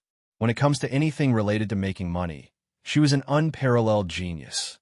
At least, she was more intelligent than the Aqua Palace owners, who didn't think of masking the VIPs. Otherwise, the sword would have gone for more than 7 million. Sold for VIP number 3, the Golden Prince. Rickston shouted, revealing the man who just bid for the sword. Sitting on the sofa, Michael furrowed his brows. The old man had no need to reveal the Golden Prince's name. Instead, he could have simply said the VIP room number. Something rubbed Michael in the wrong way about this whole auction. Is he just showing off, or actually needs that sword? Michael whispered to Eve, "Who knows?" Eve shrugged. At that moment, the crowd had murmured amongst themselves, looking between the Golden Prince's room that had a glowing number 3 floating outside in the air and the sword. Then, a while later, the pillar along with the sword slowly slid into the ground. Let's take a look at the next item. Rickston flicked his wrist as the pillar slowly emerged from the ground just like before. However, this time, a crystal orb was atop the pillar. After the appearance of the sphere, the temperature of the entire auction site suddenly dropped, and many people felt a little cold, including Michael. A white mist slowly blanketed the arena until Rickston clapped his hands together. His clap immediately produced a powerful shock wave that instantly blasted the white mist away. Afterward, he turned his gaze towards the crystal orb. Inside this crystal is the ancient ice dragon's heart. Those who didn't know, Ice Dragon was the last royal dragon who breathed ice instead of fire. Chapter 6:18. The Hunt family and the cure, as Rickston mentioned, the heart inside the ice crystal belonged to an ice-breathing dragon that lived in the treacherous ocean. It was the last of his kind. After the war between beastmen and the dragons, as well as the dragon clan's sudden disappearance, only a few dragons lived in the treacherous ocean. The ice-breathing dragon was one of them. The dragon's coldness could shatter even a fusion-stage cultivator's body. Since it lived in a treacherous ocean, none dared to bother the dragon until a brave adventurer managed to collect a few body parts of the dragon. As soon as Michael heard Rickston, he desired to get the heart for Nightmare. He could think of a few potions that could use the dragon's heart as an ingredient to give Nightmare a new ability. However, he doubted he could get his hands on the dragon's heart. If I started to list out the things you can do with the ice dragon's heart, we will all have to be here the whole day. So, I would directly begin the bidding instead of wasting everyone's time. The starting price of this treasure is 10 million. People gasped for air in shock after hearing the outrageous price. 20 million, right out of the bat, a noble doubled the bid by placing a 20 million bid. That's my current net worth, Michael sighed, thinking how poor he is compared to the nobles in our 25 million. Another man shouted from VIP room. 50 million. Not even a couple of minutes passed since Rickston started the bid, but they had already hit the 50 million mark. It was truly outstanding. Am I jealous of them? Michael questioned himself after seeing the real wealthy people showing how rich they are to the world. Michael was taken aback by surprise. Someone had increased the body by 25 million like it was nothing. Michael activated his thermal vision to locate the rich noble. His eyes scanned all the VIP rooms, but unfortunately, the one who bid was adjacent to their VIP room, which prevented Michael from looking at them. Unless Michael could get his head through the glass, he wouldn't be able to see the nobles. Michael had no idea these nobles who occupied the room next were Thujans. 55 million. A lady with a melodious voice bid for the heart next. 70 million. The Thujans raised the bid once again, and this time, none bid against them. The ice dragon heart was a rare thing, but they didn't think it was worth 70 million. Who are these people? Nightmare asked, shocked by their wealth. They forked up 70 million like it was nothing. Although Gaia was a princess, she had never touched spent coins as lavishly as the other princesses because she knew how hard it was to earn them. Unfortunately, Salisi, Gaia's stepmother, didn't share her thoughts. Thus, she spent the coins on all kinds of expenses, driving the kingdom to near bankruptcy. Gaia knew the value of gold coins more than anyone. So naturally, she hated the nobles for giving away 70 million as there was no need to go that high. They could have increased the bid bit by bit and bought the dragon's heart for 60 million. Since it wasn't her coins, Gaia didn't bother to say anything. This chapter upload first at NovelBin. Net, if you want to read more chapters, please visit NovelNext.com to experience faster update speed. Sold to VIP number 2, the Thujans. The moment Riksdun uttered the word Thujans, Eve felt the temperature in the room drop by several degrees. Nightmare and Gaia immediately glared at Michael to see his eyes reddening. Not only did the veins in his eyes pop, but also the veins on his face bulged. Even with Michael's control over anger, he failed to remain calm when he heard the word Thujans. Ghost. Eve noticed the changes on his face. She slowly placed her hand on his shoulder, asking worriedly, "Are you all right? Why wouldn't he be?" Gaia quickly answered Eve before Eve could make any connection between Michael and Kingdom Thusia. "I am fine." Michael took a deep breath. He could vividly see the images of his sanctuary burning, his elders drawing their last breath, the Thusian soldiers brutally murdering everyone he knew and beating him to death flashed. He would give anything to seek revenge against the Thujans. If it wasn't for the soul part that grew on Earth, Michael would have gone to the VIP room and started massacring them without a shred of mercy. Squeezing Michael's hand, Gaia wordlessly told him to remain calm. "I am fine. Just remembered some things that I don't want to," Michael said, taking a few deep breaths. The next thing we will show you is a last-minute addition to the auction items. I'm positive that all of you have heard about the Molten Plague. Kingdom Thera has been put on lockdown because of this plague. Although we haven't heard of anyone falling sick to the plague outside Thera, we cannot be sure. These are trying times. But if you have a loved one suffering from the Molten Plague or just want to be safe, worry not. The Aqua Palace acquired a cure for the plague. Upon hearing Riksdun's words, the Golden Prince leaned forward on his sofa. So the spies are right. Someone did come up with a cure.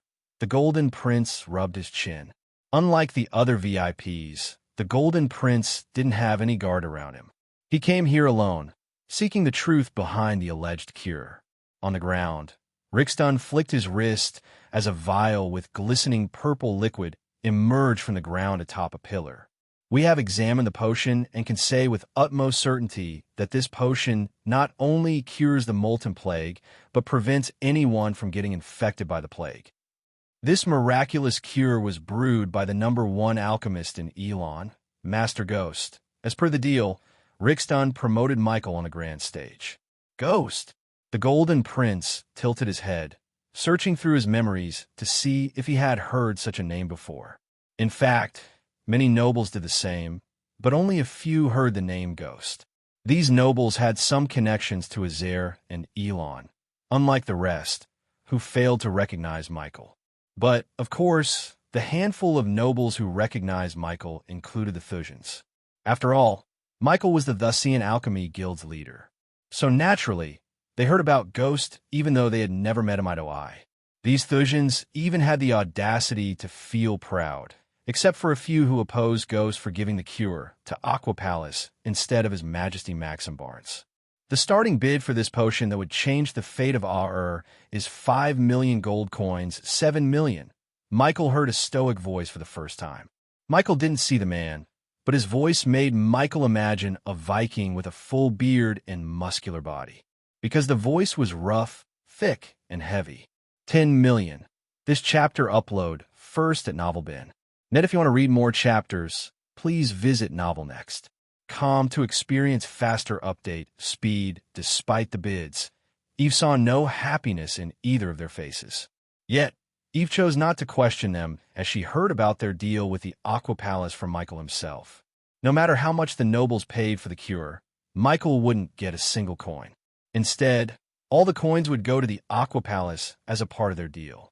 After putting the cure on the market, Gaia knew they couldn't put a 10 million price tag on the potion. Ultimately, only a small percentage in Aur could afford something priced at 10 million. So, to maximize their profits and sales, they had to come up with a lower price and wholesale the potions to each ruler in Aur. These kings and queens would then distribute the cures to their citizens. 12 million, a man raised the bid. 20 million, 22 million. Michael heard the nobles rapidly raising the price of his potion. However, he was surprised to see the Golden Prince remaining silent the entire time.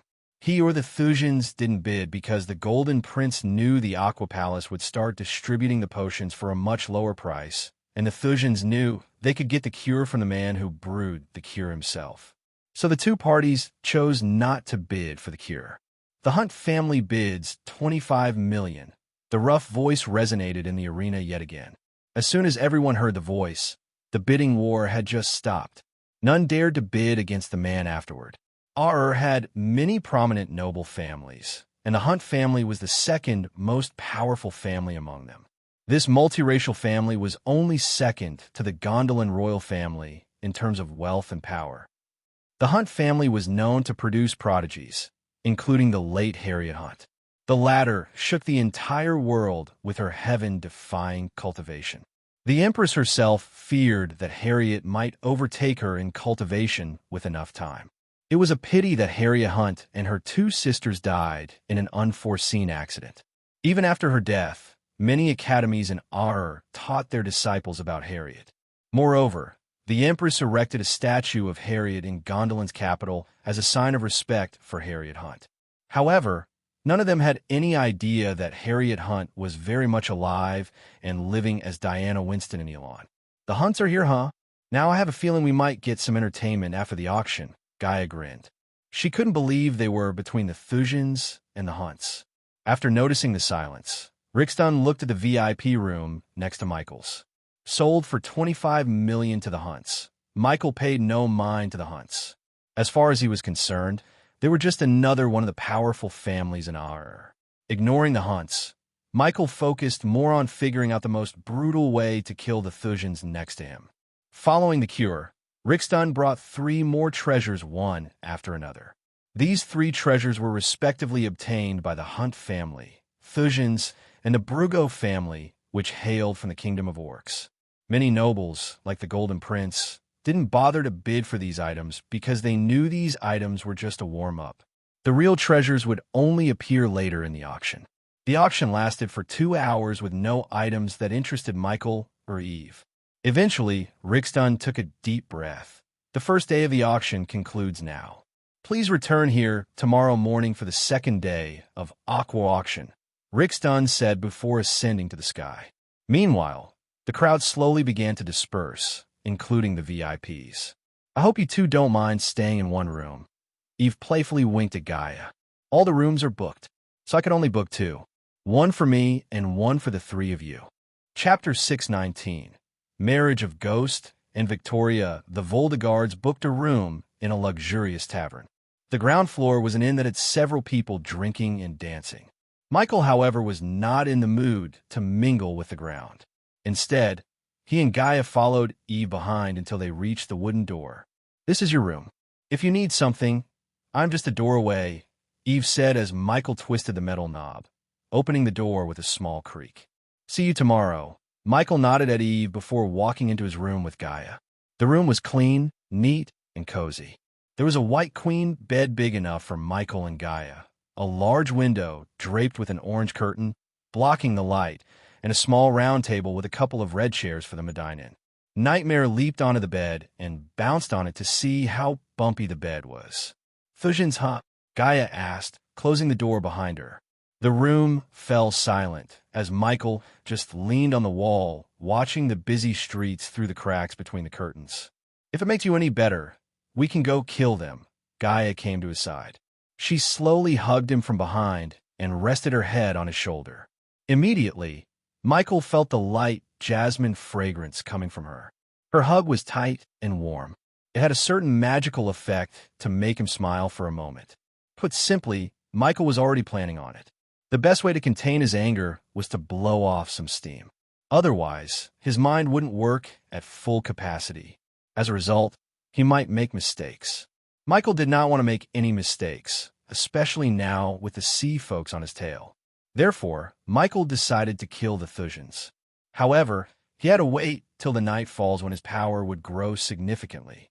Meanwhile, Michael sent a couple of drones to follow the Thusians and ordered Azazel to watch the feed. Michael ordered Azazel to inform him as soon as possible in case something felt wrong. After Heinberg's death, Michael was thinking of something permanent to watch over the feeds coming from the spiders. Since Azazel was in physical form, he would be more useful to Michael outside the dark forest than inside. He wanted something else to take Azazel's place of watching the feed. Why don't we go into their room, make them weaker with the plague, and kill them nice and slowly? Gaia slowly ran her fingers through Michael's chest. Her voice was extremely seductive. If it wasn't for his promise that he wouldn't take her before the marriage, he would have been on the bed right now. But even her seductive tone couldn't take his mind off of the Thusians. Every time he blinked, he could see nothing but dead bodies and the burning sanctuary. After merging with all the soul pieces, the feeling of betrayal became several times stronger. At that moment, he would give anything to wipe out Thusia from existence. Hey Gaia, Michael turned around to look her in her eyes. What do you say we go to Thusia after coming out of Mazeroth? Asked Michael. This chapter upload first at NovelBin. Net, if you want to read more chapters, please visit Novel Next. Calm to experience faster update speed. I thought you'd never ask. Gaia headbutted Michael gently.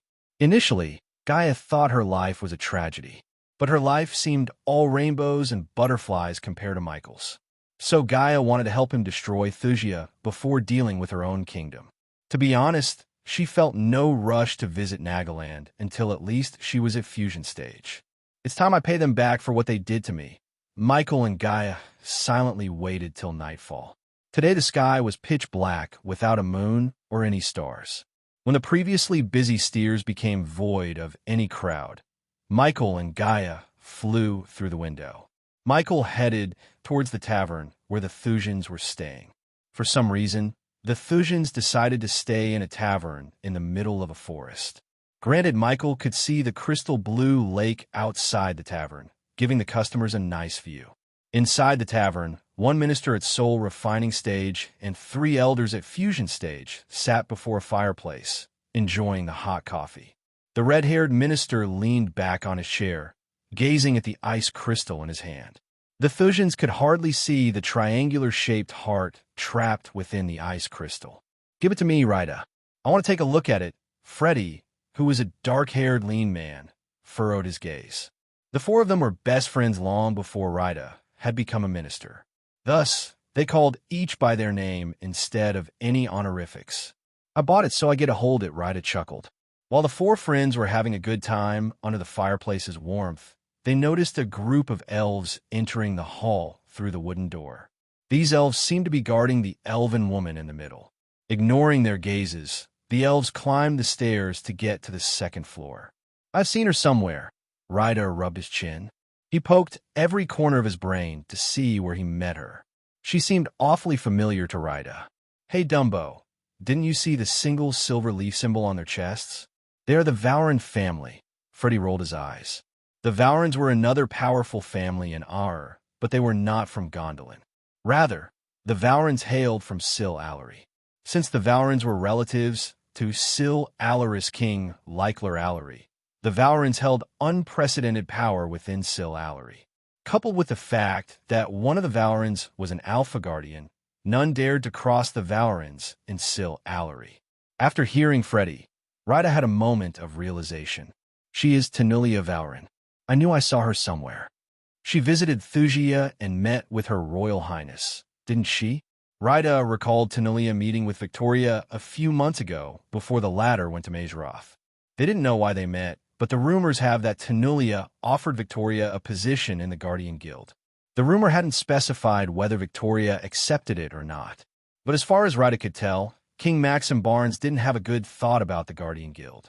So it was highly unlikely for the princess to join the Guardian Guild. Did they bid for anything? Asked Freddie. I don't think so. Answer another one. They must be saving their coins for something else. I was pretty shocked that they didn't go for the Molten Plague cure, Rita said. I am pretty shocked that ungrateful brat didn't give us the cure in the first place, Freddie snickered. Among the four friends, Freddie was the one who disliked Ghost for striking a deal with the Aqua Palace instead of giving the cure for free to them. He felt Ghost was obliged to do that since they hired him as their alchemy guild's leader. This chapter upload first at NovelBin. Net, if you want to read more chapters, please visit NovelNext.com to experience faster update speed. You should vent all your anger while you still can, Freddie. You might not get a chance to do so in the future, Rita said. As a minister, he received insights into Maxim Barnes' decision more than his friends. One of those hot insights was Victoria's suitors. What? Freddie asked. His Majesty is thinking of marrying Her Royal Highness to Ghost, said Rita calmly. The moment Freddie and the others heard him, their bodies went rigid. They were startled as Freddie creased his brows. You're kidding. I kid you not. I heard this from one of Her Highness' friends. Rita took a long breath. They've been thinking about this for some time. I think we will hear more about this once Her Royal Highness returns from Mazeroth, Rita explained. Unlike Michael, Victoria chose to stay in Mazeroth instead of leaving for the holidays. The sole reason for her visit to Mazeroth was to locate the primordial flames. The cold flames might have gone out of her reach, but she wanted to find the second flame she saw in the save, the mysterious black flames. She stayed behind to locate this flame no matter what. What the hell? The last time I checked, he wasn't a noble by birth, Freddie protested. He was born and raised into a prominent noble family. As a result, Freddie treated the people who weren't nobles like dirt. In simple terms, he was a fascist. In fact, Freddie was one of the few who protested not to offer Ghost a position in their guild. True to his words, Freddie tried his best to block the offer. Nonetheless, Maxim Barnes overthrew their opinions and ordered Calvin to hire Ghost. If Freddie valued nobility, Maxim valued power. He wanted talented and powerful people to serve him instead of others. That way, he could rule the entire world in the future. With the cosmic stream, his dream wasn't too far. Do you think His Majesty will give a shit about nobility in this case? He is a heaven-defying prodigy, 5-star alchemist, and now, the King of Bredia. To be honest, he is no lesser than Her Royal Highness in any way. I am with Rita on this one. A bald-headed man named Sindre sided with Rita. I heard about Ghost. His achievements are quite shocking. With time and resources, he might hit the fusion stage within a few years from now on. Once he reaches the fusion stage, I won't be surprised if the Empress herself asks his hand in marriage for one of her daughters. So what if that happens, huh? Do you expect Her Royal Highness to be his secondary queen? Freddie asked with a tinge of fury in his eyes. That's for His Majesty to figure out. Just lay back and relax. We don't get paid to think about their family affairs, Sindre replied. Chodak. Suddenly, as they were talking, they heard thudding footsteps above them. Did you hear that? They all quickly spread their senses to see if there was someone outside. However, their senses picked up nothing. Might be a cat or something. Ryder refused to pay much mind to the footsteps. After all, he didn't need to worry about security, as the place had runes and arrays to stop and neutralize any unauthorized visitors. Chapter 620. Enslaving a God. At that moment, 3 bright lights floated inside a lavish throne hall. The walls surrounding the 3 lights had high, stained glass windows of mesmerizing mosaics concealed by curtains adorned with intricate embroidery and jewels. The thousands of gems on the askew ceiling danced in the flickering light, while the 3 lights looked down upon the marble floor of this grand hall. Their energy radiation was none like anyone the mortals have seen except Diana. 22 years ago, these 3 witnessed Wulfric and Andreas performing the forbidden spell on Diana. The three of them thought they had closed the chapter of Dark Lord forever until yesterday. He didn't only return to this universe, but also had the power to rival them as a celestial being. Just the thought of the Dark Lord made these Skyhall elders shiver to the core. The three lights gradually lost their radiance, showing a silhouette inside each light. How could this be? We were there when the portal to the Void Realm opened. We saw Wulfric and Andreas sending the Dark Lord to Earth. How could this happen? How is he here? A white-haired woman clad in sky-blue armor stepped out of the light. She was tall, stern, and radiated an aura of a warrior. Although she didn't carry a weapon in hand, she seemed like an embodiment of the word warrior. Yet, even a fierce warrior like her stuttered when talking about the Dark Lord. What they witnessed yesterday sent shivers running through their spines. What shocked them further was the Dark Lord sensed their presence. Something must have gone wrong with the ritual. A cold voice resonated in the hall as a short, burly figure with a pot belly, thick, long, bushy beard, and long hair walked out of the light.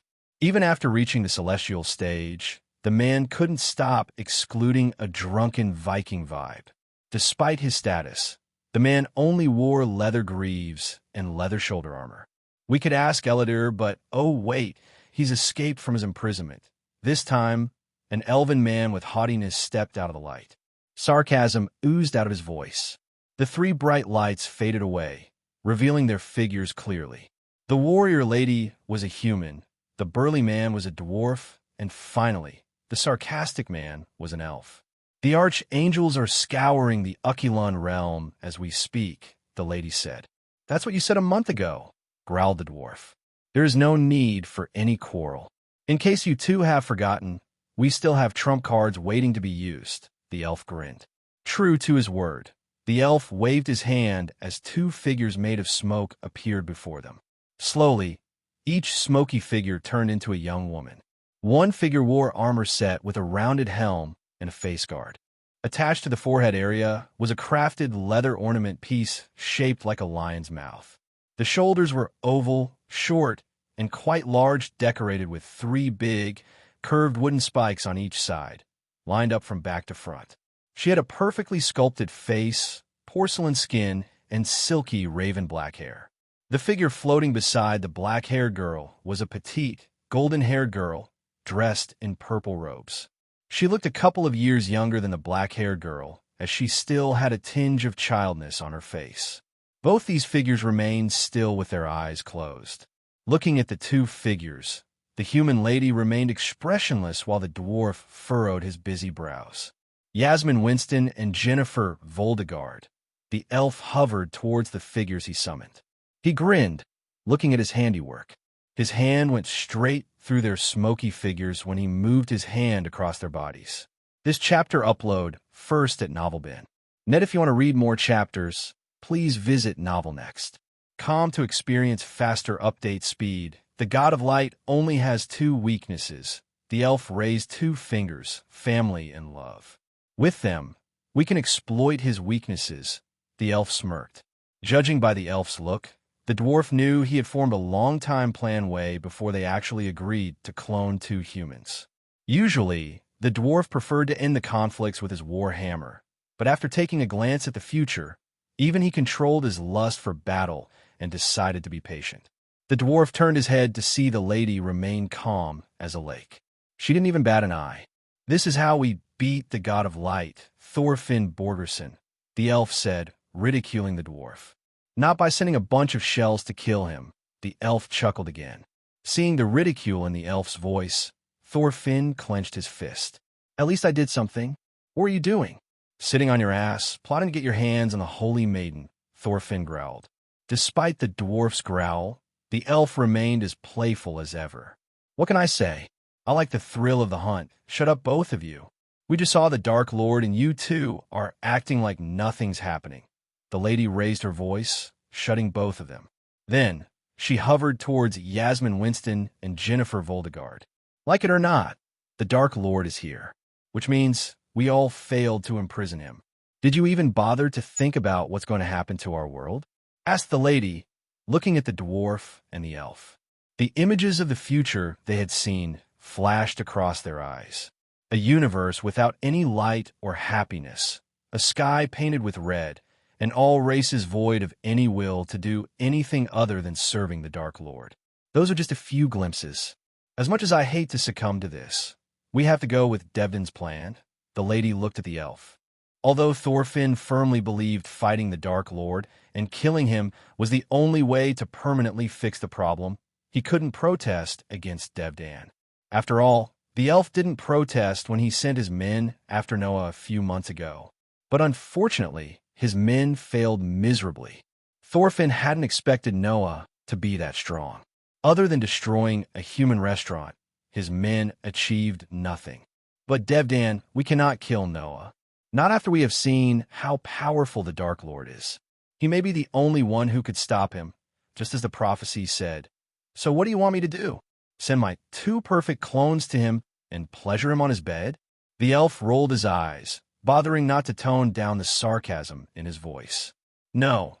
Ignoring Devad's sarcasm, the lady raised her brow like a sword. He is a god. Unlike us, his body and soul would go through metamorphoses while breaking through to the half-immortal stage. Lady Chinjio called it stepping into godhood. Once he steps into godhood, the odds of us killing him will plummet. But reaching godhood comes with a price. During his breakthrough, he would be as powerless as a fish in a barrel. We have to take advantage of that time, the lady declared. Her goal was not to kill Noah, nor to stop him from reaching godhood. The real goal was to ensure Noah would serve the Sky Hall as his sister. After living their lives as gods in this universe, none of the elders were willing to serve anyone else, including the god of light or the Holy Maiden herself. I assume you have a plan, including my clones, Devdan asked her. This chapter upload first at NovelBin. Net, if you want to read more chapters, please visit NovelNext.com to experience faster update speed. Do you remember the forbidden spell we used on Diana to alter her memories? She asked, as the dwarf and elf slowly nodded their heads. Our rune masters had altered the spell to my preferences. Now we could use the spell on Noah during his ascension to godhood to alter his memories. Once we succeed, the god of light will be our weapon and a slave. Finally, a grin emerged on her face. Just the thought of controlling a god gave a certain pleasure despite the situation. That still doesn't help us locate the Dark Lord. Besides, what if he already knows what we did to him and his family? Asked Thorfinn. If he did, we wouldn't be here talking to each other, Devdan said. No more trying to kill Noah from now on, Thorfinn. Instead, send him a few gifts to make him stronger. He would find the Dark Lord for us. We will end whoever hails victorious in the final battle. The Sky Hall doesn't need a god to serve. The lady turned around and walked away from Thorfinn and Devdan. We are the gods, she exclaimed before vanishing into thin air. After she left the place, Thorfinn turned his focus to the 2 human clones before him. So what the hell happened to the real Yasmin Winston and Jennifer Voldegard? Asked Thorfinn, although he had a good idea about their fate, knowing Devdan. You cannot put 2 souls in one body, Thorfinn, said Devdan nonchalantly. Stop your bullshit. You killed them. Killing is a strong word. They sacrificed themselves for the greater good. Isn't that what we all want? Thorfinn felt like coughing up blood. He had lived for hundreds of years, yet he had never seen such a selfish person like Devdan in his life. So hearing the elf talking about sacrificing for the greater good sounded like bullshit to him. Devdan, on the other hand, just ignored the dwarf's glare. You heard the lady. No more trying to kill Noah, Thorfinn. Keep your dogs on leash. Devdan patted Thorfinn on the shoulder. He then just waved at the smoky figures as they slowly vanished into thin air. Sometimes, Thorfinn wished he could just kill Devdan. Although they had reached the celestial stage and lived for thousands of years, their enmity ran deep. The only thing that kept them from killing each other was their common enemy, the Dark Lord. Otherwise, each elder would have plotted to kill the other and succeeded a long time ago. Think about it, Devdan. I am not a smartass like you. But even I could see if the spell failed to mess with Noah's head, you would end up paying for what you did to his cousin and his sweetheart. So pray to your elven gods for the spell to work. Otherwise, you'd wish my ways had worked. With one last grin, Thorfinn disappeared from the room as well. After they had all left, Devdan waved his hand again. This time, a silhouette resembling Rowena appeared before him. When everything's over, you and I will rule this universe together, darling. You and me. Devdan grinned, with eyes full of lust. He had never lusted over a girl in his entire life, let alone a human girl. But something about her made Devdan long for her like crazy. Soon, I will get you. Chapter 621. Ambushing Talia Varenbach in the tavern on the outskirts of Alan Allery, one of the three dukedoms, and where the Aqua Palace was located, Tanulia Varen made her way to the carriage waiting outside. The soldiers followed her close despite her cultivation stage. To be honest, she didn't need any protection as she was the strongest among them. Her guard were only at the soul refining stage. The carriage waiting outside was hooked to horses rather than a Pegasus. Upon seeing the moonless sky, the darkness reminded Tanulia of the Dark Lord. Only then did she notice the horses hooked onto the carriage instead of Pegasus. Her furrowed brow made the old man shudder. As a human, the old man knew the elves' tendency to punch the humans. However, he was lucky that Tanulia wasn't in the mood to punish him.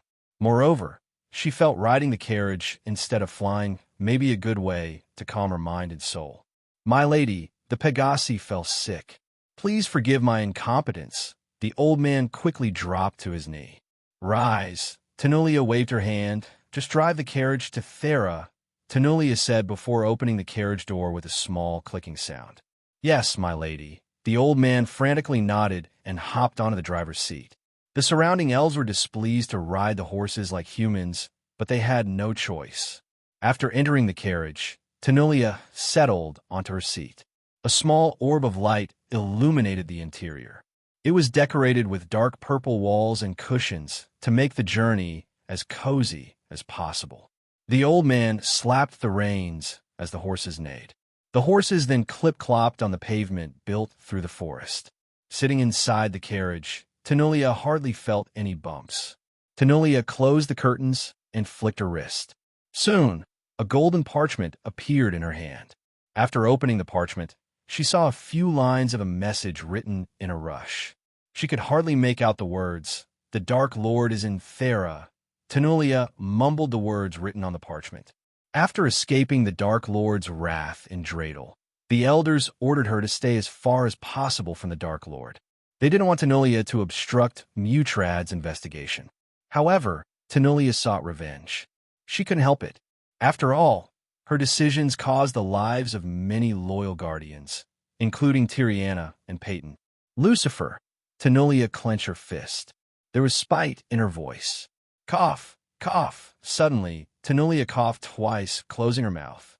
When she moved her hand away from the mouth, she noticed specks of blood on her palm. It had been a couple of days since she had been infected with the Molten Plague. She prepared to transfer her responsibilities to someone else in the Guardian Guild when she heard about the cure from one of Varen family allies, the Hunts. According to them, they would have the cures in their hands by next week. For now, Tanulia and her family used the healing potions they stockpiled over the years. This chapter upload first at NovelBin. Net, if you want to read more chapters, please visit NovelNext.com to experience faster update speed. Avenge me if he kills me. Tanulia heard Peyton's voice in her head. As an Alpha Guardian, Tanulia made countless difficult decisions in her life. However, none of them resulted in utter destruction except in the case of the Dark Lord. She thought sacrificing Tiriana to catch the Dark Lord would be worth it, but not only she couldn't catch the Dark Lord, but she also lost Peyton. Moreover, Tanulia heard the elders were considering making Noah an Alpha Guardian once he reaches the fusion stage from the other Alpha Guardians. Although Tanulia had no objection to making Noah an Alpha Guardian, she didn't want Noah to catch the Dark Lord. Because if he did, Noah would prefer to put the Dark Lord in a special prison rather than end his life. Tanulia sought revenge. She wanted to slowly squeeze the life out of the Dark Lord. There was no way in hell Tanulia would let the Dark Lord live after what he did to her men and her ship. She slammed the cushion in anger. Bastard, Tanulia growled. Blood slowly dripped through her nostrils as she clenched her fist tight. She began to feel weak. Hopefully, She will get the cure soon. After wiping off the blood, she wondered when and how she got infected by the molten plague. She looked at the blood on her face and shoved her thoughts to the back of her mind. To everyone's surprise, the horses following the carriage behind neighed. Tenolia quickly put the scroll down and opened the curtains. She then put her head outside to get completely stunned by what she saw. The 5 guards who were following the carriage were nowhere to be seen. "Stop!" Tenolia ordered the carriage driver. True to her orders, the old man pulled the reins back, slowly stopping the carriage. Before she could step outside the carriage, the old man opened the door for her. Tenolia looked at the shuddering old man. The old man carried a torch to look around. With the torch's dim light, the old man could see horses neighing behind the carriages. To his surprise, the soul refiners riding the horses were nowhere to be seen. "What?" The old man shuddered. By this time, Tenolia had stepped out of the carriage. She noticed the old man gazing behind the carriage. When she turned her head, she could only see the frightened horses but not her guards. Immediately, Tenolia conjured a ball of light that emanated a bright white light several times brighter than the torch. As she cautiously approached the horses, they neighed louder and louder as though they were frightened by something. She surveyed the sight continuously, careful not to miss the smallest detail. "My lady, where did they go?" the old man asked in a husky voice. There was dread and fear in his voice. One moment, the 4 soul refiners were following him behind, and the next moment, they disappeared without a trace. Judging by the frown on her face, the old man didn't think the soul refiners left their horses under her order. SSSHHHHH. Suddenly, the old man heard a rustling sound as he quickly jerked his head in the direction where the sound came. "Cough, cough," Tenolia coughed again. This chapter upload first at NovelBin. If you want to read more chapters, please visit Novel Next. Calm to experience faster update speed, she quickly flicked her wrist, taking out a sparkling blue healing potion from her space ring.